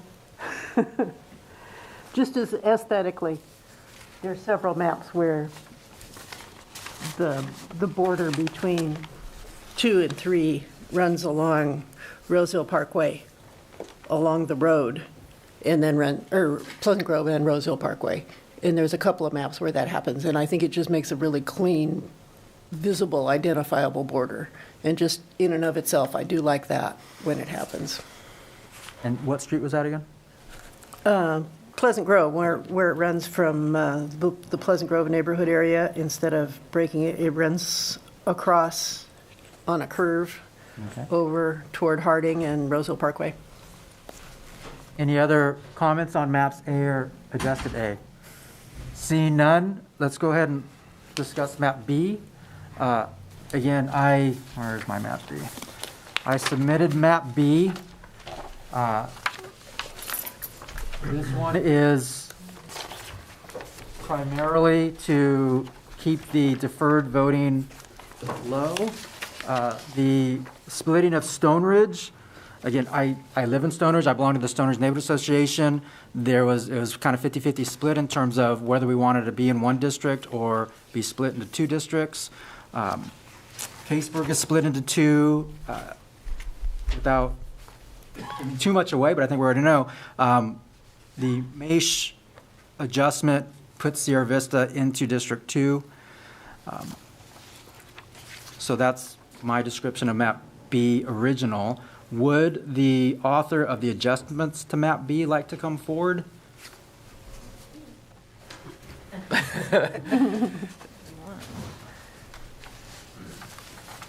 doesn't do well this late. Well, We have chocolate. I don't think it's necessary for me to say anything. You can see what the adjustment does. It's an attempt to add more compactness to the historic district. Thank you. Are there any comments or questions regarding draft map B original or draft map B adjusted? I do have two areas of concern on both of those that are the same. The first one is the little foot, if you will, or the heel of District 4 on the lower right-hand corner.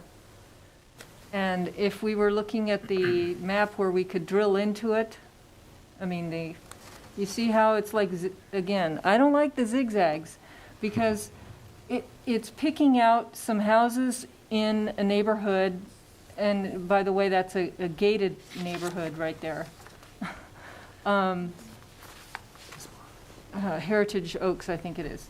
And it's taking some of the houses and not some of the others, because again, it's trying to put a boundary in that green belt, and it's picking up things from both ends. You see what I'm talking about there? That Can I address that? Because I looked at that for a potential change, and there was 2 ways to go. So the green belt is the proper boundary, and this is all of the subdivision of the, it's as divided as you can get because you got one district, one census tract that comes down.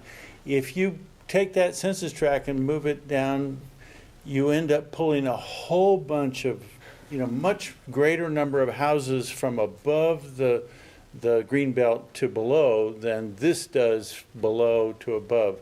It's a census tract problem. You can see when Jed clicks on it. No, I understand. It's the bottom half there that's the trouble. Yeah. Because it's got a bunch of the houses in there, but not all of them. And I think it's about 600 people, because I looked that up before. That would be something that could be moved from 2 to 4 and actually impact the numbers positively. So it'd be those few little remainders that are the bottom half. I don't know how to describe it. Yeah. The street on the bottom there where the bottom blue line is, that should be the demarcation. Can you click on it again? It's, So that's McAnally. Is that McAnally? McAnally. Yeah. Yeah, because you've got apartments there, and then you've got a little subdivision there. That all needs to stay together, because that green belt is, again, picking up houses on both sides of the, or that block is picking up houses on both sides of the green belt, so you got to go one way or the other. And Jed, can you confirm that, is it possible or impossible to cut those folks and put them in District 2? Can you? Unfortunately, the can you- Census Bureau, the Census Bureau made that decision for us. That block cannot be split. No, I'm not asking for it to be split. I'm I asking. was asking if it was possible. Oh, okay. Just to bring in those few little rounded things down to the bottom of that street so that they're all together with the stuff on the top. Do commissioners want to see what that would look like and if it changes the deviations or everything? I think I do, because I'm a little bit unclear on what the change is, so if we could see it real quick. I'd have to, It's to bring the rest of the homes Yeah. north of McAnally, but southwest of the Foot, if you can call it that. That arc, Jed, and then the next, that one. That one, the And- bigger and line the- on the left bottom. And down to the southwest. So there's basically 6 census blocks. Yeah, 6 blocks. Gotcha. Can you, In Yep. which can area have- are we? This, and this. Area. Yes. Okay, but that doesn't include, that's just Foothills Junction, right? Okay, yeah. right. Yeah, it's a piece of it. Mhm. It's just so that you don't split up the neighborhood, because Yeah. that's just, and then. Yeah, okay, that- thanks, I see what you're saying A now. similar thing, the Stone Ridge, you know better than I do. I don't get over there, but I think the line either needs to be Alexandra or Secret Ravine, but when you start trying to use the green belt, again, you're gonna pick up 25 homes on one side of the green belt, and then they'll be on, with everybody on the other side. And it's kind of it's awkward. I wouldn't wanna have it, but I don't know what you do about it. Did we lose Jed? But we don't see any of your screens. What are you working on? Oh, there he is. It's working Oh, furiously. did you lose my screen there? Yeah.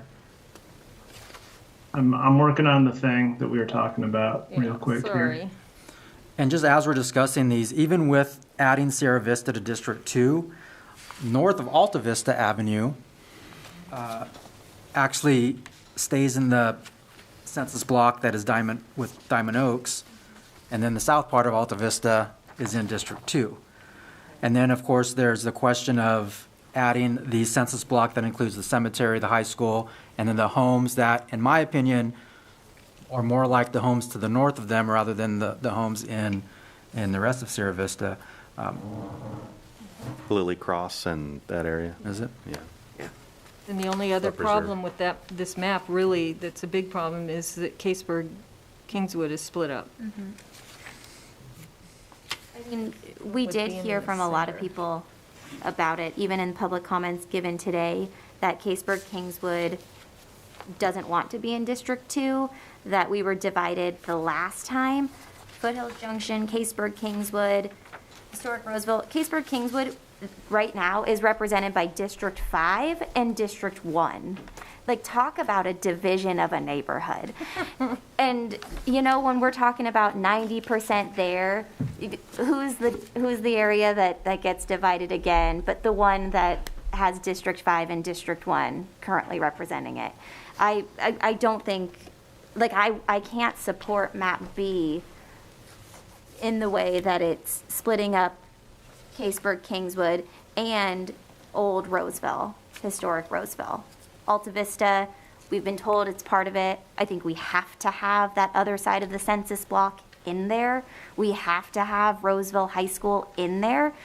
And we have to really weigh whether we're willing to support a map B, without those adjustments. It's possible to do. That's why, I made further adjustments to map B. Jed, do you have the deferred voter information for, or I guess we should probably wait till we get to Julia's adjustments to map B. And then if you can give all three of the deferred voter information? Well, so first off, I can show you what that change that was just discussed for the adjustment to draft map B, right? We had consensus that we wanted to see that, right? It gets us to 5.3% total deviation there to flip those blocks that we talked about from District 2 to District 4. And you already have Sierra Vista in there except for just north of Alta Vista and the cemetery and high school and the homes north to it. I think we should see what that does to the map with those adjustments. Can you quickly do that, or?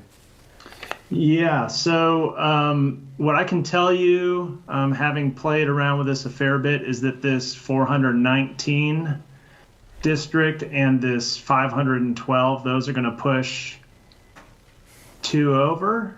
Although we did just gain a little bit of. Let's check it out, because we did just gain a little bit. Maybe we can do this incrementally. So are we talking about the Roseville High School? Let's do those two, or actually it's 3, because there's a tiny little one there too. Yep, those 3? Okay. That's just Alta Vista. Yeah, it's a chair, it's just a stool. Let's check it out. All right, so we're going to remove those from 3. And thanks again, everybody, for being patient on all this. Hey, Chair Frank, just a quick point of order. So we've had discrete changes being asked for. Do we need to make those individual changes, or are we just doing it on the fly? I don't know where we're a making threshold of it's too much. What they look like. I don't think we're making any changes. I think we're trying to see what it would look like if we made those changes. And so this one here sticks you just below 10% here at 9.4. Okay. And the reason that you're able to do that is because you were giving some of those blocks from District 2 to District 4 over here in the foothills area. And what if you gave the rest of Caseburg Kingswood to District 3 to keep them whole? That's going to push it. But it's not I'm the whole almost Caseburg, certain of that. it's just south of Junction. Yeah, but that also makes a weird little connection at the county border where District 2 is connected. That just really cuts down deep into there.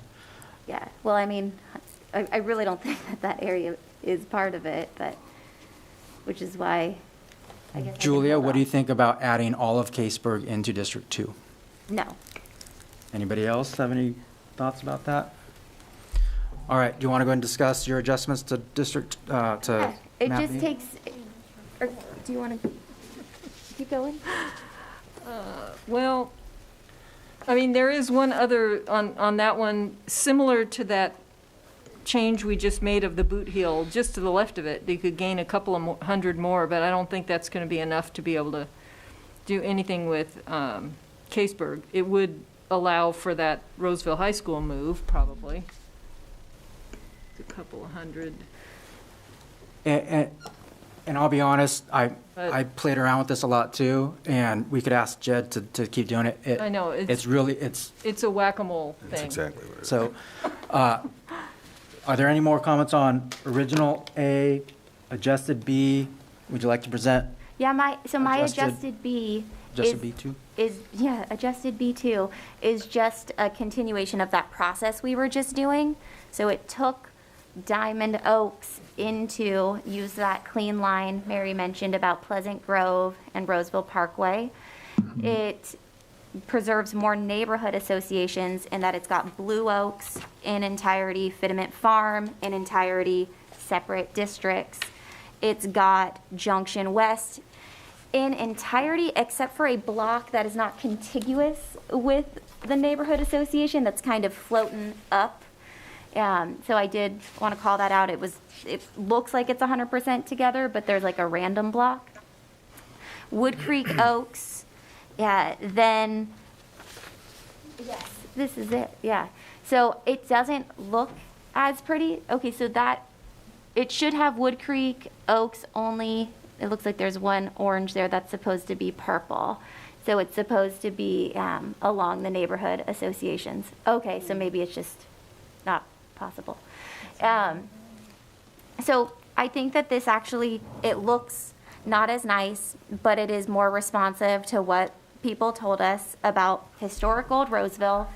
The voter deferral that a lot of people have talked about is going to be a much lower number because it's keeping Blue Oaks, Campus Oaks, Sun City, and the part of,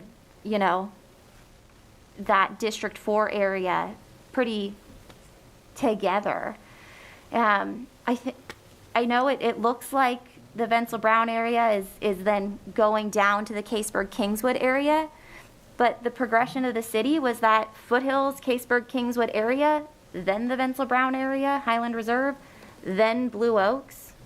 So, Jed, are you able to get the deferred numbers on this? And while he's picking those up, are there comments about original B, adjusted B1, adjusted B, and I probably shouldn't be giving names to any of these, but are there any comments about the original or the adjustments? On this adjustment that Julia has on there, there is a problem with moving, and I've seen this on a lot of the other maps, much like that little Sun City block that has no people. There's a misplaced block on the corner of Fitiment where it runs up against Blue Oaks, and there's a green belt there. And if you look on her map, it's like this little curlicue, and that all needs to be overridden and put with Fitiment because... So I went to that green space with my friend who lives in Blue Oaks. We walked around, we talked about both sides, and she said both West Roseville and Blue Oaks use that green space. No, that's not my point. The point is that there's homes, there's voters or people, bodies in that block that, well, if you look close, it's like cul-de-sac, cul-de-sac, and this is this Blue Oaks thing that goes around here, and all the ones along the edge are in that block, but everybody else in that development is in a different block. You're talking about this? This section. So that's a concern of yours? Right there. Are there any other Okay, I would have an concerns issue with that because we're not seeing what you're seeing on the screen. So we're actually just kind of talking about comments. And Julia, if you've had your opportunity to kind of talk about it, if we can let everyone else. Any comments about the 3B versions? Yeah, I mean, The other maps. I like B modification 1, I guess it is, or the one we kind of live line drew a little bit.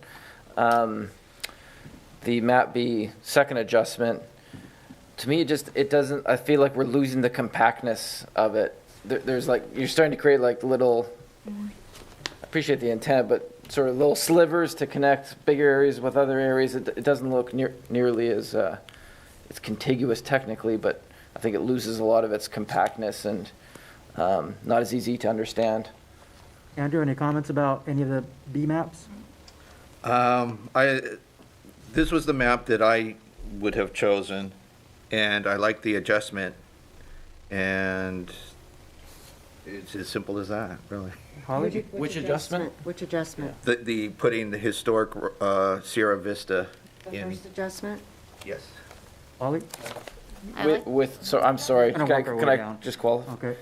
Are you just the Sierra Vista, historic Sierra Vista move, or also we were looking at the high school and some of the other cleanup Well, items? I'd like to add the high school, but is that a major priority? I think getting historic Sierra Vista in there is my main concern. All right, Holly? Getting historic Sierra Vista, making that change is really important. Being able to grab the high school too, I think is just as important. And then I'm a little bit bummed that if it's not actually possible to get Kingsburg into District 3, is it really not possible? Do the numbers not add up? Because I'm like, did I miss something? Like, because I thought that was like a priority that we had talked about kind of over time since the beginning, early in the process. Renee? I think it would be the one that adds Sierra Vista for sure, and then with the Roseville High School. I like that one. I think it gets us as closer than it was with the original incarnation, and it looks easily definable. I appreciate Julia's, but I think for me it doesn't look as easily definable, just the look of it. Mary? Yeah, I think the Maish version of B is the one that of the B versions, that's the one I like best too, with the Sierra Vista. The Sierra Vista was a big sticking point for me with B. Karen? I'd have to have the boot heel in there fixed too. Okay.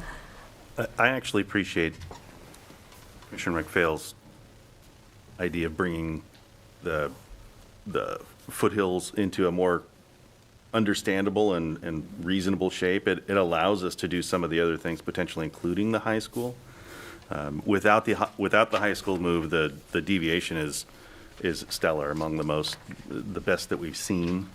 And you can look at it and it's fairly intuitive. I appreciate that historic Sierra Vista has been incorporated in this version, and that's a very sound adjustment.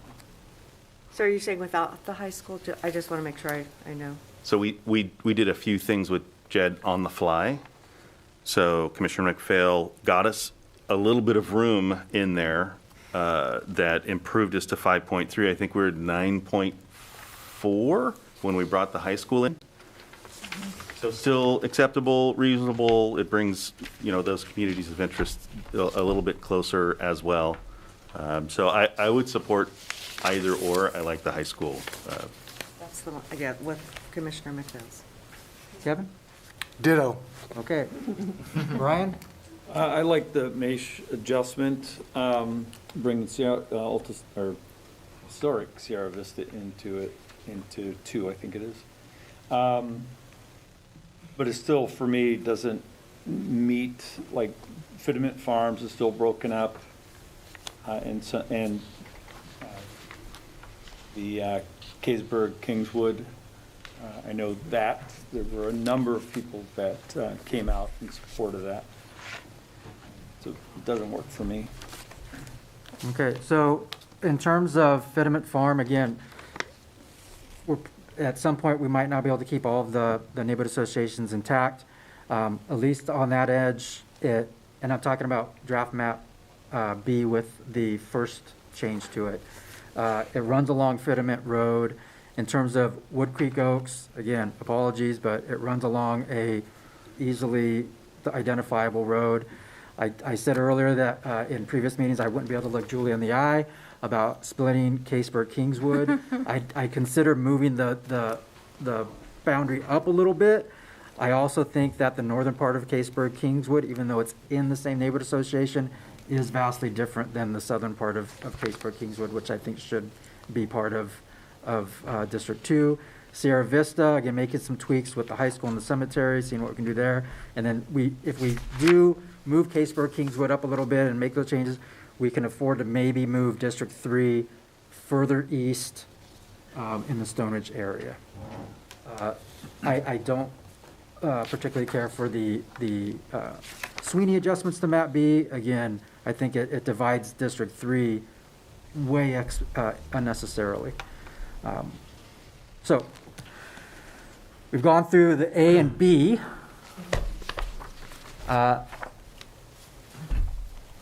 There's a signal from a commissioner to perhaps discuss timing right now. Is that, Commissioner Willoughby, what you're suggesting, or? Just need to take a break. Want to go for a break? Don't mind. Okay. So is there any opposition to taking a 10-minute break? So we'll go until 11? Make it 5. 5-minute break? Hey. Jeff, you get 5. All right, 5-minute break.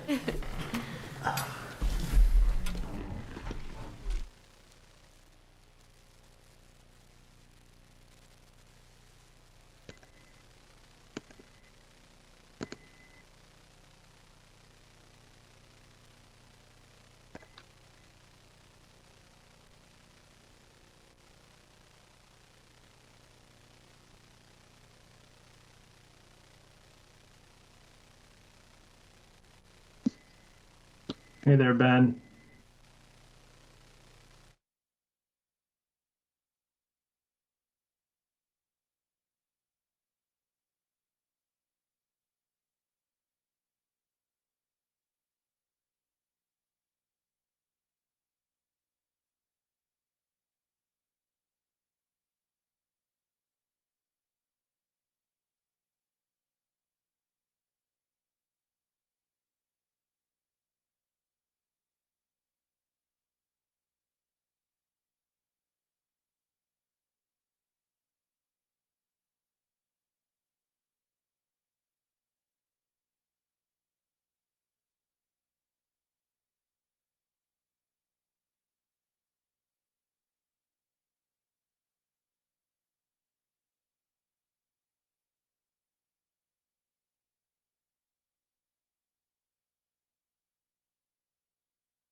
So we've been discussing map B. We didn't get a chance for Jed to tell us the deferred voting on map B before we go on to map C and any adjustments to map C. Okay, so we are discussing the adjustment to draft B. Am I correct? No, I think we were talking about the did we already talk about the deferred voting for the original and, if you can just give us all three, deferred voting for all three. Yeah. I haven't pulled the most recent change that we made, but it's going to be very similar, I think, for a lot of these. But let me just go ahead and pull up my workbook here. Get that shared with you all. It doesn't have to be right now. I still have a little left. Thank you.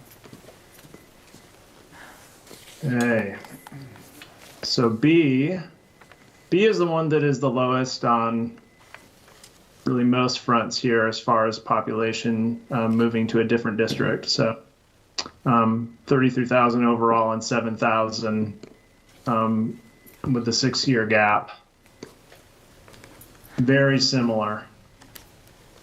And again, I think that's because we're working with, not changing too much area from a currently an even number to an odd number.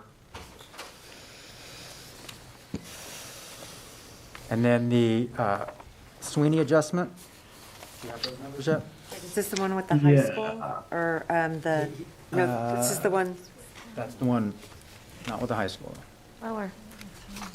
Yeah, so these are the figures on the Sweeney adjustment to draft map B. So 43,000 or almost 44,000 overall. It's about 7,000 6-year gap. So the lowest. For the 6-year gap, yeah. By 300. All right, so I'd like to move on to discussion on map C and adjustments to map C. Is the author of the original map C available to call in? And if not, is there another commissioner who'd like to, or even just Jed, talk about map C? Do you have any phone calls from the author of map C? No. Jed, can you walk us through map C and the adjustments? Oh, wait, no, we've already done that, right? No, we haven't. Not C. Jed, not C? Jed didn't go over those at all? We did walk through them, but I can refresh folks. Okay, so, yeah, map C, and then I can talk about the adjustments that I suggest for map C. Sounds good. All right, let me get this back up. Kind of Sorry, frozen. flipping back and forth here. Well, while we're flipping back and forth, Chair, I just want to confirm, Ed, the changes to draft map B MAISH adjustment, is the number that you just read to us its original number, or the one after we made those other live line drawing tweaks? I have to use that word, sorry. Yeah, no, that's fine. But no, I have not yet generated this new table based on those changes that we made to Foothill Junction and historic Sierra Vista. I'm going to work on that after I get you all through draft map C here. Okay, thank you. My suspicion is it's going to be very similar numbers, though. They're going to be on the low end of what we've seen across the different lettered draft maps. The B series have been very low. Okay, draft map C. I'd like to address the draft map C MAISH adjustment. I know it's not really moving a lot of numbers around. Correct. It looks like, yeah, a very small number moves.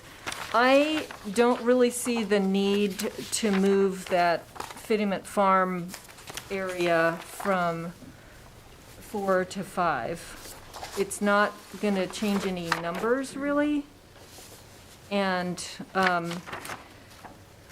there's only so many ways you can do this west side. Either you pick Fitiment Boulevard, but you still have to pick up either something on the south end or part of Blue Oaks to make it whole, or you have to do a horizontal split such as this one, which has its advantages in the fact that 10 years from now, that is going to be the way it's going to have to be, is a split that way, because Fitiment Boulevard will be nowhere near close to where that population is going to be correct, and there's no good line running north to south past Fitiment. It's Karen, all with my zigzaggy. sincere apologies, we haven't had the authors or of any of these kind of give their little presentation and then have Oh, sure. I commissioners thought nobody comment. was going to. I'm sorry. So,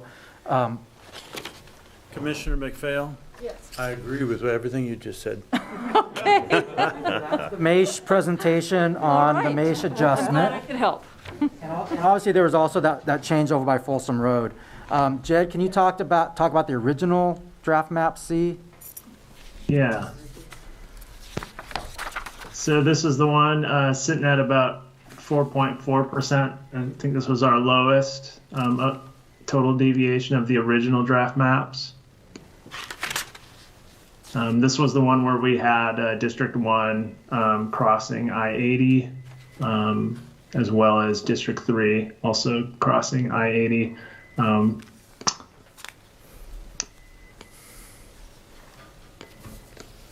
And we see here that 78% of the neighborhood's preserved, and we do have a little bit of room on those western districts. They're a little below the ideal.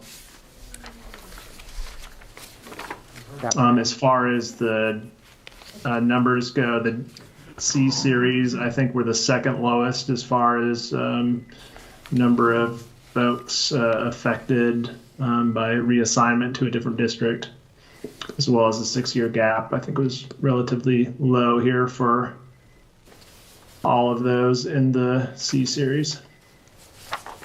Okay, so the original map C, the MASH adjustment to map C.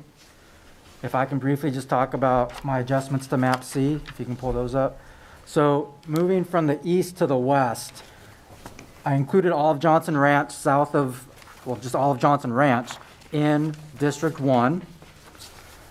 I moved Cherry Glen and Thiels Manor into District 2 because of the community of interest I feel is associated with the rail yard there. Completed Folsom Road Neighborhood Association, so it's all in District 2. I think I moved Diamond Oaks out of District 2, primarily because I think that just the housing stock and everything there is more aligned with District 3, and to make the numbers work. I believe that Campus Oaks and the southeast part of Blue Oaks Neighborhood Associations should not be divided by industrial area east if it were to stay in District 3. So I added it to District 4.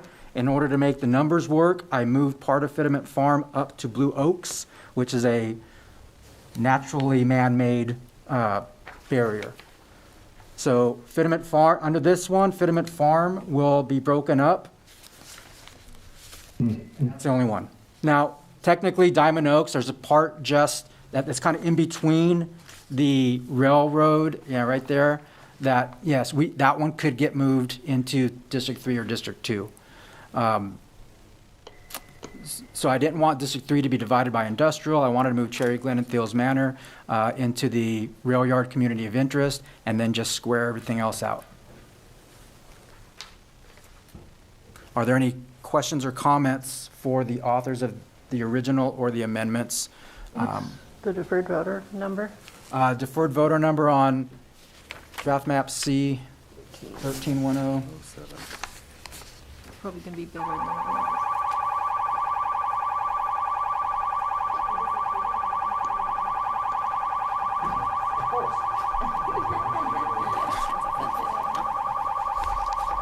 Murphy's Law. Can't. Like, why is there bodies in here? Continue while this is going on, just wait. There we go. All right, so any comments about map C? Whoever would like to go first can go first. Otherwise, we'll just kind of move from that end down this way. I think it's an improvement. Definitely an improvement.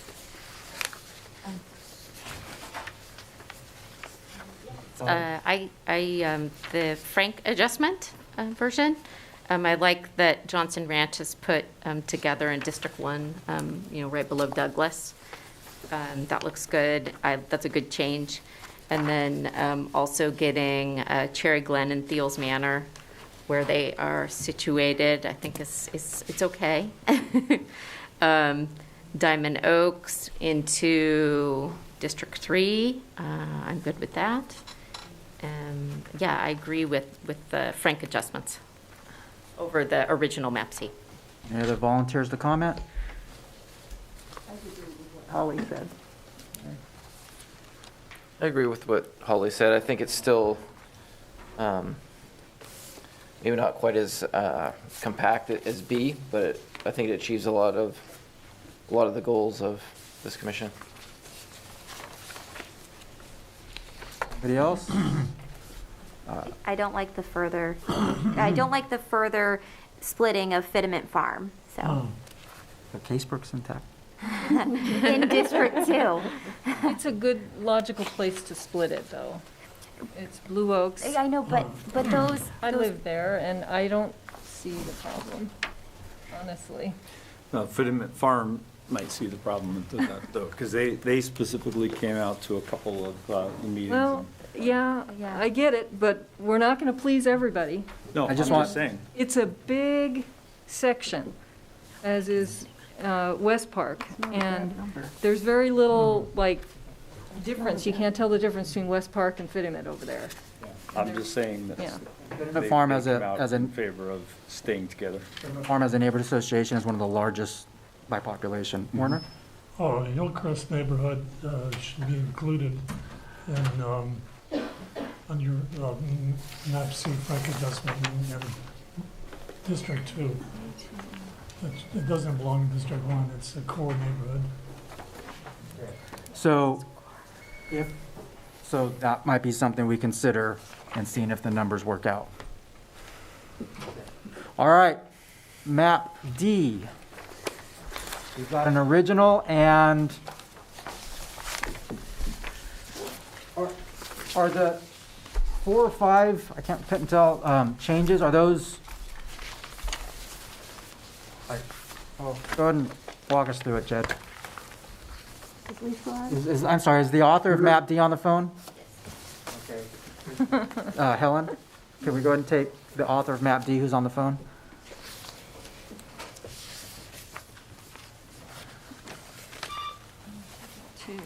Thank you for calling. You can make your comments now. Hi there. Can y'all hear me? Yep. I'm hanging in there. First, Chair Frank, can I get some clarity on the deferred voter information from the attorney and from Jed? That would be very helpful for me and potentially for you. What's your question? Is that a yes? Yes. Sorry, I can barely hear you. Yes. Okay.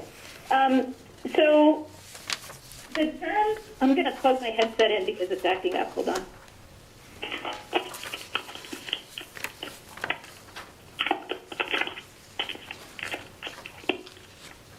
Is that better? Yes. It's still acting up. I'm just going to hold the phone. We can hear you very well. So, I unplugged it to charge my phone and then plugged my headset back in, and now it's giving me grief. So my question is, the term deferred voter or voter disenfranchisement has been floated around in just about every conversation. And this information is from the census, and it's population, not voter registration, correct? You're absolutely correct.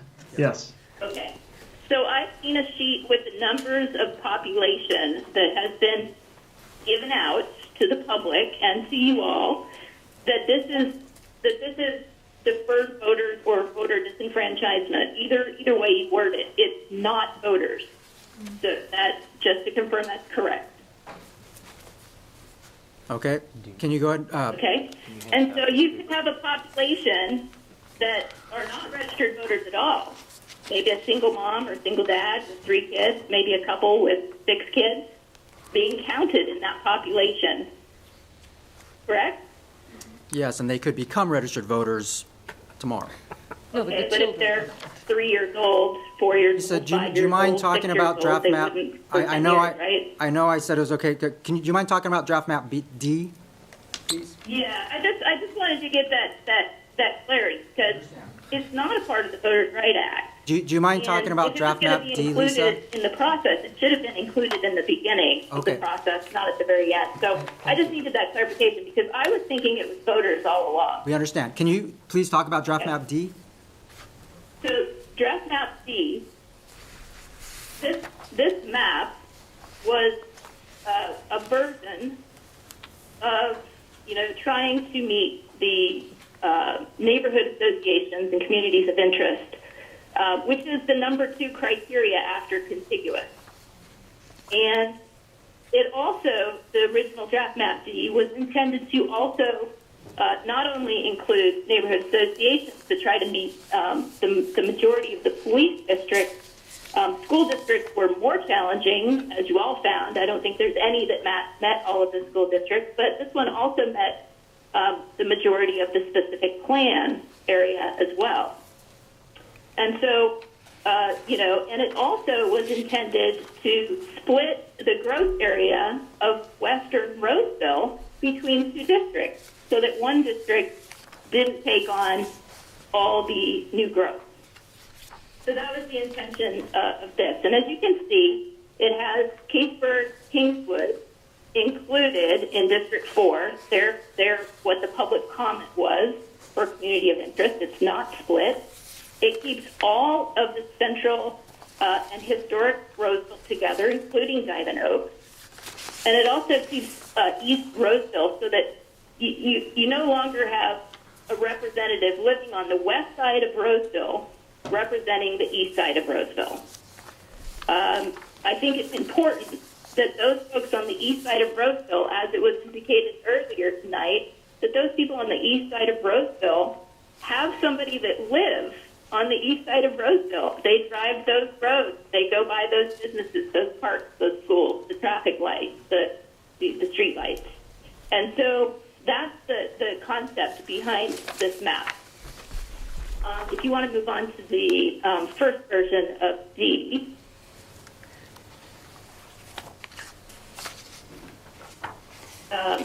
there was a draft. There we go.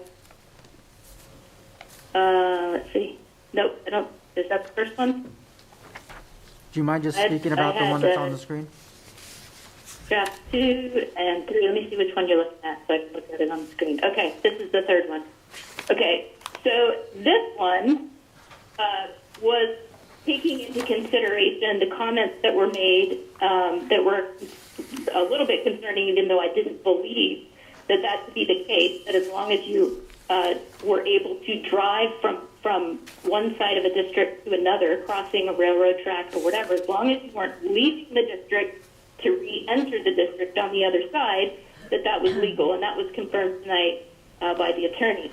But I went ahead and made adjustments based on that comment and added the west side of the railroad tracks to District 4, and also gave the business district of the Galleria back to District 3, so that was the Harding, kept kind of the Harding area together, and the Quail Glen area together.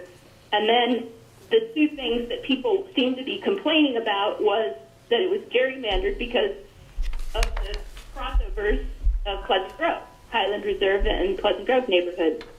So, I made the sacrifice to those two, Pleasant Grove and Highland, to clean up that clean line so it is a Pleasant Grove division all the way along that line. So that was that map. And again, same criteria. You still got Caseburg, Kingswood. You still got all of historic district Roseville together and east of Roseville. Next one.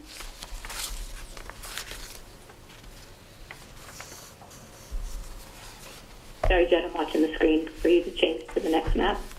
Yeah, so we're at the January 21st, number 1, the one that's at 6.5 deviation. Okay, so that's map E. Hold on.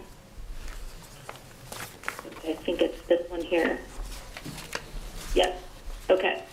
So this one was giving the full Harding business district there with Galleria to District 2, but again, keeping all of Quail Glen together in that area, which they have mentioned. It keeps Blue Oaks.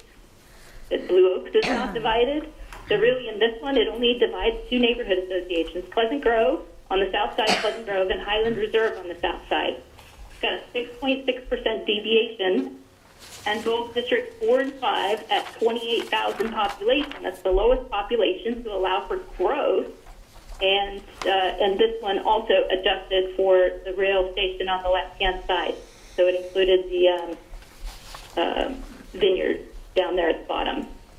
So two neighborhood districts divided, and the lowest populations in 4 and 5 allowing for growth, and keeping all of the public comment in play here with Kingswood and not dividing Stone Ridge and all of that. And it even keeps Blue Oak intact completely. The next version, map 2. This was just a simple change to the original based on comment about people wanting the Quail Glen kept together. So we swapped the Quail Glen with the Blue Oak section there. So it was a small change because I do think that the line here is fairly clean, even though the line is kind of following the Highland Reserve line that crosses over Pleasant Grove. But this was just an option with a very small tweak and not accounting for the comments that were made about, the contiguous question with the railroad. So it was a simple change to map D. And then, you probably want to discuss that before you go on to map D. I think that was the last one. There was 3 versions of D. We got one more here, Lisa. Until you're done, or? We got one more here that's at 8% flat. I think it was the last one that was submitted on January 21st. Go ahead. That was the first one that you put on screen after the original, wasn't it? Yes. It was. Yeah. I think you covered all 3 of the different adjustments. They just went out of order. He did number 3 and then 1 and 2. They're different. Got it. They're different. Yeah, but Charlie, I think I already went through them. There's 4 of them. There's 1 from January 13th, and then there's 3 of them from January 21st. So I just want to make sure that we went through all of them. Oh, I didn't even revisit. I'm sorry, I didn't even revisit the one I drafted. I just drew lines on the 13th. Sorry. I was just prepared for the 3 that I actually submitted to the Demographer. So does that complete your presentation on amendments to map D and amendments? Map D, yes. Okay. Were there any other suggested changes to map D? Okay, so now an opportunity for commissioners to comment on map D and the adjustments to them. Anybody like to volunteer a comment to get us started? Did I just hear the originator of the map discard the January 13th version? Yes. Is that Lisa? Are you still on the phone? Yes, I am on the phone. Can you confirm whether or not there was a question of should we disregard the comments that you have on January 13th because they're captured in one of the edits on January 21st? Can you pop it up on the screen, and I will confirm that once I look at it. I got it up there for you now. I'm not sure if you're dealing with a lag. I'm not seeing it yet. Whoops, almost. There we go. Yes. I mean, this one is a version where it swaps the Quail Glen and Blue Oak, but it also has the business district on the right-hand side. So if you like that, I mean, I say include it. I'm not going to exclude it from you. I just didn't have it in front of me today. I think that's a welcome version as well. It includes the business district and with the Galleria area and Harding area up in District 3, and it swaps the Quail Glen with Quail Glen together as they made comments in public comment. any other comments regarding the map D versions? I like map D, the 21st first version, because it keeps Fitiment Farm and Blue Oaks. I know that there's a census block that crosses over, but as much as you could possibly preserve it, it is. And it's got those nice clean lines along Pleasant Grove and Roseville Parkway. So I like the first adjustment. I agree with that exactly. That's the notion, yeah. All right. Any other comments or agreements or opposition? I'll say this. I feel like I'm saying the same thing over and over again, but I have trouble seeing Sun City, Blue Oaks, Quail Glen, and Campus Oaks and Pleasant Grove not together. I struggle a little bit with Blue Oaks touching Fittement Road, and then that homeowner being in the same district as the most eastern person in Stanford on the other side of Highway 65. And then just I have some concerns about the west side of this map, the way it pulls Silver Springs, Market Side, that the purple area there to the south.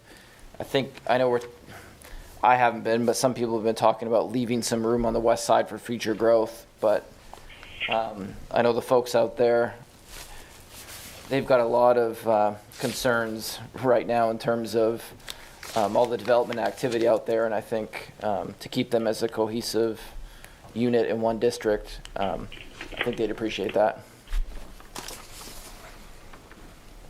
Any other comments? I would. Yeah, Andrew, go ahead.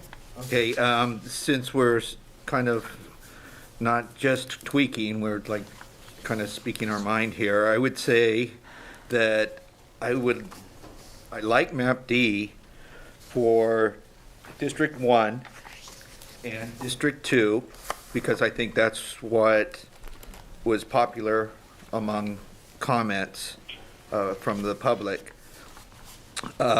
District 3 looks good with the exception of the Quail Glen division. And so I would change 3, 4, and 5. I would put Sun City, Quail Glen in District 4 and use Fitiment Road as the dividing line with District 5. So Market Side, Solaire, Silver Springs, and Vista Grande would be in District 5. That the numbers. Yeah, right. That's a major change. Yeah. That makes it map B. Going to work. Okay. I tried. Trust me, as the map maker, I tried. Thank you. Fitiment Road only works if you take a little section of Blue Oaks or if you take some Junction West. Right. One or the other is going to be split up. There's no two ways about it. There's not enough out there right now for it to be its own district, everything west of Fitiment Road. So you're either going to take some Blue Oaks or you're going to take some Junction or Sun City. Other comments? Yeah, and I just went ahead and hopped over to draft map E because it's starting to sound quite a bit like that, what's being described. Can I just make one comment on draft map D, the third incarnation of January 21st? This is a big if for me, but if the rest of the commission was considering this map, I'd like us to consider maybe making the the orange part, which is currently District 5, making that District 4, and making the purple part District 5. But don't we not have that authority? Depends on the numbers, I thought. In the end, all of our maps can be changed by the city clerk. Oh, okay. But that's my only comment, and if you want to go to E. My favorite one Okay. is number 3 on there. But. Sorry, are you ready for me on E? Yeah. Okay. So map E had the Voter Rights Act required in mind. The first thing was contiguous. The second thing is neighborhood associations and neighborhoods of interest. And this map technically, although it's reported as 98%, I think that it's probably 100% if you take out the little census block for Sun City that has 0 people in it that's divided by Quail Glen census block. And that was the intention. The goal was to get as many neighborhood associations and keep those intact, as well as listening to public comment, which was don't divide Fitiment Farm, don't divide Blue Oaks, don't divide Quail Glen, don't divide Caseburg Kingswood, don't divide Sierra Vista, don't divide Stone Ridge, And the only comments that I heard against this map were that it looked jerry-rigged because of the lines that kind of jerried around and reached out, right? Over there where Highland is. So I submitted an adjustment for you, the next version. And again, on this one, map E, I believe, has a pretty low deviation. I can't remember what the voter numbers are, but I think that District 5 had a fairly low number of population, or total population to leave room for growth, on top of everything else. The alternative that I submitted a few days ago was to clean up the line that seemed to make people feel like this map was gerrymandered. And that was by adding in the south side of Highland Reserve on the other side of Pleasant Grove. Yes, Pleasant Grove is a large 6-lane highway going through that neighborhood association. I happen to live in Highland Reserve on the north side, but I know that neighborhood association is trying to keep it together.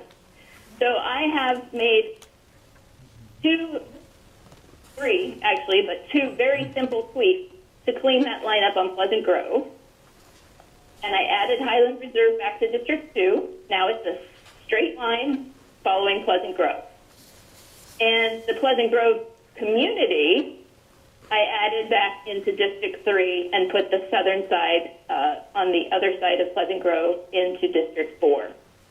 And the only other change I did was to complete the vineyards down below, adding that little tail to District 4. Not only is this very compact, not only does it meet about 100% of the neighborhood associations, not only does it meet the Caseburg Kingswood, the historic Sierra Vista, the City Mint Farm, the Blue Oaks, you name it. It gives the east side of Roseville the opportunity to elect somebody that lives east of Roseville. I think this is your highest map on your voter requirements act, based on contiguous, number 1, number 2, neighborhood associations, number 3, compactness. And you never said anything about voters, and we haven't seen any voter data. All we've seen is population data, not voter data. So that's where this map came from. I tried to clean it up based on your comments on the Pleasant Grove and got rid of the little jot that came across the south side of Pleasant Grove. So that was map E and map E with adjustments. Thank you. No, this is map E with an adjustment. Yeah, alternative one. There was only one alternative to map E because, you can't really fix something that's already meeting all the voter rights requirements and all the public comments. Thank you. Any commissioners who would like to begin or volunteer a comment on map E or map E with adjustments? One little correction, same thing as what has been on some of the other maps, is on that corner of Fittyment Farm with Blue Oaks, that one little greenbelt area needs to be brought in with Fittyment Farms. It's 147 people, so it won't really impact the numbers very much. Any comments regarding map E? I really like map E.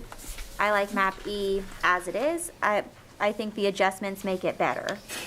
So I would support that. I like map E as is.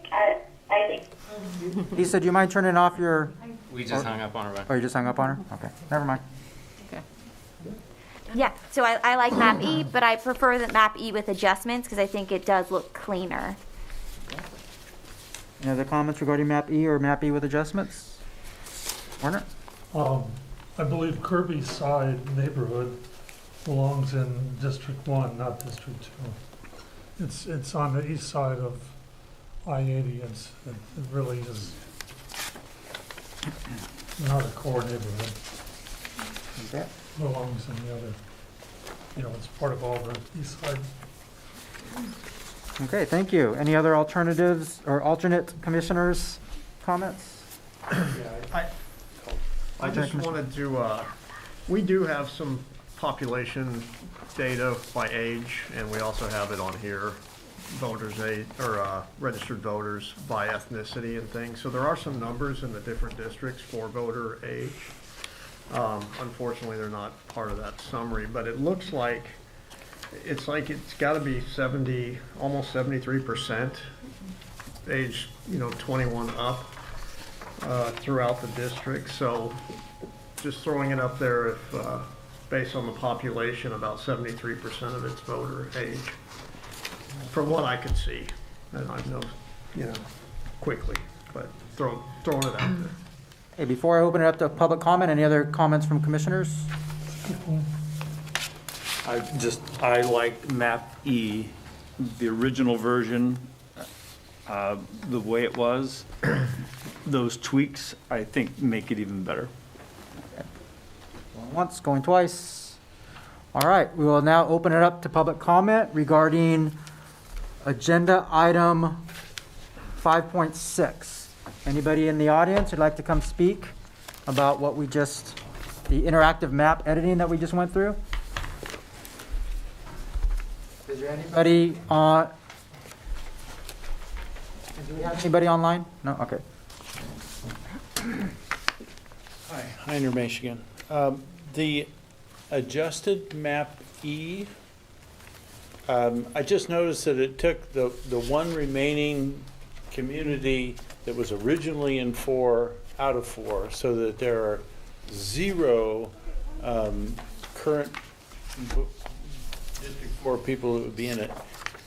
And not that that's a big deal, but I would ask your demographer to check the numbers and make sure that the districts are numbered correctly, because that's, you know what I mean? Yeah. Okay. We have a phone call. We're going to take the phone call, and then you can come on up.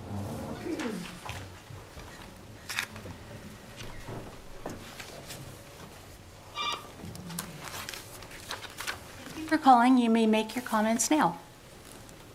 Thank you. Good evening. Well, actually, almost good morning, commissioners. We were all hanging in here. My name is Kathleen Crawford, and I live in Sun City, Roseville. And I want to comment on the voter deferment issue on map E. Much of the transfer between districts 4 and 5 is with families, and not every family has a registered voter. I do a lot of precinct walking out in West Roseville, and there are many houses that I pass that have no registered voter. So I just wanted to comment that 73% may be a little high on figuring that there's 73% of the population is the voting population in West Roseville. I think that with so many families and with people being very busy, that the number of voters is not consistently high. The other thing I like about map E is, again, the fact that it holds many, if not all, of the neighborhood associations together, and it presents a clean, easily identifiable, and justifiable map for the city for the next 10 years. So I would hope that you are planning to accept map E with the adjustments, and if you can proceed down that line, we can actually all get home today. Thanks a lot. Bye. Thank you. Come forward. Hi there, Derek Pell, Roseville resident of downtown, and I think that was a heck of a lot of work you guys just went through. That was cool. Not sure if it's whether it's because that's the one that we just discussed last, or if it's because it's actually the best. But E1, the adjusted, does seem to meet your criteria as given to you by the charter. I think a lot of the questions over deferred voters, deferred population is a very legitimate concern, but something that is somewhat unavoidable with a growing city with a redistricting process. Sorry. We will have to assess that, and maybe there are ways that you can think about it for, hey, 10 years down the road. I think it's unfortunate if it's very high, but again, you have clear metrics that are defined for you already, that maybe instead of speculating, that we can work to hit those metrics. I also thought the A adjustment, I think Commissioner Sweeney's map A seemed to work well. I think that the major adjustment would be to map B would be a compromise that doesn't entirely move historic Sierra Vista over due to the census tracts along Alta Vista Avenue that are forced to be split. So thank you for doing your work. I hope that we can get out of here soon. All right, thank you. We have another caller.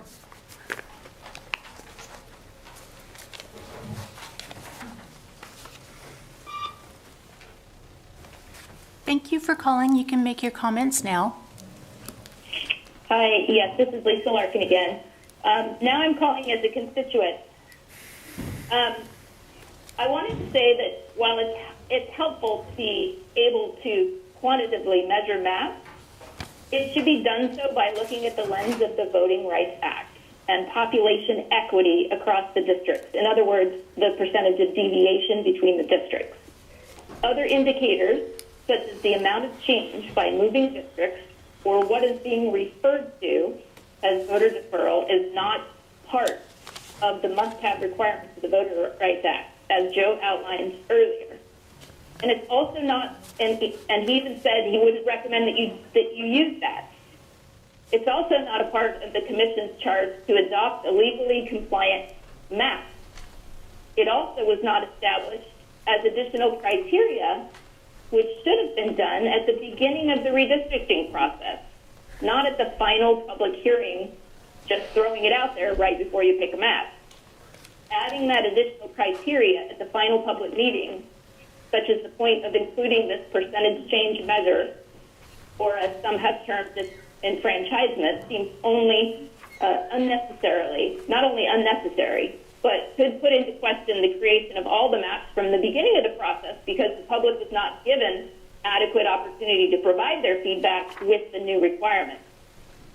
Maps that prioritize preserving neighborhoods most effectively and identified communities of interest is far more important and should be adhered to as part of the redistricting process and to remain legally compliant per the Voting Rights Act. Those are my comments. Thank you so much, and good luck picking a map. Thank you. We have another caller.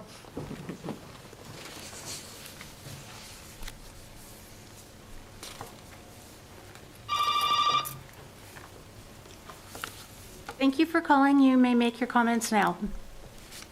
Hi, yeah, my name is Gary Gutowski. I'm a resident of East Roseville in the Stone Ridge neighborhood. I'd like to voice my support for district map, draft map E with the adjustments. I think it does a great job keeping all the neighborhoods together. Some of the other ones not only split up Stone Ridge, but they're also not it's not contiguous, being divided with the highway, Interstate 80, and the railroad. So as some of the other maps do. So I'd like to voice my support for map E with the adjustments. I think it's a great map. It will serve the community well. Thank you. Thank you. No more phone callers. Anybody else in the audience like to speak? Go ahead.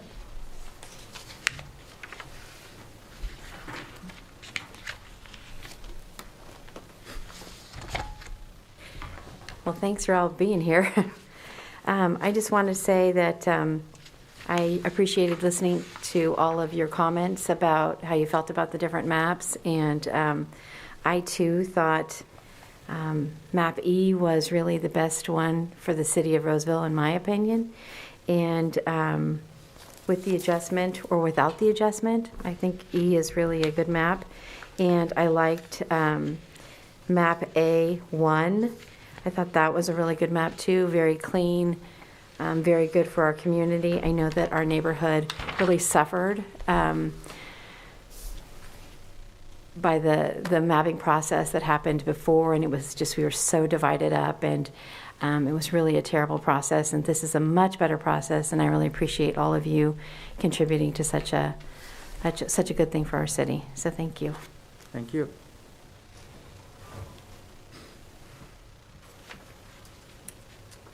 Hello, Ellen DeBach Riley. Not to take any more time, just you know the reasons that I like map E, and I think the adjustments are reasonable. Even though I agree Kirby-side isn't part of historic core neighborhoods, I still think that this comes the closest to meeting everybody's needs. Thanks. Thank you. Go ahead and invite another member, yes. Okay, state your I'm name for the Susan record. Rohan. Thanks for the opportunity to speak toward the tail end of this process. I'd like to say that I think that Map B and the series of adjustments that have been proposed for it provide the greatest opportunity for compromise, and I think that's a very important exercise that you need to work toward. I've heard an awful lot of comments, and I have a lot of support and interest in the historic districts too. But I think the reason that compromise is necessary is that every district is important. And if you do everything to make everyone happy with what they thought needed to be in District 2, you're going to be harming other districts. And District 4 is a perfect example of that right now. In as far as how it stands right now and how it would look in some of these other maps that have been proposed.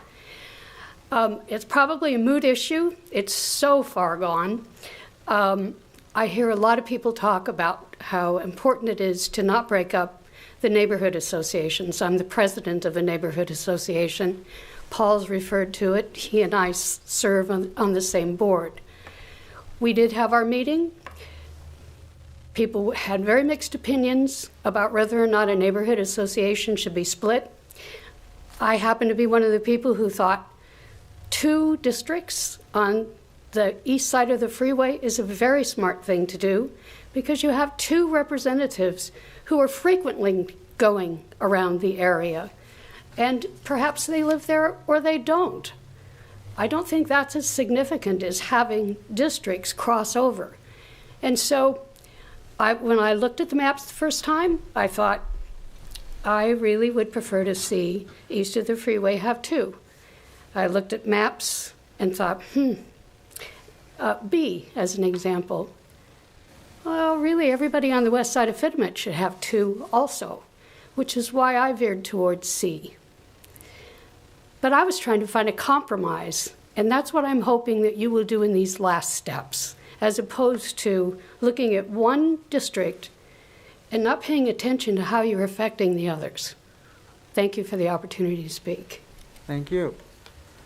There are no more callers. I don't see anyone else rising, so we will close public comment on item 5.6. Now we have a minor change, I think, or a minor, decision. It's 11:45. We can push forward to item 5.7 and select a map, or we can recess to January 31st and continue at that time. Joe, do you have any guidance on that? If the commission decides to sort of pause the meeting right here and continue it to a later date, we need to set forth what later date and time that would be. As we had mentioned before, we sort of all had penciled in January 31st at 6 p.m. as another date on our calendar in the event we didn't get to the point that we needed to tonight.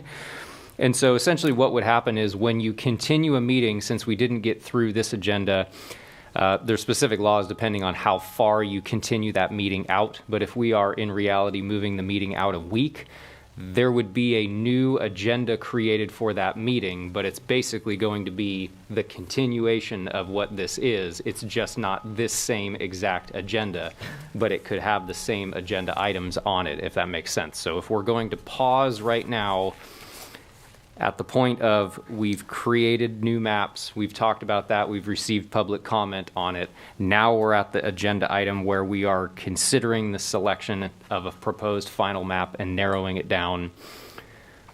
We could have that discussion next week. We could have that discussion right now. There's other agenda items beyond the selection that we would need to do in order to direct staff as to what, depending on whatever the final map is, there's actions that we would need to take. And so you're correct, Chair Frank, that yes, we can continue moving on. We can continue this to next week if we need to. And I will leave it up to you to sort of talk to the commission. So if we don't do anything, we just continue on until we're done. If there's a motion to recess, then we consider that motion. Correct. I'd like us to keep going, and like, I'd like to make a motion for the next section. So can we just push through? Is there a motion to recess? Seeing none, we'll carry on. So we're on item 5.7. Commission selection of a proposed final map. So I'm going to help sort of move this along, and if Jed is still there, and we had that initial form that had, you know, draft map A and then draft map A with adjustments and moving on, we need to essentially get to the point on this item where we are going to talk about narrowing down from our original maps, our potentially edited maps from the last version, which I think the consensus was generally to call it, if it was map A originally, we're going to call the edited version map A1, I think is a safe way of saying it. So at this point, we're talking about narrowing it down further, if at all. And so that is just part of the discussion that we're going to be having right now in item 5.7 is narrowing it down to what is hopefully a proposed final map. And then again, a further discussion on, depending on what those changes are, that may be considered a new draft map for purposes of our charter. And then would lead to a 30-day. Correct. And then we would be looking at the language in Article 11, Section 11.10, subsection A, that talks about, you know, essentially republishing a draft map for 30 days and having 5 public hearings. There can be a motion to move forward on a particular map. There can be a motion to move forward on several maps. There's one still on B. One of the ones on B he was still going to work on. And for the life of me now, I can't. I know we did the Sierra Vista, then there was a second change, and then there was a third change. And I think it was the second one we didn't. I don't know if this is risky or not. If we narrow down to one map and then do some final tweaking before we actually vote on that final map. Based on what we've kind of discussed already, so there's no surprises. I don't think there could be any surprises at this point. Yeah, I think what you're doing at this point is narrowing down. We've gone through and visually seen what some of those changed maps are, and if we want to revisit some of those and look at those a little bit further, we can pull those up, and Jed has all that information available. And, you know, you can look and see if those edited maps are what the commission is considering toward a final map. I would like to on map B. I think there was 3 changes, and I don't know that we received all the information on all 3 changes. If he could walk us through that. Yeah, so we did 2 new adjustments on draft B, which I captured, and I do have those in GIS here, and I can share those up. And I did kick out the reports for both of those. So the first I have attributed to Commissioner Sweeney, and the second I have attributed to the IRC writ large, because it was kind of a team effort. And so I can show both of those. Let's do that.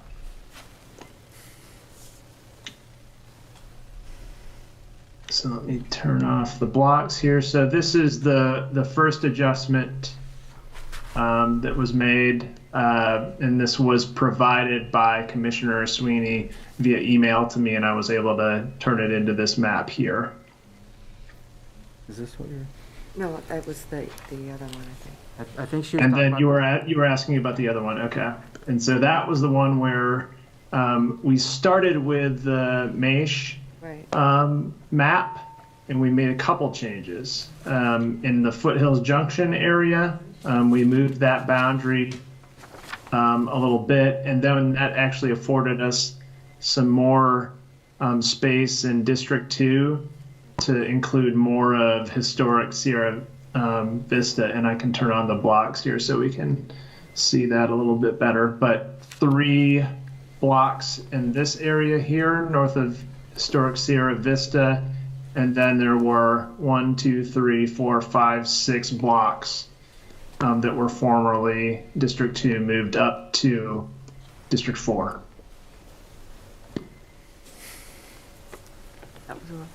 What's the border up by Fitiment Farm look like against Blue Oaks? It's Fitiment Boulevard. Okay. Yeah, Fitiment. So it splits it still. What does that do if you're able to take that portion of Fitiment Farm that's east of Fitiment?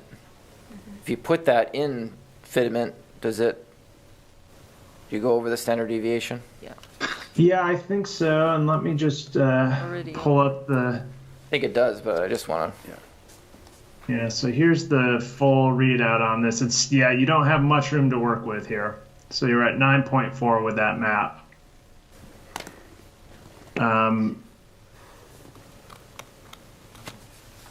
There could be some room here if you're moving between 4 and 5. Yeah, moving the wrong way though, right? Yeah. Yeah. So we can see. Yeah, you would be moving the wrong way. Yeah. Okay, I just wanted to confirm that. Renee, does that address your? Yes, yes, thank Okay. you. Thank you, Jack. Yep. So can I make a motion? You can make a motion, and anybody would like to make a motion after that? One moment. On this item 5.7, we're talking about some things here. I don't believe we've received public comment on this item before we go and make motions. So I just want to make sure for this item, I made a presentation basically explaining, we're talking about the edited maps that we made. Now, if we can take public comment on this item before we make a motion, I would like to do that. Is there anybody in the audience or on the phone? No one on the phone? Anyone in the audience? We'll close public comment. Could I ask a clarifying question of Joe? So are we doing this as it's outlined in the agenda item that we are narrowing down? No, that was part of the discussion of 5.2. Okay. And how I was trying to get us to a point of, all right, when we get to this point, how do we want to do it? And it seemed to be that the consensus was by motion that we would move this discussion forward. And so that's where we're at it now. So you can narrow it down to 5 maps, 4 maps, 3 maps, 1 map in a motion? Cool. So can Someone can make a motion for 1 map, and someone else can make a motion for a second map, and we consider them separately. So I believe you said you wanted to make a motion? Yes, please. So I would like to move that we select map E with the Larkin adjustment as our map. There's a motion and a second to approve map E with adjustment. Would you like to, yourself or anyone else, speak in favor of that motion? I think that, the Lisa Larkin, the public participant who submitted this map, did a really good job describing why it met the different Voting Rights Act criteria. And I think the adjustments that she made it more identifiable and addressed a lot of the concerns that people had. And so because she was responsive to that feedback, I do think it's the best map that we have. So I hope we can move forward. Thank you. Anybody want to speak? Opposing view? I still say there's that little corner that needs to be fixed, that needs to be added to Fitiment Farm from the Blue Oaks corner there. You can see the little zigzag there. It's 147 people that So it splits up literally a block. So would you support the motion with that particular tweak? So with the Larkin Yes. adjustment and that corner of Fitiment Farm moved over? And Karen, also, I think right above there's 2 other census blocks that look like they might want to be part of Fitiment Farm. I'd have to look at it close, but this is all one thing. Okay, so there's a Need it on motion to mini approve map C with adjustments. Map E. Sorry. We're Map taking E. comment though, right? We can still comment? We can still comment either way. So in looking at it from what we have on the piece of paper, Pleasant Grove, I don't have readers, the Highland Reserve, are those the little bottom part of Pleasant Grove, is that split? And then Highland Reserve, or is that all one? Yes, so those are the two that she said that in order, because you can't have both a clean line on Pleasant Grove and 100%, but I think that she got to the heart of minimizing the separation as much as possible. So I do think that considering neighborhood associations is explicitly called out in the charter, that we do need to give that a lot of emphasis, and I do think that it's the most minimized in this map. The most deferred voter number? Which can't be one of our. But It can be another. individually, it can shape our vote. Absolutely, but in priority order, as individuals, we are legally required to evaluate maps in priority order. Can we have the motion restated, please? The motion is to approve map E with adjustments. Anybody like to add a comment either way on the motion? I'd like to confirm what the adjustments are that you're specifically talking about. If you're talking about the draft map E Larkin adjustment that's been printed out and discussed, or are we talking about that one along with some little changes up in the Blue Oaks Fittyment Farm neighborhood? Because we need to make sure that There hasn't we capture been an amendment put to the motion. Okay. So if anybody wants to change that, there needs to be an amendment. The only reason I wanted to bring that up is because I don't know if that little change up in Fittyment Farm and Blue Oaks was analyzed, and so I would want to make sure that Jed was able to mock that up for us to make sure that it's going to comply with all of the laws and render that new changed map feasible. Okay, right now, we're talking about the motion, and again, if there are any amendments to the motion to tweak some things, those are welcome too. Can I ask a question? Yes. This motion, is this to make map E our final map?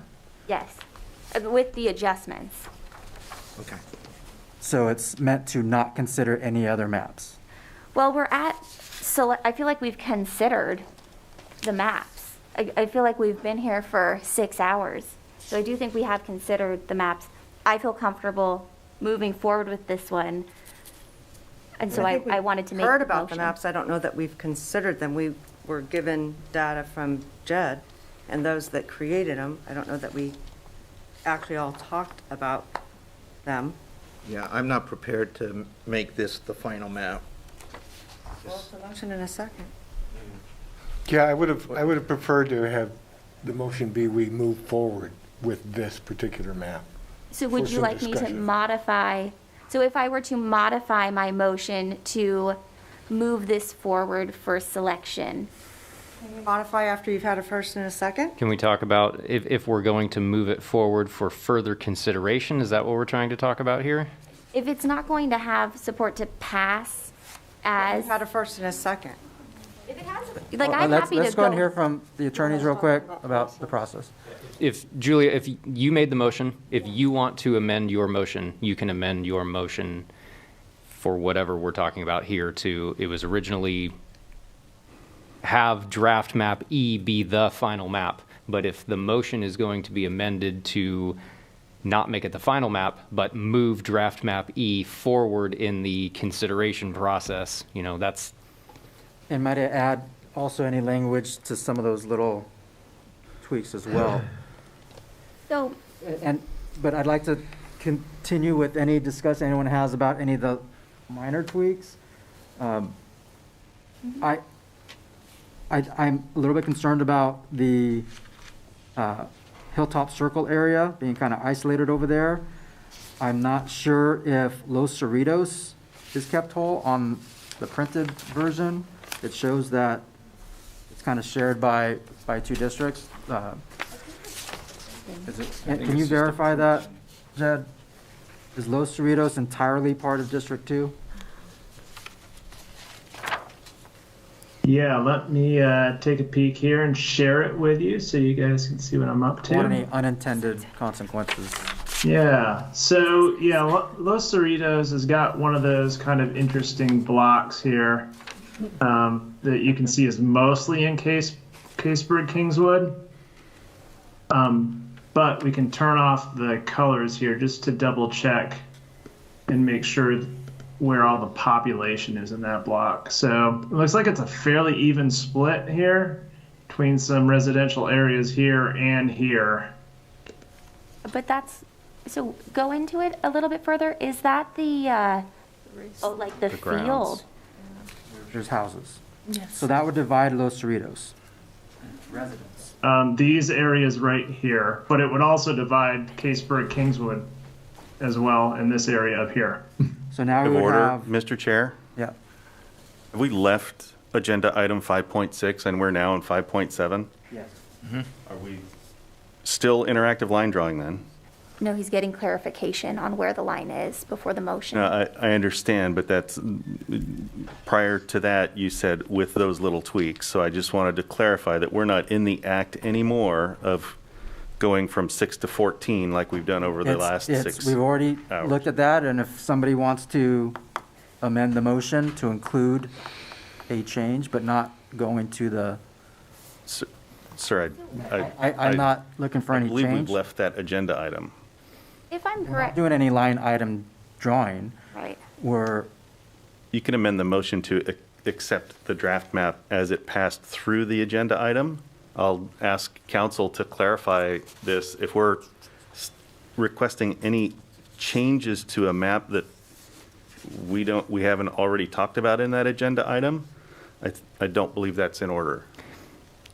clarification from Item number council? 5.6 was for us to visually look at any changes that we wanted to have. Item 5.7, I think, is a chance for you to, as I mentioned in the agenda item, narrow down the remaining maps, including any edited maps from item number 5.6. If this item was considered in 5.6,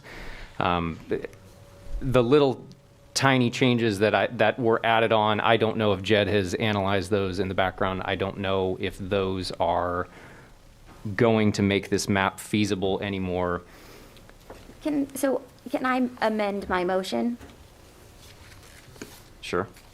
Okay, so I would move that we adopt draft map E with the Larkin adjustment and the yellow blocks in Fitiment Farm go to District 5 if possible.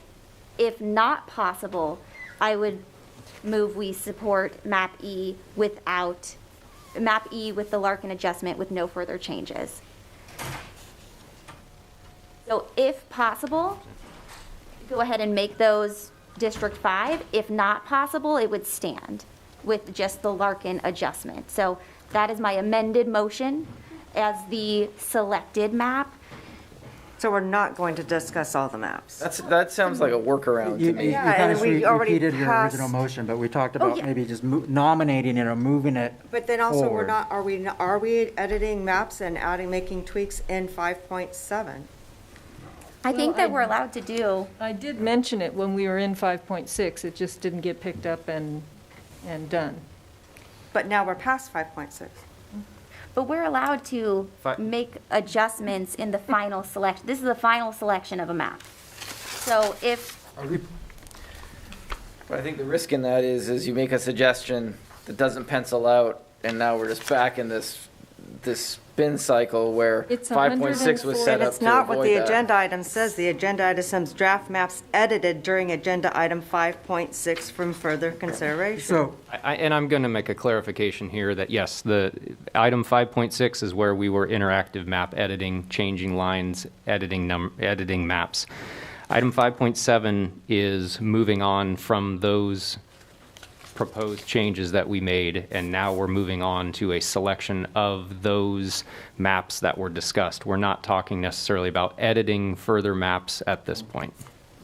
so there was a motion, and then it was rescinded, and then another motion, which hasn't been seconded yet. so it wasn't rescinded, it just, so can I add a qualifier onto a motion like that? So, for example, Karen wants to support map E Larkin adjustment with that modification. If it's possible, I think that's an improvement. If it's not possible, I'm happy to just put forward map E Larkin adjustment as is based on where we're at after, I think we've heard. Without considering any other maps. Well, we have considered other maps. No, I mean without moving forward any other maps for nomination. So is the process that we're going to one by one nominate a bunch of maps? What I said at the beginning of this, I think earlier tonight, and then also this agenda item was that if anybody wanted to nominate 1, 2, 3, however many maps to move forward, they could. I don't think if somebody wanted to just nominate one map and everybody agreed to that, but I don't, it's up to you. It's your motion. If you wanna, I'm comfortable with it because I know this is the map I want to support. Okay, so. Can we amend it to have map E with those adjustments as presented by Lisa Larkin, moved forward as one of the final consideration maps? So then be the final consideration. So would the commission prefer that I just put it forward for consideration? I think we would. Okay. I move that we put forward map E Larkin adjustment for consideration. Can I make an attempt to simplify Hold things? on, is there a second on that? Yes, I second. Now we can open up for discussion. Okay. Did you want to have another No, turn at? I think you've heard it. Okay. Any other comments? I would just suggest that we narrow it down to 2, since I think draft map E is good. They're all good. And just a reminder, there's a motion right now Right, about right. that map. So Ask that's her to what we're amend the motion. discussing, not how many. Okay. You can make a motion after this motion. but- Well, I want to try to avoid motion, because if we go through with the motion and we vote, then my vote is going to sound really bad, and it's not intended to be. I just think we should narrow it down to map E and B. All your vote on this is saying, should it be in the, Should it be whether it's included? 2 or it doesn't. We'll take other We motions. don't know yet until we make the motions and vote on it. Okay. We don't know. So there's a motion and a second. Any other conversation about pros or cons of this motion? I'd like to call the question. Clerk, can you call roll? Is it just for the Larkin Yes. adjustments? Can we confirm that the motion is to continue considering draft map E with the Larkin adjustment made on January 21st as shown on? And I just want, Julia, did you want to say if possible? If possible, with the, I'm going to say no to all of the if possible unless that was analyzed at the item 5.6. Okay. And forgive me for not remembering if we discussed that in that detail. So, would you like me to repeat that, Helen, or you got it? I have it. So Borowiak? No. Cuthbertson? yes. No. Griffiths? Yes. Ludwig? Yes. McPhail? Yes. O'Keefe? No. Sweeney? Yes. Wagner? Yes. Waldrop? No. And Willoughby? No. Okay, the motion passed 6-5, so we will be moving draft map E with the Larkin adjustment on January 21st on for further consideration. Okay. Are there any other motions for any other maps? Chair, I have a motion. We'll see how this works. Move that we remove draft map A Sweeney adjustment, draft map B, draft map C Maish adjustment, draft map C Frank adjustment, draft map D Larkin adjustment, January 13th. Draft map D Larkin adjustment, January 21st, number 1. Draft map D Larkin adjustment, January 21st, number 2. Draft map D Larkin adjustment, January 21st, number 3. and move forward draft map B, MAISH adjustment, including Commissioner McPhail's requested update to Foothill Junction and Roseville High School. Second. So the motion is to remove pretty much all of the maps except for map B with the MAISH adjustment and the other, and McPhail's adjustment. Change to Foothill Junction and the Roseville High School. So it's been moved and seconded. We'll have a conversation about, since you made the motion, you can speak to the advantages of that motion. Can I confirm, when we were talking map B, I believe the adjustments were made to the Roseville High School items. I know they were proposed, but I want to confirm that the map B that we have had the MAISH adjustment of historic Sierra Vista, but also we're talking about the other areas near Roseville High School to be included. And Pleasant Grove, McAnally. Correct. Yes. North of McAnally.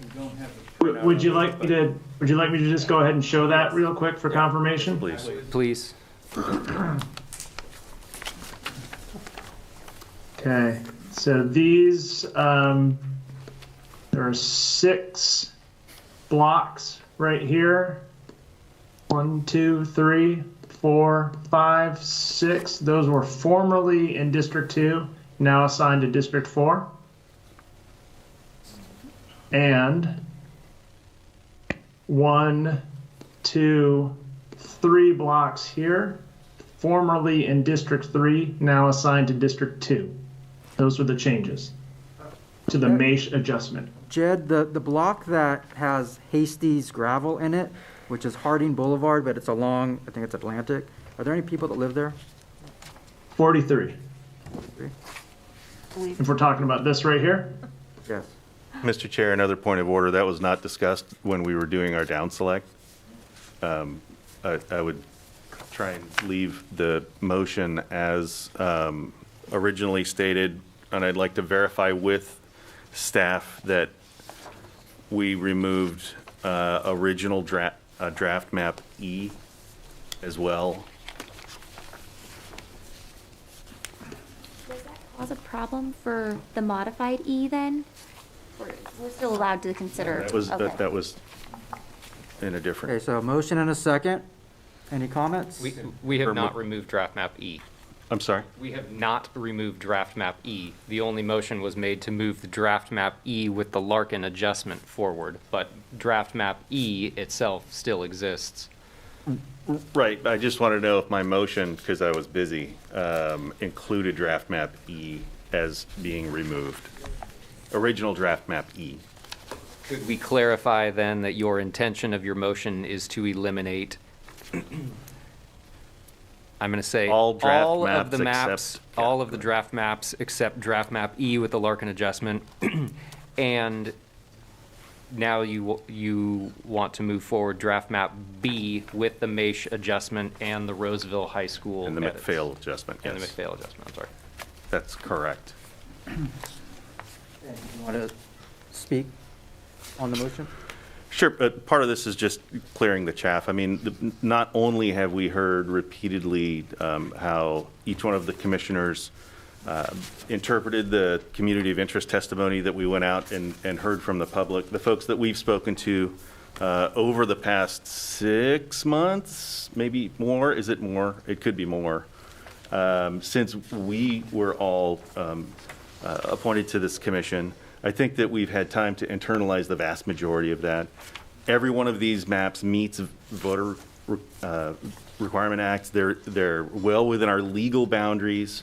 And I think that there's been a fairly, call it volume, if you will. It's been called volume earlier in the day. There's been a fair amount of discussion specifically around a narrow selection of these maps.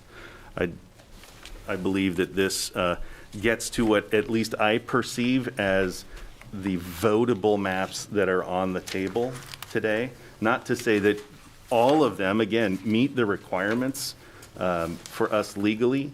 I know that the folks that submitted them put a lot of time and energy and thought into making them the best ones that they could imagine. But making an effort today to try and steer us in a direction where we can make a decision. Anybody like to add another comment? Perhaps opposed or? Couldn't have said it better myself. Okay.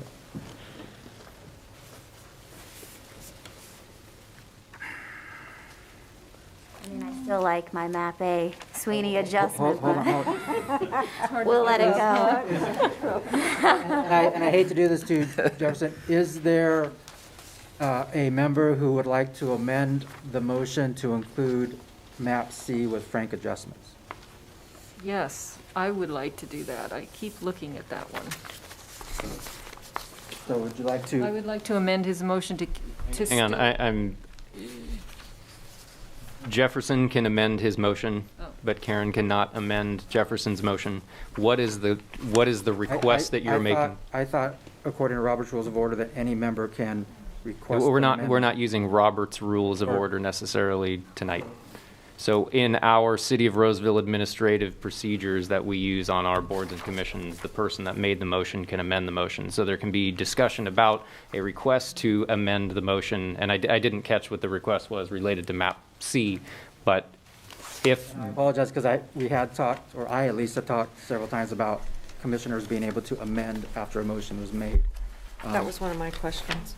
But... okay, maybe I missed that then, because to me, when you were saying that, the commissioner, meaning Jefferson, who made the motion, can amend his motion, That's not my necessarily intent, but somebody amending. We'll go with yours. Would the commissioner who made the motion consider amending it to include C with the frank amendments? Are you saying include C to eliminate it from further contention, or remove C from elimination? We want to include C among three, C with frank adjustment among three to be considered to go forward. So remove C from the motion. I'll support moving C forward for draft map C with the frank adjustment through to consideration. Okay. Do we need a second on that? Yes.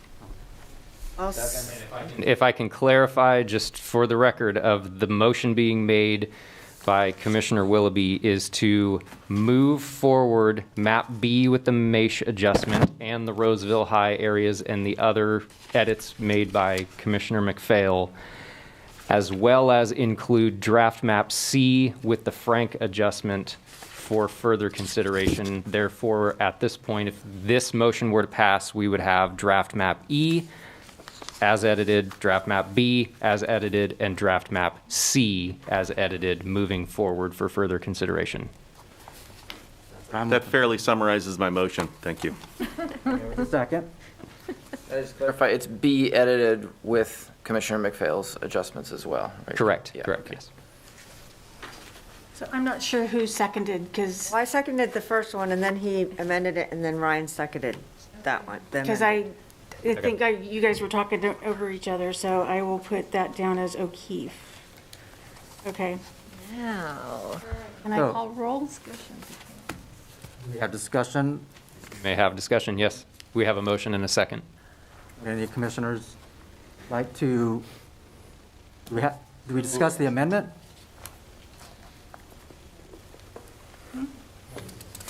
The amendment that he made, or do we discuss first, right?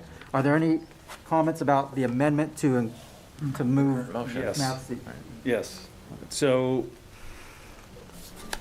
in this map, it looks to me like the historic area isn't kept whole. This map what?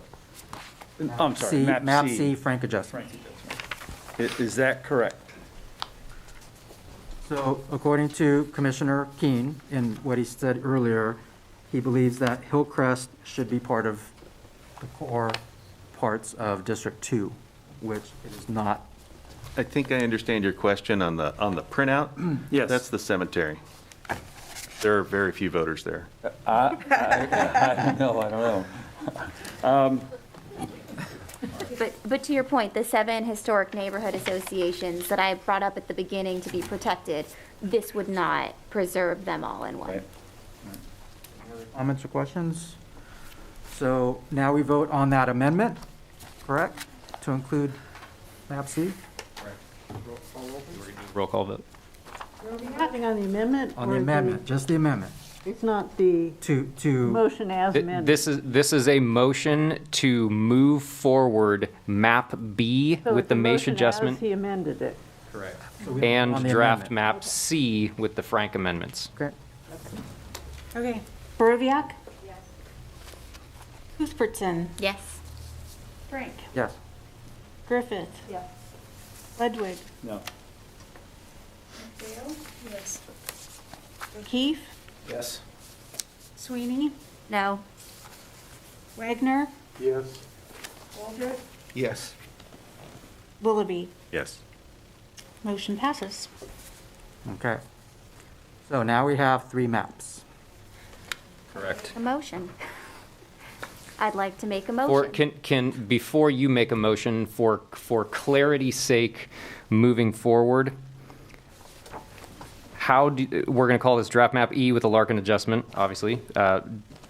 Draft map B with the MASH adjustment, draft map C with the Frank adjustment. Do we want to continue calling them these? Do we want to have them be map B1, map C1? If we move them forward, are we going to change them up? I feel like we're getting to a point where I think it would be easier to have it be called B1, C1, E1 at this point, because if there's another iteration, you can then change it to a 2. Right. So with that feedback, I'd like to make a motion that we adopt map E1, formerly known as map E Larkin adjustment. So again, we're not going to discuss, we just eliminated a gazillion maps, and we now have 3, and we're not going to discuss the 3? Well, now we have You can discussion. discuss it now. So You just made a motion. Yeah, so I made a motion. So we have narrowed it down to 3 maps. It's decision time. So I make a motion, someone seconds it, and then we discuss, is that the map of the 3 that we want to select? And there has not been a second yet. I'll second it. Okay. So is there a motion and second to vote on map E1. E1, which is the Larkin adjustment on January 21st, for the record. Yes. So y'all don't make it very easy. E1 to me always met our charter the best it could.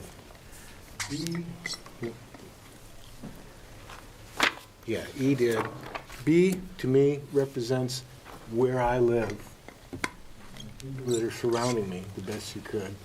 And C was always just kind of a personal favorite because it takes my little neighborhood and connects it all the way downtown.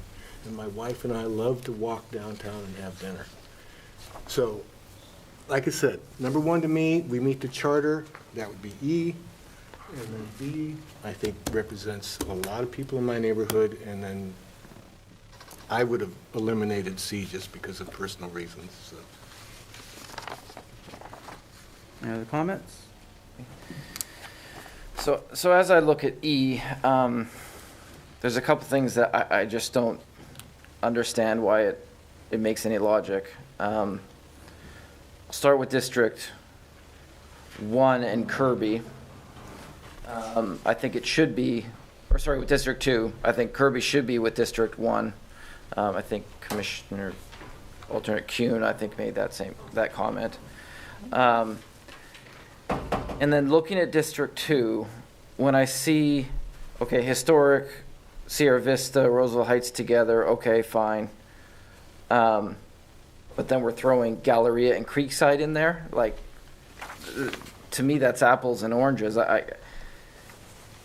So I don't see the sense in having District 2 with those community of interest together. And then as I look at Sun City, again, I don't know how you can take Sun City and pull that community away from Blue Oaks, Quail Glen, Campus Oaks, and Pleasant Grove. That is just a complete, that just makes no sense to anyone.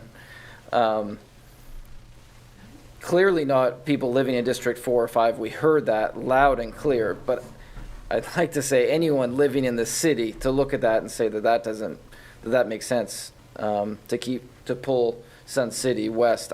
I just don't understand it. And I know there's been a lot of talk of, the delayed voter, the disenfranchised voter kind of terminology, looking at numbers and nearly, 29,000 people, and that's population, that's not voters. Well, we all know what the swing area is that's tipping that number so much, and it's Sun City. Well, Sun City, I mean, that whole area is deed restricted, so you can't buy a home in there unless you're over 55 years old. So to think of the voting population in Sun City, it's 100%. And so I have a hard time going with a map that, even though it hits certain metrics, other maps, B in particular, also hits metrics and has high preserved neighborhoods, a very reasonable total deviation, standard deviation, and yet I think you're doing the city a disservice to ignore the fact that has a 7,000 population versus a nearly 30,000 population that is not as deferred voters. I can't support draft map E or E1. Any other comments? It seems to me that map C would be a good compromise to people who like some elements of E1 and some elements of B1, that C1 has it all. I mean, the voter displacement is going to be very low on that. You can just tell by looking. And it keeps, it solves some of the problems that Caseburg-Kingswood is together, although it may not be in the preferred district, but it is together with some surrounding neighborhoods. And the lines are real clean on it. It's very easy to understand, readable. And it's a good compromise. Any other comments? One thing. Any other comments from commissioners who haven't made the motion? On C, the Sierra Vista, though, it's hard to tell on the map how much of it is in there and how much of it is not. I don't know. And then the way Caseburg-Kingswood kind of goes up, or District, what is it? District 2 goes kind of up into Pleasant Grove. I don't know. So again, we're talking about That's C. draft map E right now. Are there any other comments on draft map E? On E, I would agree with what Ryan said. I think Kirby should be with District 1. I think Sun City should be with District 3 with the Blue Oaks. And then the Pleasant Grove, it looks like part of Kingsburg is, I can't talk, Kingswood is up in there. I would not support E. Okay, so when I look at map E, again, I definitely don't support map E, although it's compared to the other ones that are up for consideration. I think it's a solid third place, but it divides 5 neighborhood associations. It divides Pleasant Grove. I understand why. It divides Highland Reserve. I understand why. It divides Caseburg and Los Cerritos, right where they connect. And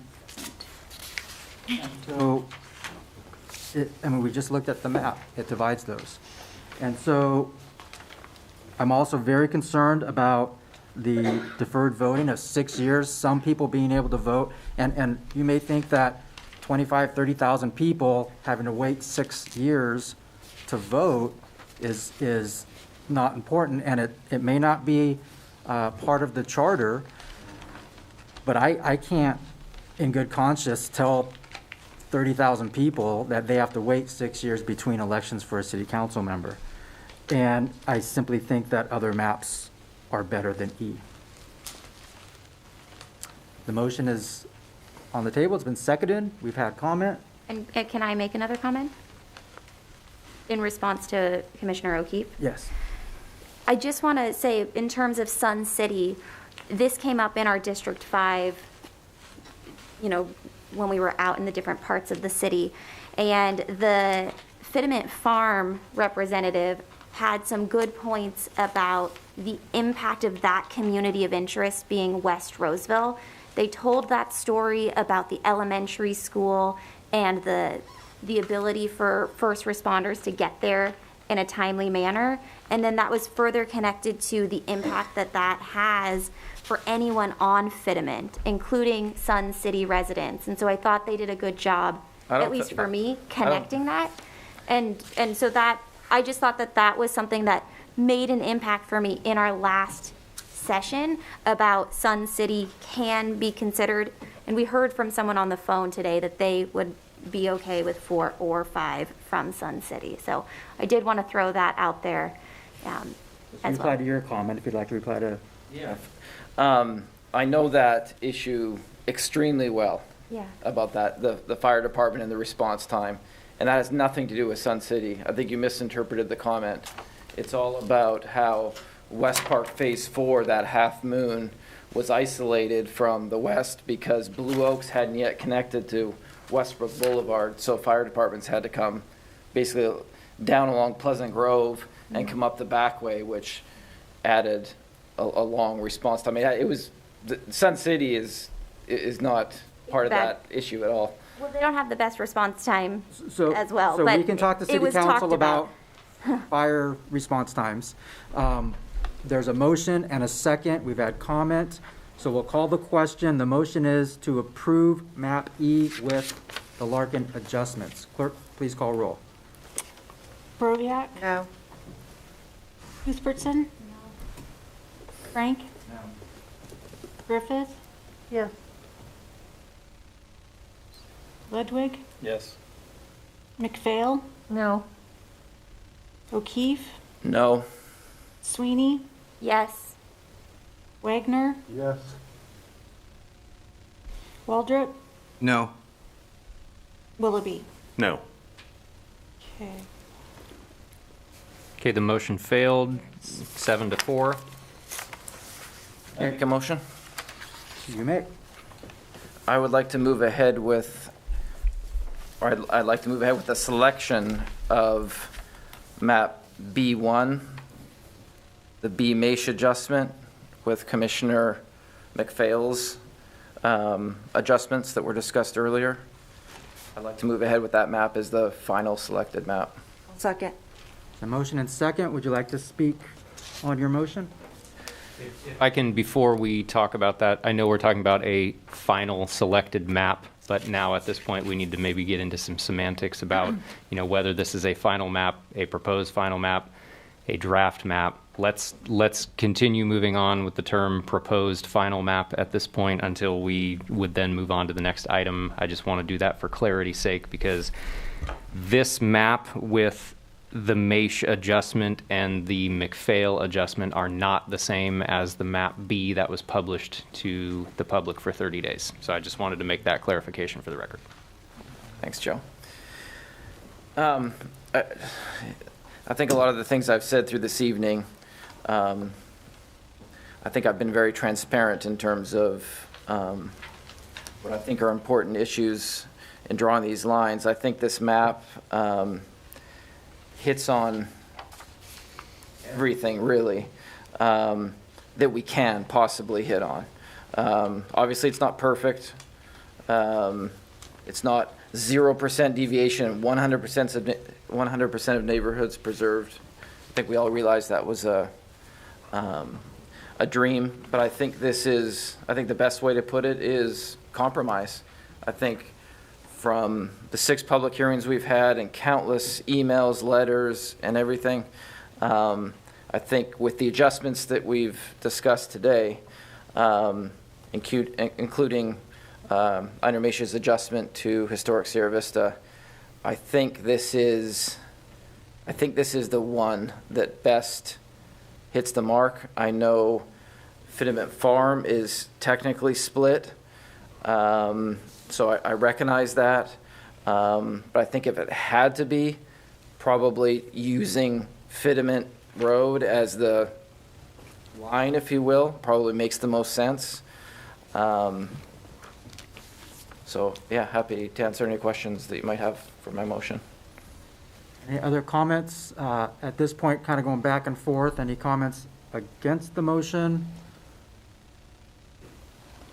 There are none. So it's been seconded, it's been motioned and seconded to approve draft map B as our draft final map. As your proposed final map. Proposed final Yes. map. Yes. Yes, so we're calling this, for the record, map B1, which is map B with the Maish adjustment and the McPhail adjustments. And those adjustments affect historic Sierra Vista and the area around Roseville High School. Yes. That was the one with McAnally also, yes, thank you. As the proposed final map. And so as we use that terminology moving forward, we can then discuss the changes that this made from, the original map B and whether or not we need to publish that for an additional 30-day period. But I'd like to move on with this motion. We'll call the question. Clerk, call the roll, please. Roviak? Yes. Cuthbertson? Yes. Frank? Yes. Griffith? No. Ludwig? No. McPhail? No. O'Keefe? Yes. Sweeney? No. Wagner? Yes. Waldrop? Yes. Willoughby? Yes.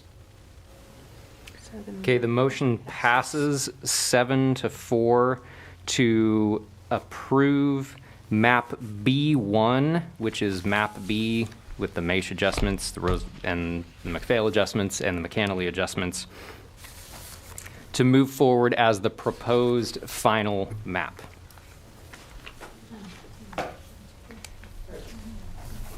Open up to public comment. Now we're going to move on to item 5.8. We're all done with the discussion there, where we've made that selection of map B1. And now on item 5.8, that is an item where now we are going to set dates for any required future action by the commission. So you'll see the agenda item says, following the selection of a proposed final map, the commission will have an open discussion regarding the proposed final map and how much it differs from one of the 6 draft maps that was selected by the commission at its December 20th meeting. And so I am going to present you with some options for further map publication and public hearings. Jed, if you're still there, and if possible, if we can bring up map B1 with those adjustments so that we can have a visual of what that is, and if that's possible to do.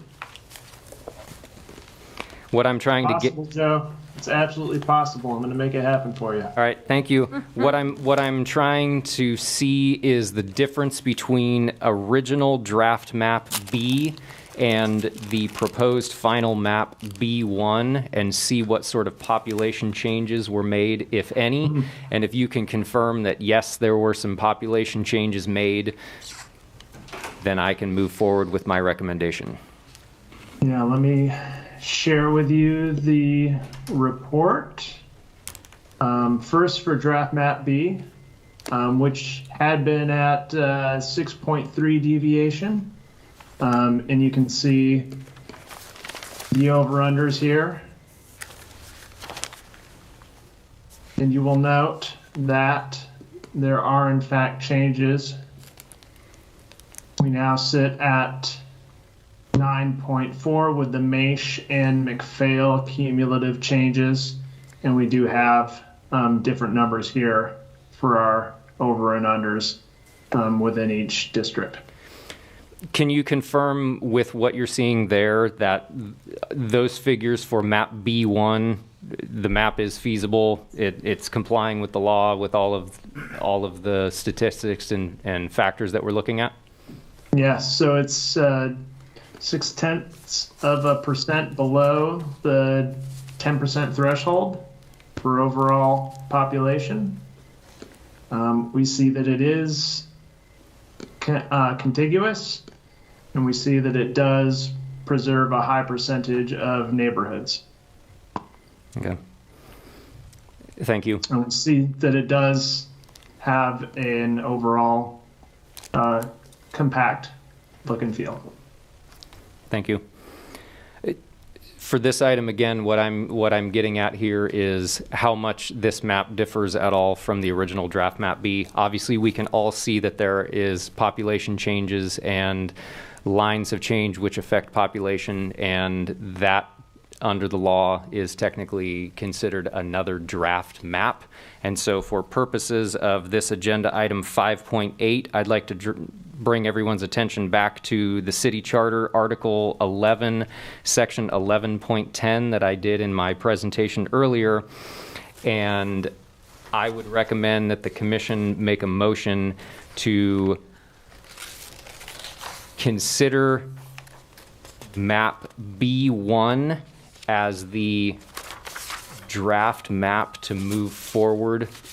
And then at that point, we're going to look at the language in section 11.10A that talks about Commission shall file a preliminary redistricting plan and draft map with the city clerk along with a statement of findings and reasons for adoption. So essentially this process, the creating the preliminary redistricting plan, the draft map analysis, this is a new draft map that should be published for an additional 30 days. There should be an additional 5 public hearings related to this new draft map B1. I do not know what the time frame for that would be. That is something we could set, but essentially this would be 30 days out from now is the point that we would be able to come back and have another hearing where we would do a final adoption of this new draft map B1. Does that make sense for everyone? We've essentially created a new draft map tonight. That new draft map is draft map B1. And so if we're going to move forward with draft map B1, my recommendation is to publish this for another 30 days in with regard to City Charter, Article 11, Section 11.10A.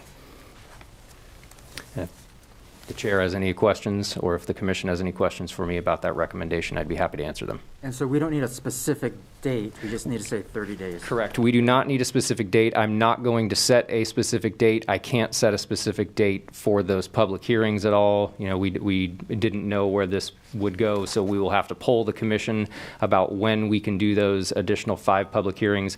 All I can tell you is that from today, it will be at least 30 days from now that we would be coming back and talking about potentially adopting a final map. If we get to that point 30 days from now and we start changing boundaries again based on public comment and we affect populations, we get back into this conversation about creating a new draft map again. I'm very proud of the fact that we've narrowed it down to where we are, but in reality, yes, we can keep changing based on public comment. So are there questions for Joe's presentation? Clarification needed? We do open this up. I'm sorry? I was just going to ask, there's no iffiness about whether the additional hearings are required? I'm going to make the recommendation that we have the 5 additional public hearings because of the language stated. It is City Charter Article 11, Section 11.10B that talks about during the 30 calendar day period after publication, because again, we're creating a new draft map. So we're publishing that new draft map, and then we would have 5 more public hearings, 1 in each existing council district. We can try to figure out a way to maybe streamline it a little more. I'm not sure exactly what we would do. We can figure that out on our side. Joe, I thought earlier the city attorney's office, and maybe even with some input from outside counsel, you thought that that we wouldn't need to do that? We had talked about, or we had talked about if there was a potential for if a map was edited, but it did not, essentially what it is if a map was edited, but it did not include a population change. I'm going to use an example of Amaruso Ranch. There's nobody there yet. So if we were to change a line to include Amaruso Ranch out in the northwest area, that would not affect a population. And so I could support moving forward with just a 7-day publication period. But since we made changes that affect actual areas of population, my recommendation is to continue forward with considering this as a new draft map for purposes of the city charter. You have a 30 calendar day period of review after publication, and you do hold 5 more public hearings. Questions? I have a question.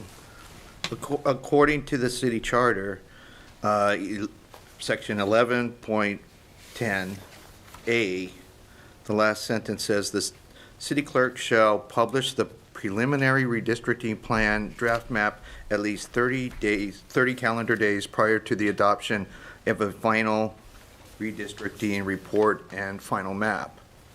Did we not already satisfy that requirement? If we were to have selected a draft map as is tonight, yes, we would have satisfied that. However, at this point, we have moved forward 6 draft maps. Essentially, what's going to happen now that we have one draft map B1 is you're going to direct me to create a preliminary redistricting plan and draft map analysis in the next agenda item so that then I can prepare that, which specifically relates to only map B1.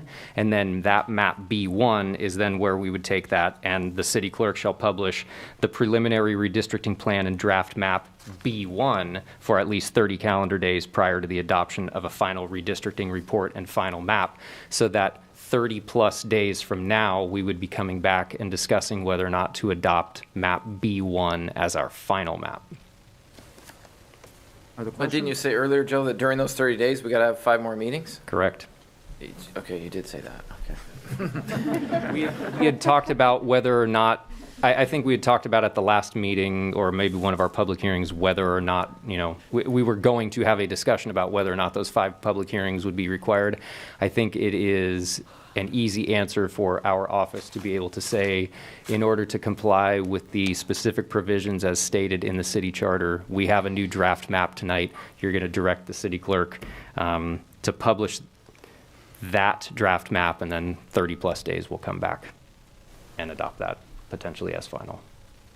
Further questions? I've been thanking the public, and now I almost want to apologize. We got Now you know what a tweak is. Yes.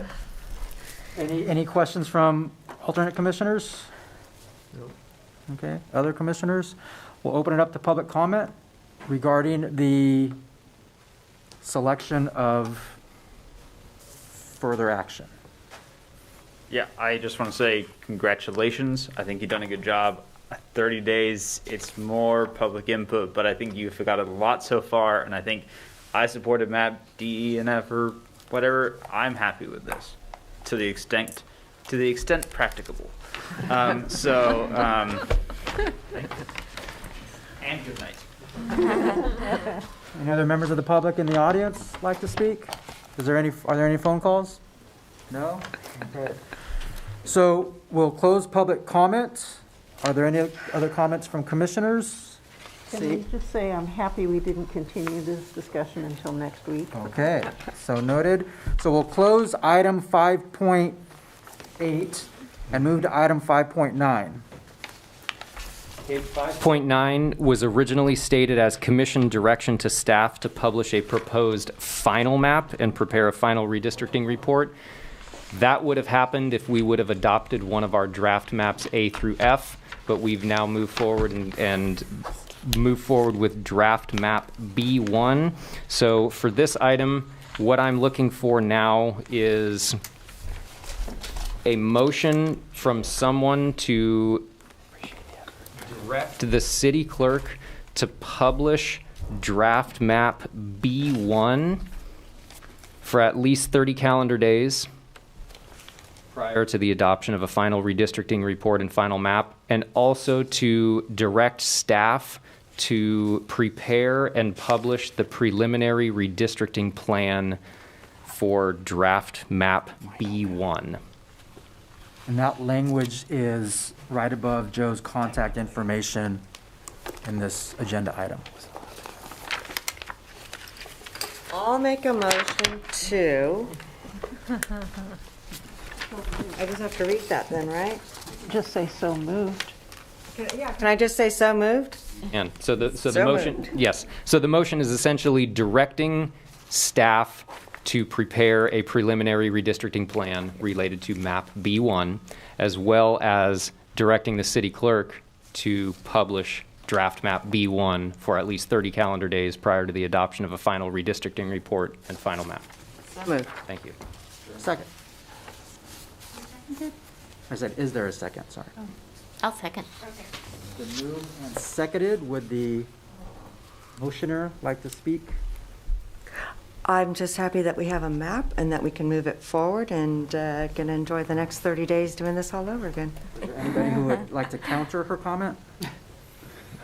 All right, so it's been moved and seconded. We've had Commissioner comment. Move the question. Call roll, please. Rivak? Yes. Frank? Ludwig? Yes. McPhail? Yes. Yes. Sweeney? Yes. Wagner? Yes. Waldrop? Yes. Willoughby? Yes, thank you. Passes. Excellent. And so my hope is that I think we're going to be able to get this up hopefully in the next 24 hours. Last time when we did this, we did December 20th was when we narrowed it down to 6 maps, and that was a Monday. On Wednesday is when we got everything published. So I'm going to go to bed tonight and then start working on it in the morning. In a few Today. hours, like 5 hours? Thank you very much to commissioners for all the effort you've made in making tough choices, to our staff, to the public, and April, who is still here. Is there a motion to adjourn? Second. All in favor, say aye. Aye. Opposed? All right, we will see you in 30 days, at least 30 days. At least 30 days. Thank you, everybody.